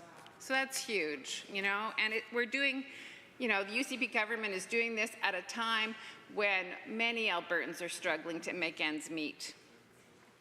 We know that, you know, the high cost of groceries, utilities, housing is burdening some families, and in some cases, families are overwhelmed and they aren't able to provide for the necessities of life for their families. So there is a better way, Mr. Speaker, than what the UCP is choosing to do, but this is what we're debating now, Bill 47, that will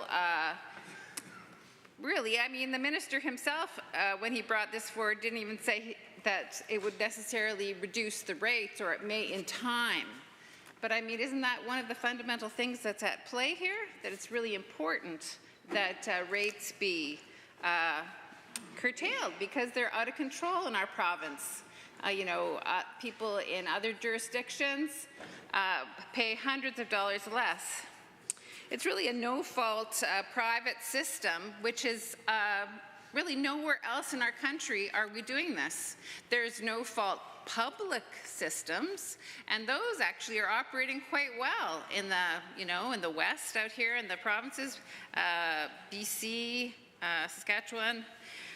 They have no-fault systems, and people pay hundreds of dollars less and get the coverage they need. But this is kind of untested, this private system. The thing about the no-fault public system is it takes the profit motive out of it, whereas a private system, guess what? We're in it for the profits. So it does create sort of an unknown situation. We don't really know what's going to happen, and I certainly hope for the benefit of Albertans that it doesn't, you know, create significant increase in their premiums. I'm not assured by what this bill says that that will be considered, or that Albertans will be supported to have reasonable fees for insurance rates. So it's kind of a weak promise that the UCP is giving us, that rates may go down in time, but you know, we really don't know. It's a pretty untested system. And we know that the majority of the claims will be settled without going to court. So currently, of course, we do have a tort system where claims for service injuries are litigated in court, but only time with this bill that the injured may sue is when at-fault driver is convicted of a serious driving offense, offenses that qualify will be in the regulations. And of course, we don't have the regulations before us. We don't know what's in the regulations, so that's hidden from us. So we wonder what that will hold. But really, the bill removes the fundamental right of all of Albertans to hold at-fault drivers and insurance companies accountable in court. And like the member from Calgary Varsity so clearly articulated, excuse me, when she was working with a patient who had become a paraplegic because of an injury, a catastrophic injury, that was the only way he was going to get the supports he needed. Because with that kind of injury, you need support to do everything. And she identified that very clearly. And he's entitled to that in a just system. That's very important, that people be given support when they are injured in an accident that is not their fault, and they need to be supported to live with dignity. So this bill will take away that fundamental right, and that certainly is a significant concern. Jackie Halpern, the spokesperson for the Alberta Civil Trial Lawyers, says Bill 47 will ultimately strip Albertans of their rights, reduce accountability for dangerous drivers, and leave injured Albertans with fewer protections and poorer outcomes. So this is someone who works in the industry, who understands what's happening there. I mean, that should be a big concern. Yeah, hesitate to interrupt, but pursuant to Government Motion 70, agreed to earlier this evening, 1 hour of debate has now been completed, and I am required to put to the Assembly all necessary questions to dispose of Bill 47, Automobile Insurance Act, at third reading. Honourable members, if you are in favour of third reading of Bill 47, please say aye. Aye. Honourable members, if you are opposed, please say nay. Nay. And there is a division called. Please call in the members.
Honourable members, if you are in favour of third reading of Bill 47, the Automobile Insurance Act.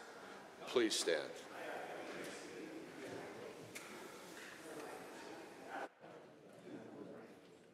Honourable Mr. Sigurdsson, Honourable Mr. Nicolaides, Honourable Ms. Schultz, Honourable Mr. Williams, Honourable Mr. Glubish, Honourable Minister LaGrange, Honourable Mr. Horner, Honourable Mr. Scow, Honourable Mr. Ellis, Honourable Mr. Amory, Honourable Mr. Newdorf, Honourable Mr. Lowen, Honourable Mr. Wilson, Honourable Mr. Jean, Honourable Mr. Dreeshen, Honourable Mr. Nixon, Mr. Wright, Mr. Rosewell, Honourable Mr. Turton, Honourable Mr. Yassin, Honourable Ms. Furr, Honourable Mr. Jones, Honourable Mrs. Sawney, Mr. Getson, Honourable Mr. Nally, Honourable Mr. Hunter, Mr. Yao, Mr. Steffen, Mr. Van Dyken, Ms. Pitt, Mr. Cooper, Mr. Sear, Mrs. Johnson, Mr. Weeb, Mr. McDougall, Mrs. Petrovic, Mr. Lunty, Mr. Dick, Honourable Ms. Armstrong-Hominick, Mr. Bouchard, Mr. Singh, Ms. Lovely.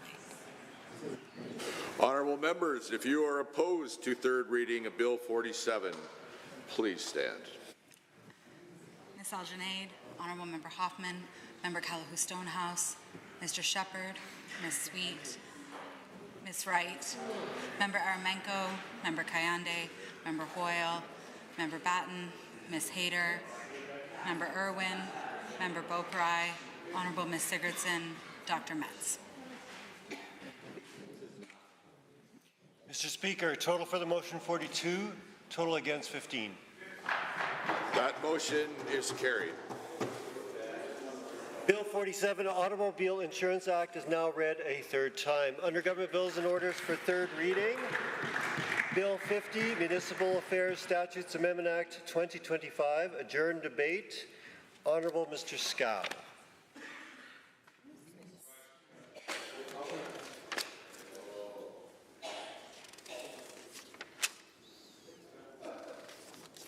We're going to move to.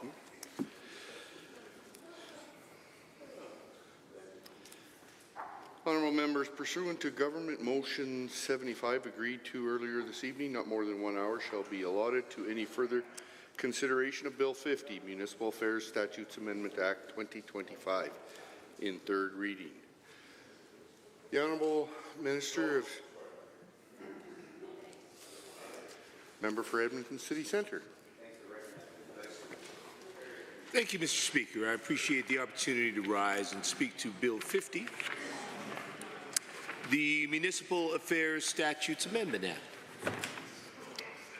Now, the Honourable Interim Minister for Municipal Affairs rose a moment ago, well, several moments ago, but rose and spoke a bit, moving third reading of Bill 50. He said Bill 50 is intended to make government work better for Albertans. He said it's about creating fairer elections, increasing fairness and accountability. It's laughable, Mr. Speaker. Everything we see this government doing in regards to elections in this session, whether it's Bill 50 or Bill 54, is quite the opposite. It's about tilting the scale in elections. It's about reducing transparency and accountability. It is about reducing fairness. Take a look at Bill 50 here. One of the pieces that they are doing in terms of elections is in regards to election finance changes. Now, of course, last year with Bill 20, this government introduced a number of changes to how municipal elections will operate this fall. One of those was imposing political parties on our municipal elections, something which definitively the survey that was conducted by the former Minister of Municipal Affairs said Albertans decidedly did not want. But of course, this government isn't one to actually listen to Albertans. This government is about doing what it wants for its political ends and its political advantage. So they forced municipal parties on. So in Bill 50, they're making an additional change now to allow parties in municipal elections to transfer funds and donations amongst their candidates. Now, what this effectively does, Mr. Speaker, is it means that if you run as a candidate with a municipal party, you get to double dip. you can use twice as much money as your opponents. You can use the party to raise additional money and transfer that over to the candidates that an independent candidate does not have the ability to do. So not only is this government imposing its opinion of how it thinks municipal elections should run by forcing them to have political parties, when a vast majority of Albertans said they do not support that, they are now tilting the scale to advantage candidates for those political parties. Now, the government, of course, has got the lovely bit of subterfuge, hand-waving to try to explain this away. They say, well, really, Mr. Speaker, they say, really, this is just about aligning municipal political party finance rules with the rules at the provincial level. Well, here's the thing, Mr. Speaker. Political parties at the provincial level are the norm, have been for a while. And the fact is, there are limits involved in that. It does not advantage any individual candidate within the provincial elections race. Because, again, it is dominated by political parties, and that has been the way it is. It is independent candidates that are the exception to the rule. At the municipal level, we know this is precisely opposite. Now, this is something that this government has decided it doesn't like, so it's forcibly changing, despite the fact that most Albertans said quite clearly they do not want that level of partisanship in their local municipal elections, but this government does because they're hoping to get people that are more favorable to their agenda. They're frustrated that despite their multiple attempts on the part of themselves as individuals and certainly their friends and their supporters to try to elect more conservative mayors in Calgary and Edmonton, they have repeatedly failed. So they're putting their thumb on the scale to try to change that. And so as part of Bill 50 now, they are ensuring that these municipal parties that they are forcing into the race in order to pursue their political objectives are going to have a financial advantage over the individual independent candidates that Albertans have told this government they actually prefer. Because again, that's the arrogance of this government that thinks they know better than Albertans. That they should have the ability to dictate to Albertans how things should go, rather than listening to Albertans as the service that they are supposed to be doing on behalf of Albertans. That is what is at the heart of Bill 50, Mr. Speaker. That is certainly not increasing fairness and accountability. That is certainly not making government work better for Albertans. That certainly is not going to lead to fairer elections. It is going to do quite the opposite.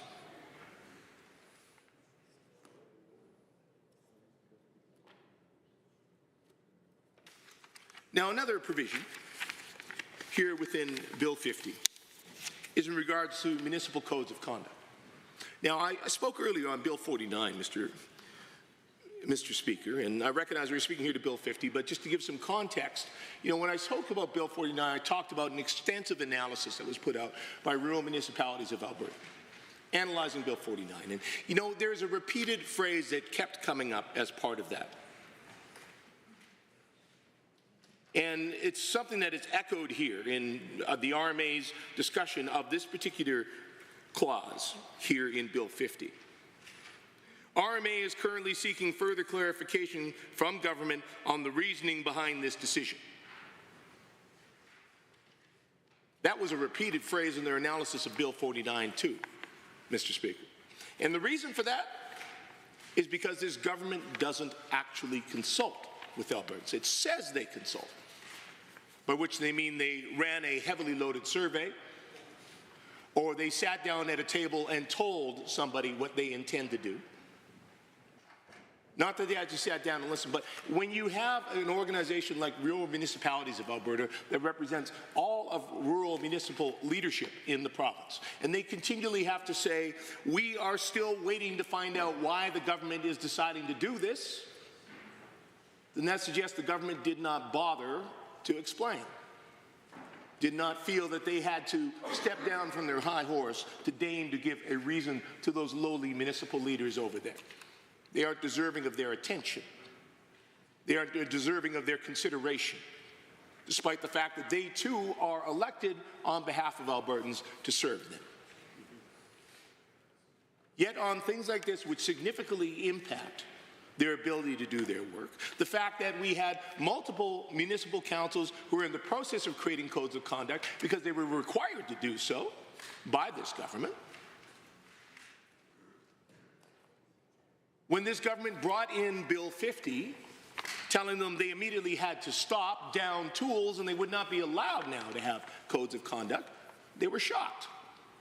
They were caught off guard because, again, this government didn't actually talk to them before bringing this legislation in. That is the definition, Mr. Speaker, of arrogance on behalf of this government. That is the definition of entitlement. The idea that you don't have to bother to talk to the people that you are changing things, that it's going to impact what they do. But that is a repeated pattern we see from this government over and over and over again. Now, they may feel that as they're riding high on a few political polls, Mr. Speaker, that entitles them to be that arrogant. That entitles them to disregard the opinions of Albertans because, hey, no one notices. The fact is, Mr. Speaker, that we are hearing clearly from Albertans, from the rural municipalities of Alberta, that they are deeply concerned about a number of things, including this section of Bill 50. So they are in the process of seeking further clarification from the government, which I'm guessing, Mr. Speaker, is not going to be forthcoming because, for example, as I said on Bill 49, they've been seeking further clarification from the minister for over a year. Since he introduced Bill 11 last year, they got none. And instead, they got the next piece of legislation, which they now have to seek further clarification about.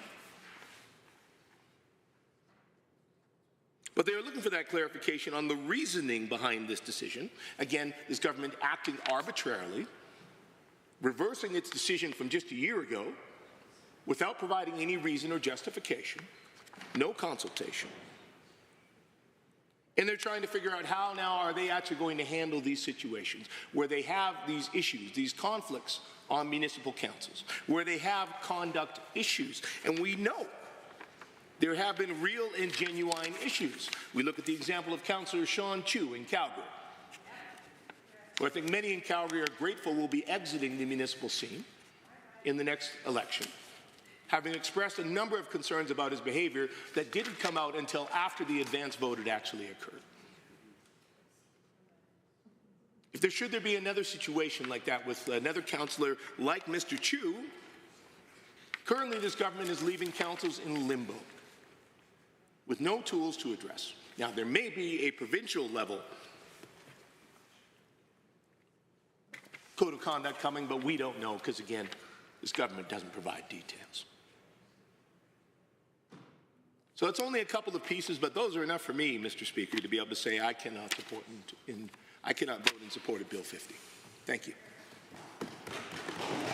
Any other members wishing to speak? The member for Edmonton Riverview. Mr. Speaker, and it's my pleasure to join the debate on Bill 50 and third reading, Municipal Affairs Statutes Amendment Act 2025. So this is another omnibus bill. Of course, an omnibus bill is a bill that amends more than one act of legislation, and there's 4 that are going to be amended by this bill when it passes. The Local Authorities Election Act, Municipal Government Act, New Home Buyer Protection Act, and the Safety Codes Act. So those are the 4 things. And of course, it's a pretty common practice of the UCP to present omnibus bills in legislation.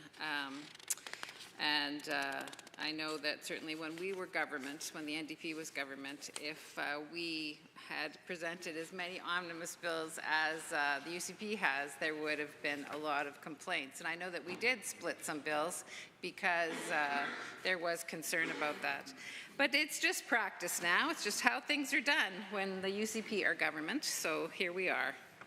So this bill, of course, because it is an omnibus bill, it does several things, but perhaps the most egregious aspect of it is the elimination of municipal codes of conduct, and it prevents councils from passing bylaws that relate to councillor behavior. It terminates all current code of conduct complaints and sections against councillors, as these codes won't be recognized anymore. So, of course, this is troubling because there's I think that it's very important you know, in any kind of work that you do, you are accountable, and that there sometimes can be bad actors, and they're doing things that are not in the best interests of certainly their constituents, for Albertans in general. And so it is important that we have transparent codes of conduct that we follow. And I think that this is deeply concerning. So I would say that I have my doubts also that the UCP perhaps will understand when they're creating, like now that it's the provincial government, I understand, will be sort of doing some kind of global code of conduct that they create. But you know, there's a lot of acts of unethical behavior by this current government. And so if they're the writers of this new codes of conduct, you know, I have some significant concerns. We certainly know that there's many examples of a lack of understanding of ethical behavior by the UCP government, conflicts of interests, and certainly we've had you know, the ethics commissioner already has found the premier in breach of the code, conflicts of interest, when she asked the Minister of Justice to intervene in the case of Archer Pulowski regarding the Coutts border blockade. And so if the UCP is going to be writing these codes of conduct, I really am deeply concerned about that, because I feel like there's some lack of clarity, lack of awareness about what is ethical conduct and what it isn't. And another example of that is when the UCP, shortly after they became government in 2019, appointed Janice Harrington as the health advocate of Alberta. And she was the CEO of the party, of the partisan political party. And she has no experience, no understanding of health or seniors issues. I mean, of course, they fired the seniors advocate, eliminated that whole office, despite the promises of the minister at that time, Josephine Pond, that of course it would all be taken care of. Nothing was done, and seniors' concerns were disregarded significantly in our province. But to appoint someone, a partisan like that, in that position, like that's unethical in my view. And so if a government is going to be writing these codes of conduct, then I would hope that they would have a better understanding of ethics, to know that that's inappropriate to appoint someone like that. And of course, you know, I have many examples, because we seem to have so many opportunities to see the UCP doing unethical things. Another thing was the UCP fired the Elections Commissioner, Lauren Gibson, while he was investigating illegal donations in the 2017 UCP leadership contest. I don't know, that seems kind of wrong. And that's another unethical thing. And more recently, if we do it now under our current Premier's watch, the CEO of AHS and the entire board were fired when they were investigating bloated private surgical contracts. We call it now the corrupt care scandal. So they, instead of actually dealing with the issue, you know, people are just fired. So also, other things is the, you know, another aspect of the corrupt care scandal is the Minister of Justice's relative has benefited from government contracts, and the minister has not recused himself from discussion or decision-making in those matters, which is another unethical thing. So if the UCP is planning to actually do codes of conduct for municipalities across Alberta, I certainly want them to do it in an ethical manner, because their own behavior for the several years that they've been government has indicated time and time again they don't seem to understand that. They don't see what a conflict of interest is.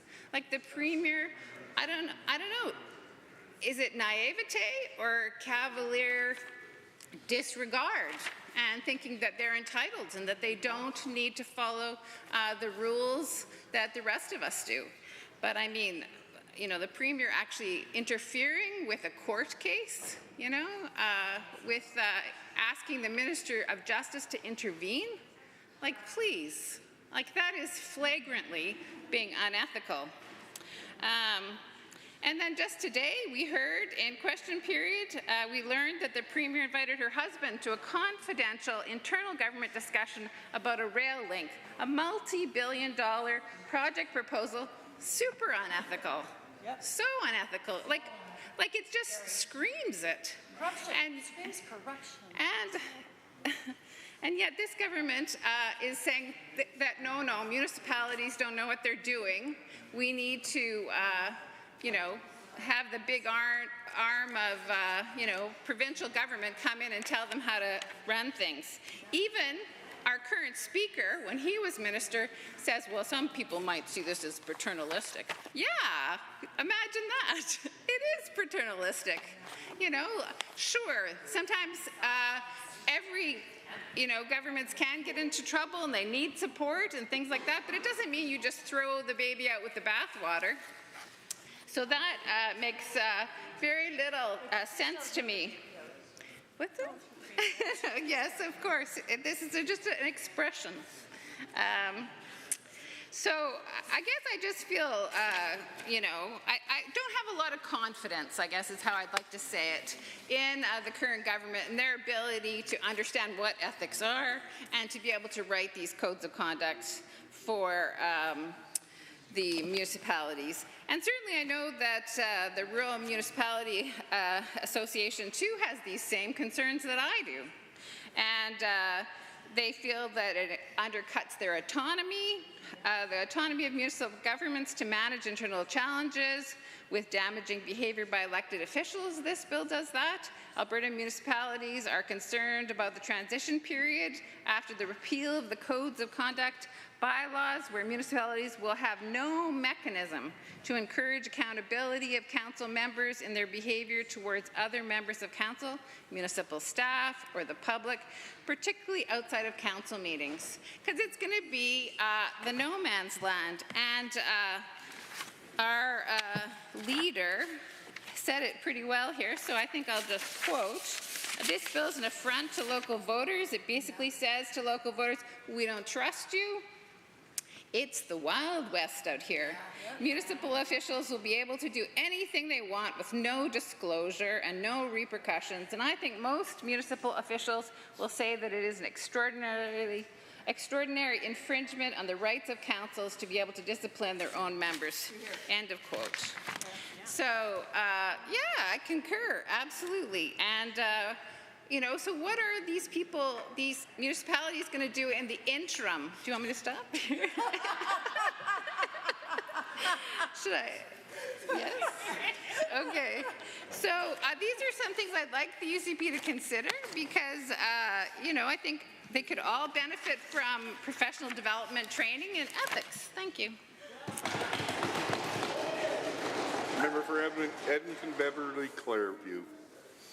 Thank you, Mr. Speaker. Happy to rise and speak a wee bit about my opposition to Bill 50, the Municipal Affairs Statutes Amendment Act 2025.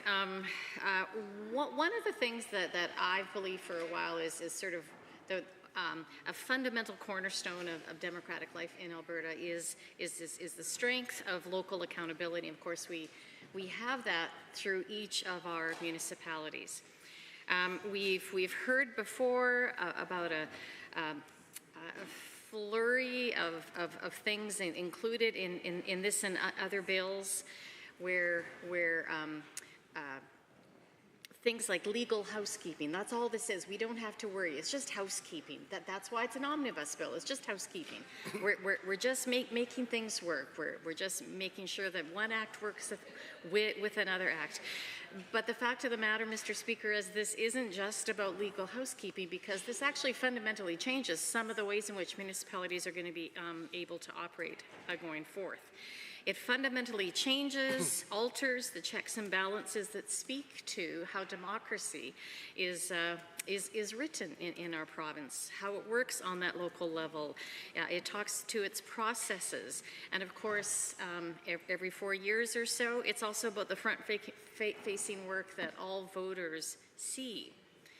And it strikes at the very systems that allow municipalities to govern themselves with integrity. It eliminates tools that communities depend upon to maintain trust in their local councils. And once again, Mr. Speaker, and I know we've heard this from many of my colleagues, Albertans did not ask for this bill, just like they didn't ask for the previous Bill 20. They didn't ask that electoral safeguards be dismantled. They didn't ask for additional political interference from on high.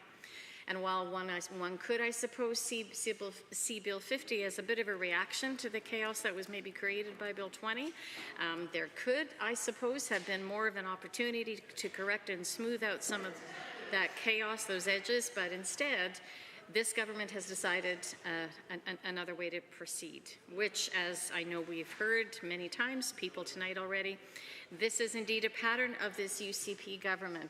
There does seem to be this running pattern through all of the bills that have been introduced during this session, as a refusal to listen when local representatives in particular voice their concern or continue to ask for discussion, continue to ask for clarity.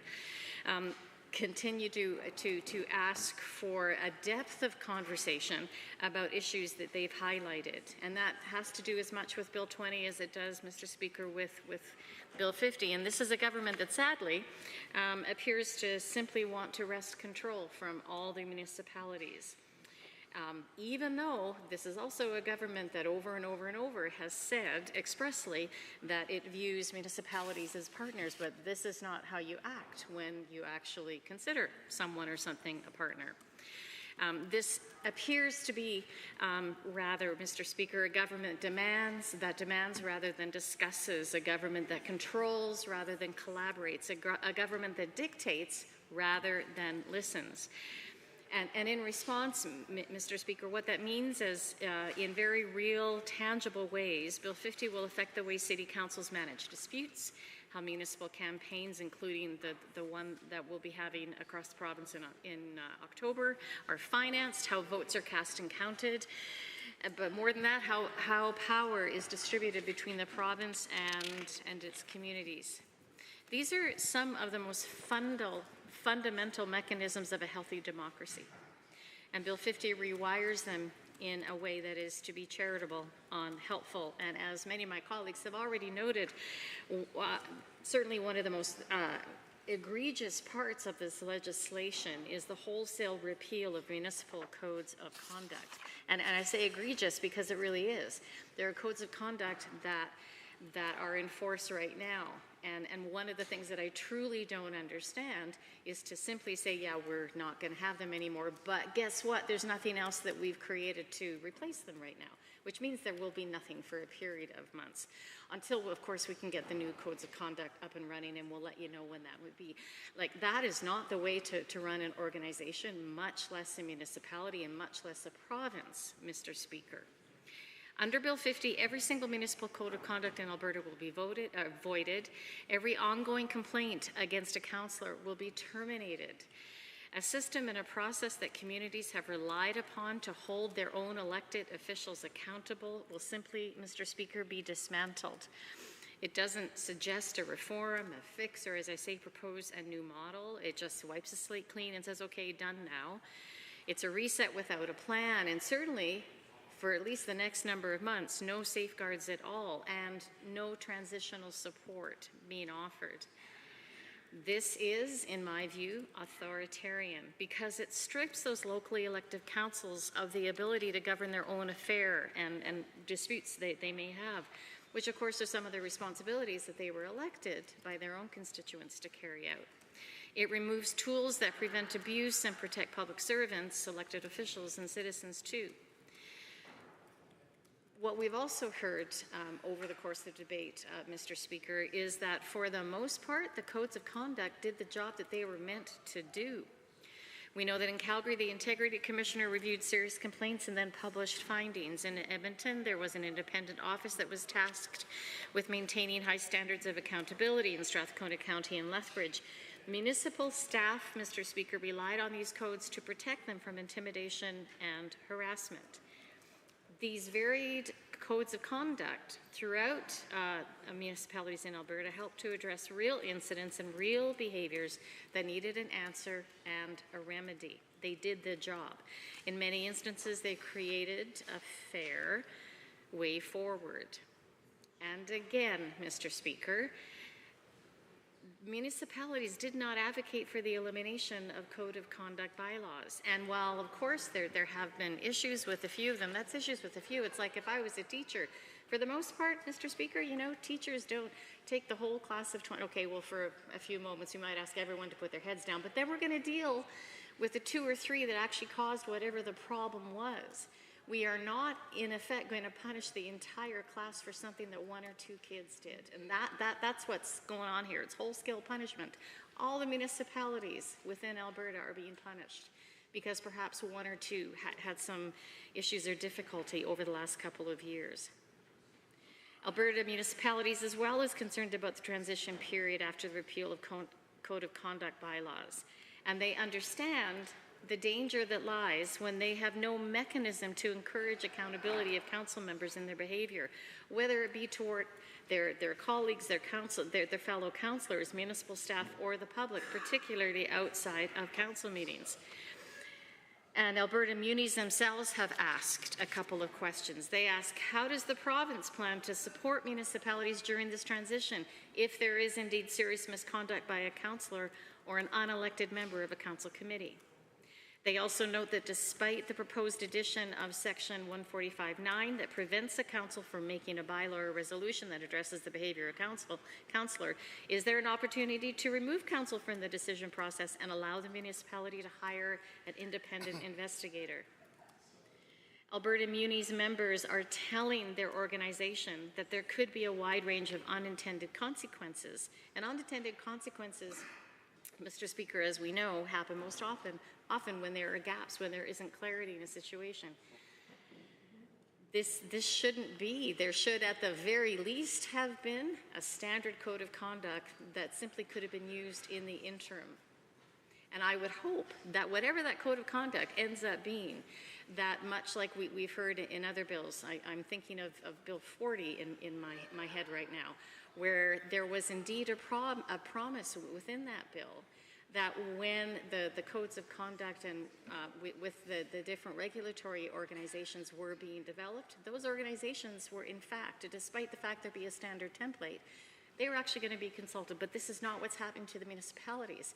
And one does have to wonder, why isn't it happening with municipalities if this government is allowing a very similar situation to happen and to collaborate with our post-secondary institutions, Mr. Speaker? So I'm also, I did want to just get in a few words, Mr. Speaker, this evening about the fact that one of the remedies this bill does seek to fix is that issue of Bill 20 and the decision to ban voting tabulators, realizing, of course, that it was going to put some Albertans, some disabled Albertans at a disadvantage. So good on the government for doing that. However, I do think that there's a case to be made for voting tabulators generally, and clearly I'm not going to have time to make that case, so I'm going to wrap it up right now, and we'll let one of my colleagues continue on. Thank you. The member for Calgary-Acadia. Thank you, Mr. Speaker. It is my honor to join debate on Bill 50, Municipal Affairs Statutes Amendment Act 2025. I want to commend my colleagues for some really great points already made this evening. And I want to share how I approached debate tonight, because of course with every bill there's a number of questions that we really need to ask ourselves. So why do we need this bill? Why now? Who's going to benefit and who might it harm? So I took a look at prior debates that we've had in this House on Bill 50, and just from the very first reading, and I quote, "committed to ensuring that Albertans' local governments are strong and collaborative and that their investments in new homes are protected," end quote. And this was from our newly elected speaker, the MLA from Calgary, Hayes. Now, that sounds great, except for a few things. One, now if we're taking a look at local governments, this bill removes the Code of Conduct. Now, it's very strange, because I think we could all agree that Code of Conducts are very important as they guide kind of how the collective has agreed to move forward. This bill not only removes the Code of Conduct for municipal councils, but it also permits the UCP government to step into the lane of local governments, which is, you know, kind of rich, given that they accuse the federal government of doing the same. Now, if we just think about the purpose of the Code of Conduct, you know, it provides those expectations for what a respectful, lawful workplace would look like. It provides guide rails to guide everyone so that you have a shared goal and you have different ways of getting there. So why would you not want to keep codes of conduct? And you know, that's actually a really great question. I mean, how better to get more power than to take it away from someone else is one idea. Or, you know, better yet, just trust us, says this UCP government. We'll totes come up with something that sounds better later. Well, Mr. Speaker, that's not good enough. And I realize the lateness of the hour, but Albertans didn't elect this UCP government to interfere with municipal affairs. That's not why they elected this government. That's not why they elect any government.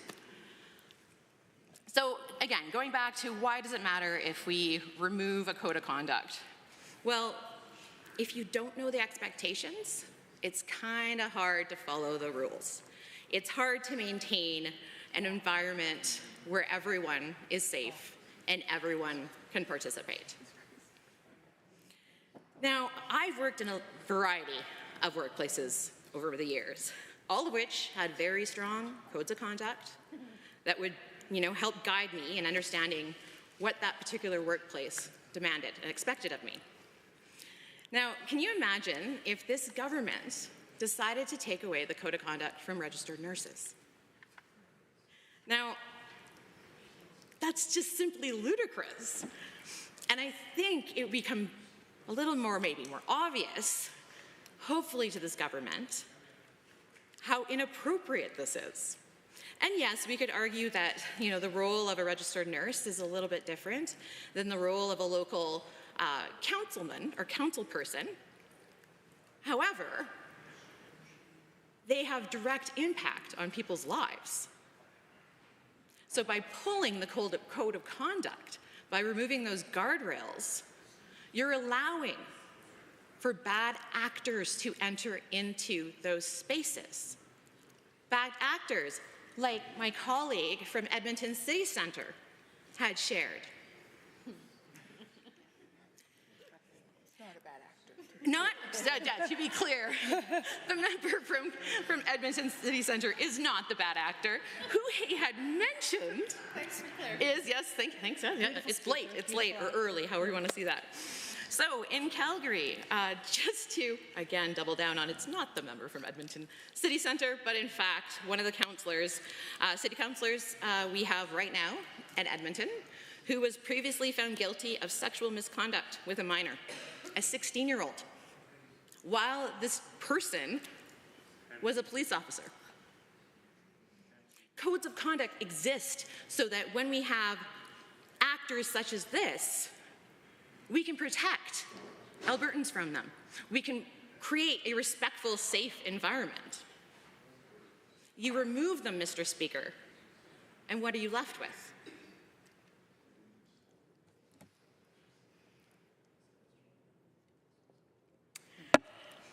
By removing local municipalities their ability to create bylaws, which again is part of this bill, because it goes further. It doesn't just take away their ability or their code of conduct. No, it goes further than that. And it says, you know what? You're not able to sanction your people. No, the provincial government's going to take that over for you. They're there. You just sit in your corner. Super inappropriate. Not what Albertans elected this government for. So, if we think about, okay, so if there are poor behavior then, so what are the consequences? What happens? What are people supposed to do? Well, this bill shifts the ability, that power, to the government, which is kind of an ongoing theme we've had this session. Well, the entire session, actually, where we continuously see this government undermine other levels of government. Now, this one's just way more blatant. By stepping out of their lane and into municipalities, I'm sorry, the hypocrisy is just outstanding. Anyone who's spent time inside this house has heard this UCP government rally against the federal government, blaming them for everything that's gone wrong in this province in the last 6 months. Sorry, 6 years, pardon me, 6 months only. The last 6 years that they've been government. Because they're always looking for a scapegoat, Mr. Speaker. Now, a very concerning part of this bill is that it terminates the complaints that are already on the book. So let's just walk through that for a minute. We have someone who feels that they have been poorly treated or has been in an environment with someone who is a bad actor. They bravely come forward to share their concerns, to issue a complaint, just to have it steamrolled by this UCP government, whose job is to protect these very same Albertans. Mr. Speaker, this is ridiculous.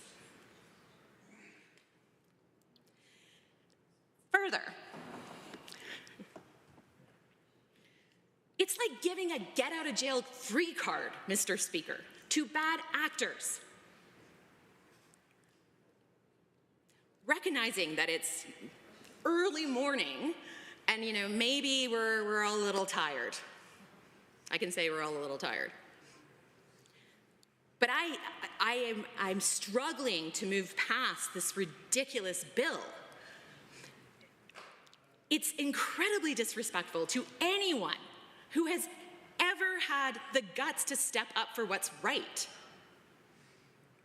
And they're leaving it at the table. They're taking away the ability for municipalities to sanction bad actors, to create bylaws to protect. It's just incredibly shameful. Now, I will give some credit here. Bringing back the voting tabulators. I will forever recognize when someone corrects an error. And in this case, this was an error that was corrected. However, it shouldn't have needed to be corrected because this was a very clear, foreseeable consequence of their previous bill. This government asks Albertans to trust them. However, at every opportunity, they do the wrong thing. Now, my last few seconds here. I just want to remind everyone about Popsicle Gate. Remember that when the Ministry of Health put out some kind of communication to the healthcare workers? The healthcare workers followed that instruction, and it wasn't until Albertan parents stood up loudly asking for this government to stop punishing their children. This government needs to think past step one. They need to be able to chew gum and walk and maybe talk all at the same time. It's not rocket science, Mr. Speaker. And with that, I will sit and let one of my colleagues continue. Thank you. The member for Calgary-Glenmore. Thank you, Mr. Speaker. I'm glad to join the debate on Bill 50, the Municipal Affairs Statutes Amendment Act. And Mr. Speaker, I really try to keep an open mind when we have bills that want to modernize or update governance laws. I really do. I think our modern way of living means that we need to modernize our laws. That is true. So I do appreciate the spirit of modernizing laws and governance. And I really tried with Bill 50. But this is a tough one because of some troubling parts in it. And a constituent of mine actually wrote us an email in Calgary-Glenmore, and I think he provides a great summary of this bill. His name is Mark, and Mark wrote to my office and describes himself as a tax-paying, blue-collar working resident of Calgary-Glenmore. And he specifically says, and I quote here, "This bill, while presented as a modernization of municipal governance, introduces changes that undermine local autonomy. Amendments to the Local Authorities Election Act and the Municipal Government Act can be seen as a move to centralize power. The changes to the new Home Buyer Protection Act, while seemingly minor, create a system where some home buyers will have less protections than others, creating an uneven playing field. The creation of an advisory board and the changes to owner-builder rules all provide the provincial government with greater control over municipal affairs, potentially diminishing the ability of local communities to self-govern." End quote. Mark also brings up the troubling cumulative effect of many of the bills that the UCP government brought this session. I've been talking at every opportunity, actually, about the power centralization and the insane amount of unchecked discretion that UCP ministers gain with these bills. Mark actually outlines this in his email, and I thank him for paying attention. He describes that the combined effect of bills 50, 51, 54, and he says, quote, "Taken together, these bills represent a troubling trend. They shift power away from local communities and citizens and towards the provincial government and potentially wealthy interests. This centralization of power undermines the fundamental principles of democracy, which are based on citizen participation, local autonomy, and fair and transparent elections." End quote. Thank you, Mark. This is exactly it, a troubling path towards power centralization and power grab. For me, another troubling part in Bill 50 is in section 145.10 that eliminates the Code of Conduct bylaws and resolutions related to behaviors or conduct of municipal councillors or members. And the member from Calgary-Acadia has spent a lot of time there, and I want to reinforce, really, the question is why? Why would the government eliminate the Code of Conduct? Any workplace should have, at minimum, a Code of Conduct. And a Code of Conduct outlines what is acceptable and unacceptable behavior. It gives elected officials a clear understanding of how they're expected to act toward fellow elected officials, the administration, and the public. This is not something new. Last month, literally last month, we had this conversation on the Code of Conduct in this House. Alberta's Special Standing Committee on Member Services agreed to create a new subcommittee, and many of these members will know this, to examine potentially creating a Code of Conduct for this Assembly. something the former Speaker of the House has said is something many parliaments across Canada have, and Alberta does not. And I would like to quote the previous Speaker where he says, and I quote here, "I am of the opinion that our Assembly would be well served by discussing the possibility of a member-to-member workplace interaction policy." End quote. The standing committee, in the standing committee, members agreed that the new workplace policy review subcommittee would also be chaired by the Speaker and would include 2 members nominated by each of the government and opposition. And I'd like to underscore here, Mr. Speaker, that this plan has drawn support from all members and from the official opposition specifically. We agree with the Speaker and with government members that we need a respectful and safe environment through establishing a code of conduct and rules on how to interact in this Assembly. So why is it different for the municipal leaders? Why is that any different?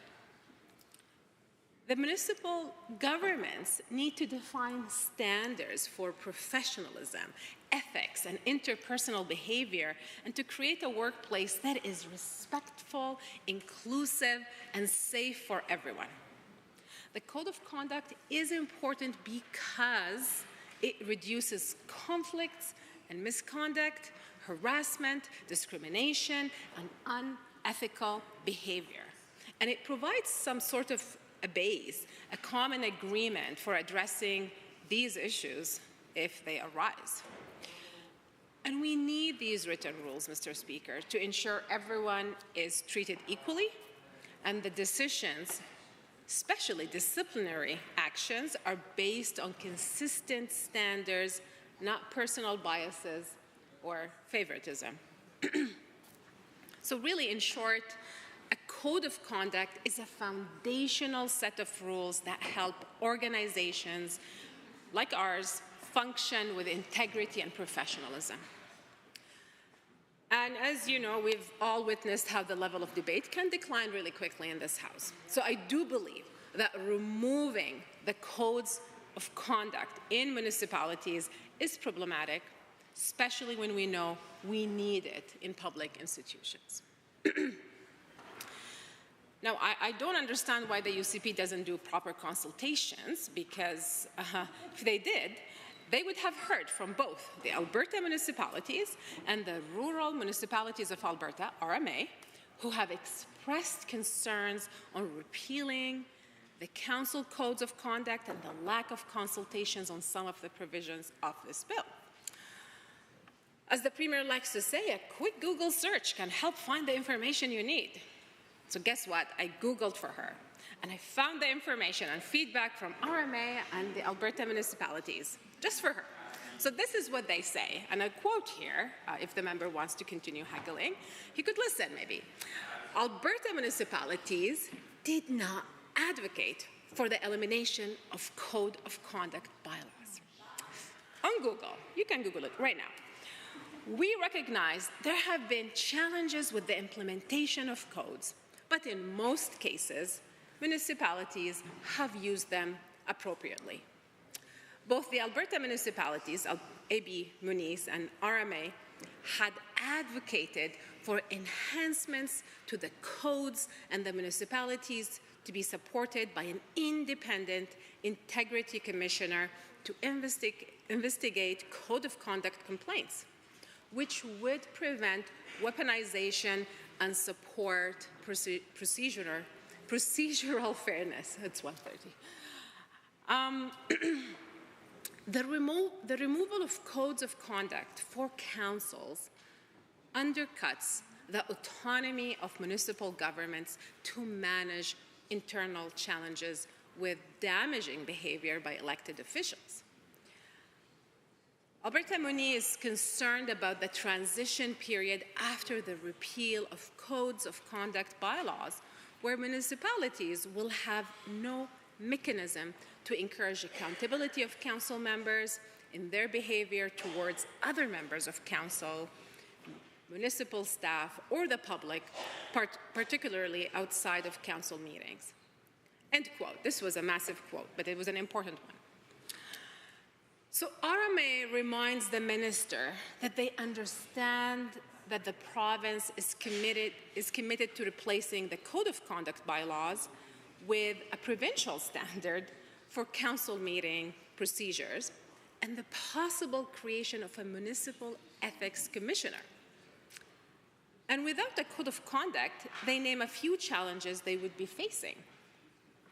Like when a councillor is unruly towards staff or other council members, it often takes place outside of council meetings, which we understand will not be captured by a new provincial standard for council meeting procedures. So that's another challenge right there for municipalities.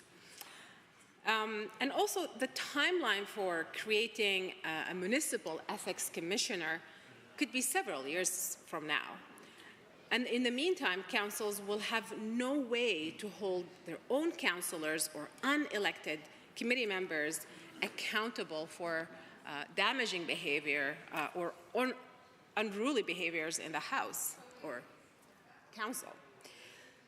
So it's important, Mr. Speaker, to remind the members opposite that the former Minister of Municipal Affairs stated at his own town hall, this is on April 16th, 2025, that the government wants to repeal codes of conduct now because all court cases related to codes are now resolved. And if a new case were to come before the courts, it would prevent the province from proceeding to make changes or engaging on potential changes. The minister stated that he is committed to creating the Municipal Ethics Commissioner as soon as possible. Mr. Speaker, we now have an interim Minister of Municipal Affairs. This ethics commissioners might not come anytime soon.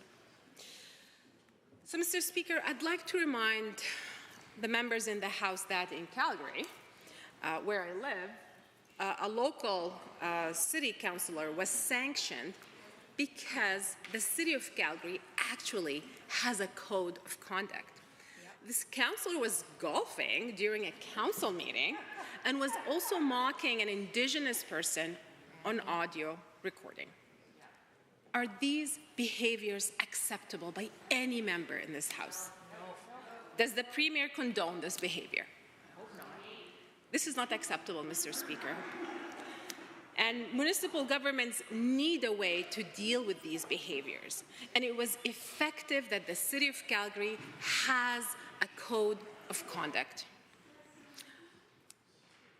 To conclude, I want to say I spoke with a councillor today, and literally they told me that this government, and I quote here, always stands up for the fringe minority instead of the reasonable majority.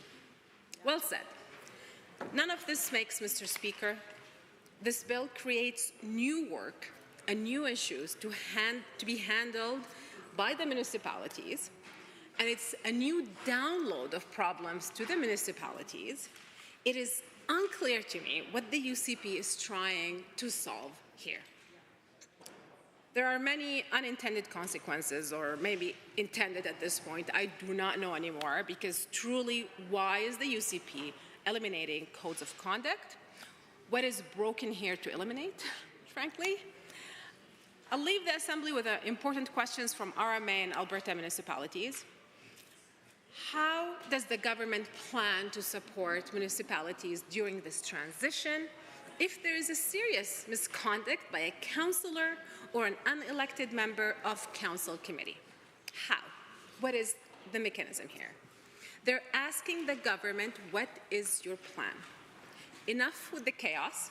I'm asking the government to have a plan before throwing irresponsible bills at stakeholders. Thank you, Mr. Speaker.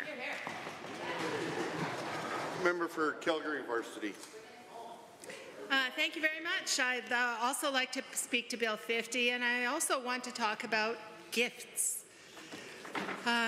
So in this bill, one of the things that we'll remove is municipal codes of conduct, and one of those is the problem of members not identifying the gifts that they receive. Shame. So the $400 million luxury airplane from Qatar that Trump will get may indeed be a new standard for gifts to elected officials.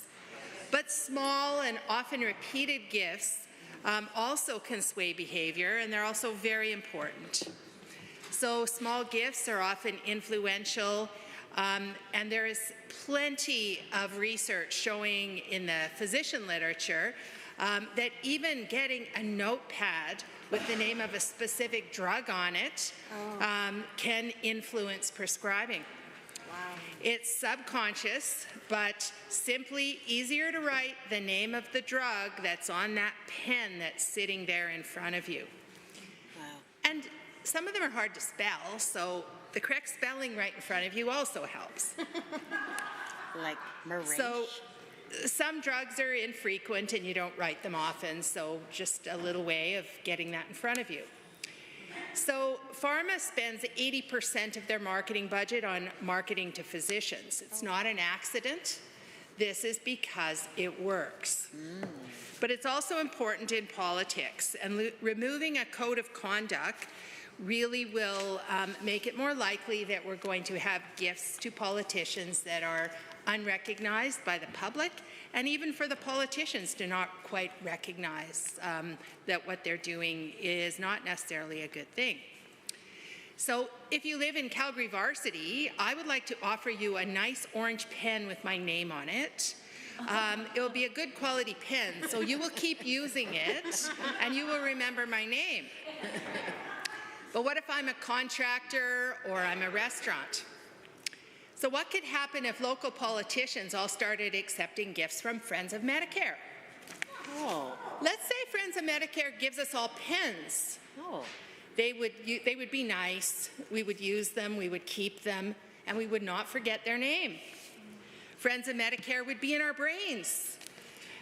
Now, suppose that we're living in another universe and Friends of Medicare actually has money and has season's tickets to the Edmonton Oilers. Ooh. So you're offered to be a guest of the Friends of Medicare at an important game. Now, if you're like me, you'd think, how many minutes of my life am I never going to get back if I go to that hockey game? And you'll decline.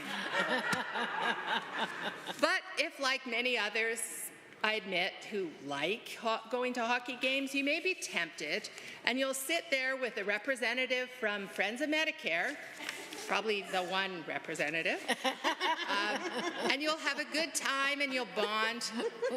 And the next week, when they ask you for a meeting, that would be the representative from Friends of Medicare, you would be inclined to meet them.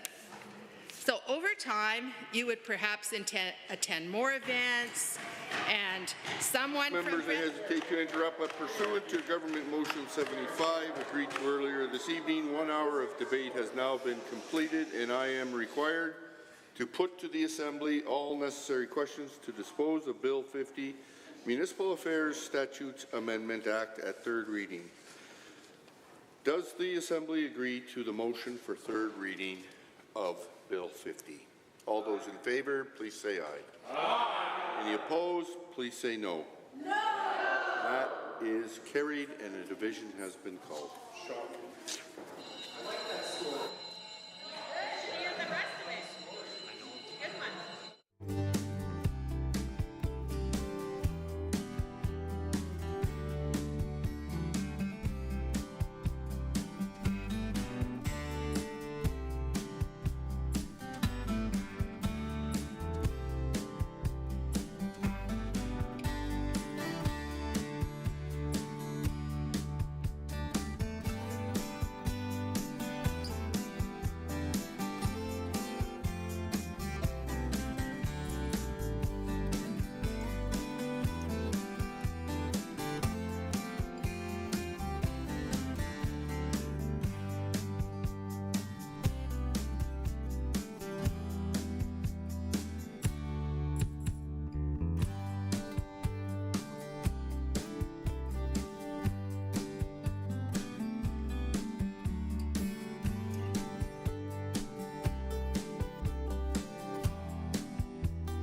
Honourable members, the division has been called on third reading.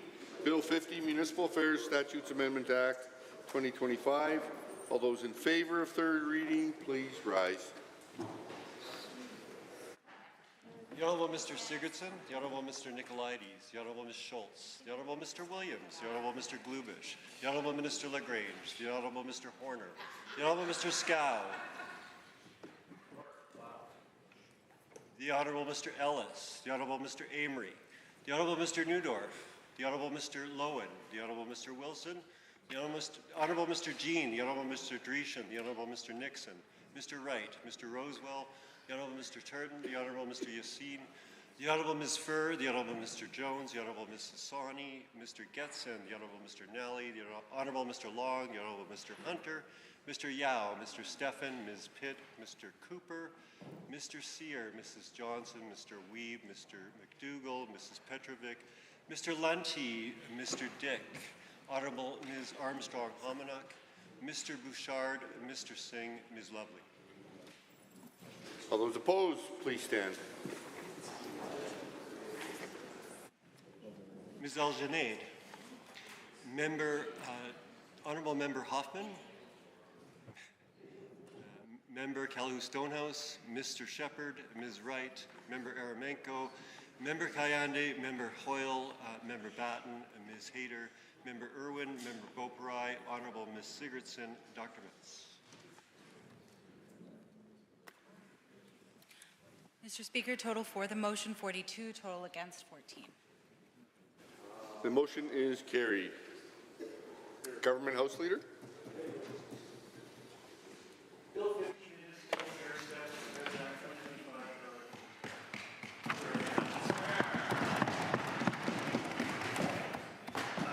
Thank you, Mr. Speaker. I rise to request unanimous consent of the Assembly to revert to notices and motions.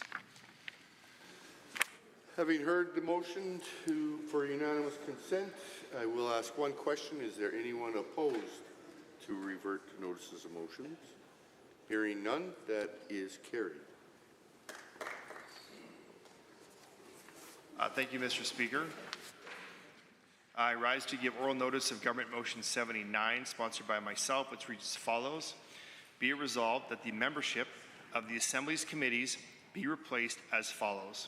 A, on the Special Standing Committee on Member Services, that Honourable Mr. McIver replace Mr. Cooper as chair, and that Honourable Mr. McIver replace Mr. Cooper.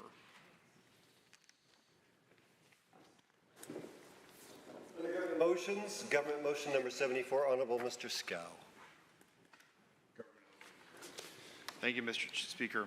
I rise to move Government Motion 74 on the order paper, which reads as follows. Be it resolved that pursuant to Standing Order 3.9, that the 2025 spring sitting of the Assembly shall stand adjourned upon the Government House Leader advising the Assembly that the business for the sitting is concluded. Having heard the motion as proposed by the Honourable Government House Leader, does the Assembly agree with the motion? All those in favour, please say aye. Aye. Any opposed, please say no. That is carried. Government Motions, Government Motion number 73, Honourable Mr. Scow. Thank you, Mr. Speaker.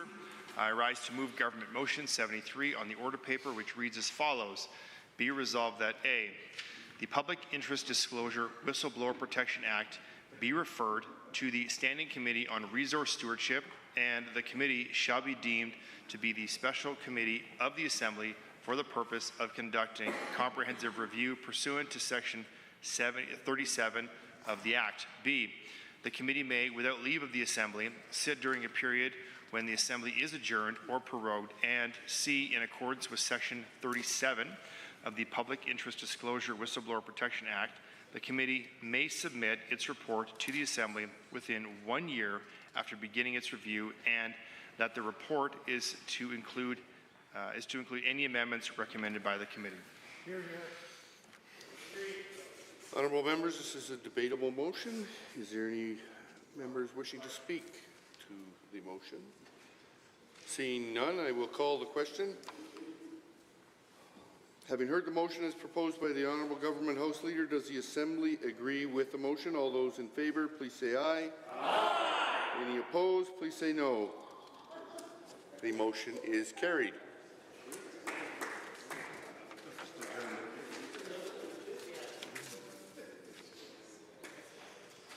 Honourable Government House Leader. Thank you, Mr. Speaker. And on that, the final motion of the evening is that I move that the Assembly be adjourned until 1:30 p.m. Wednesday, May 14th, 2025. Having heard the motion from the Honourable Government House Leader, all those in favour of adjournment to 1:30, please say aye. Aye. Any opposed, please say no. No. The Assembly stands adjourned until 1:30 this afternoon.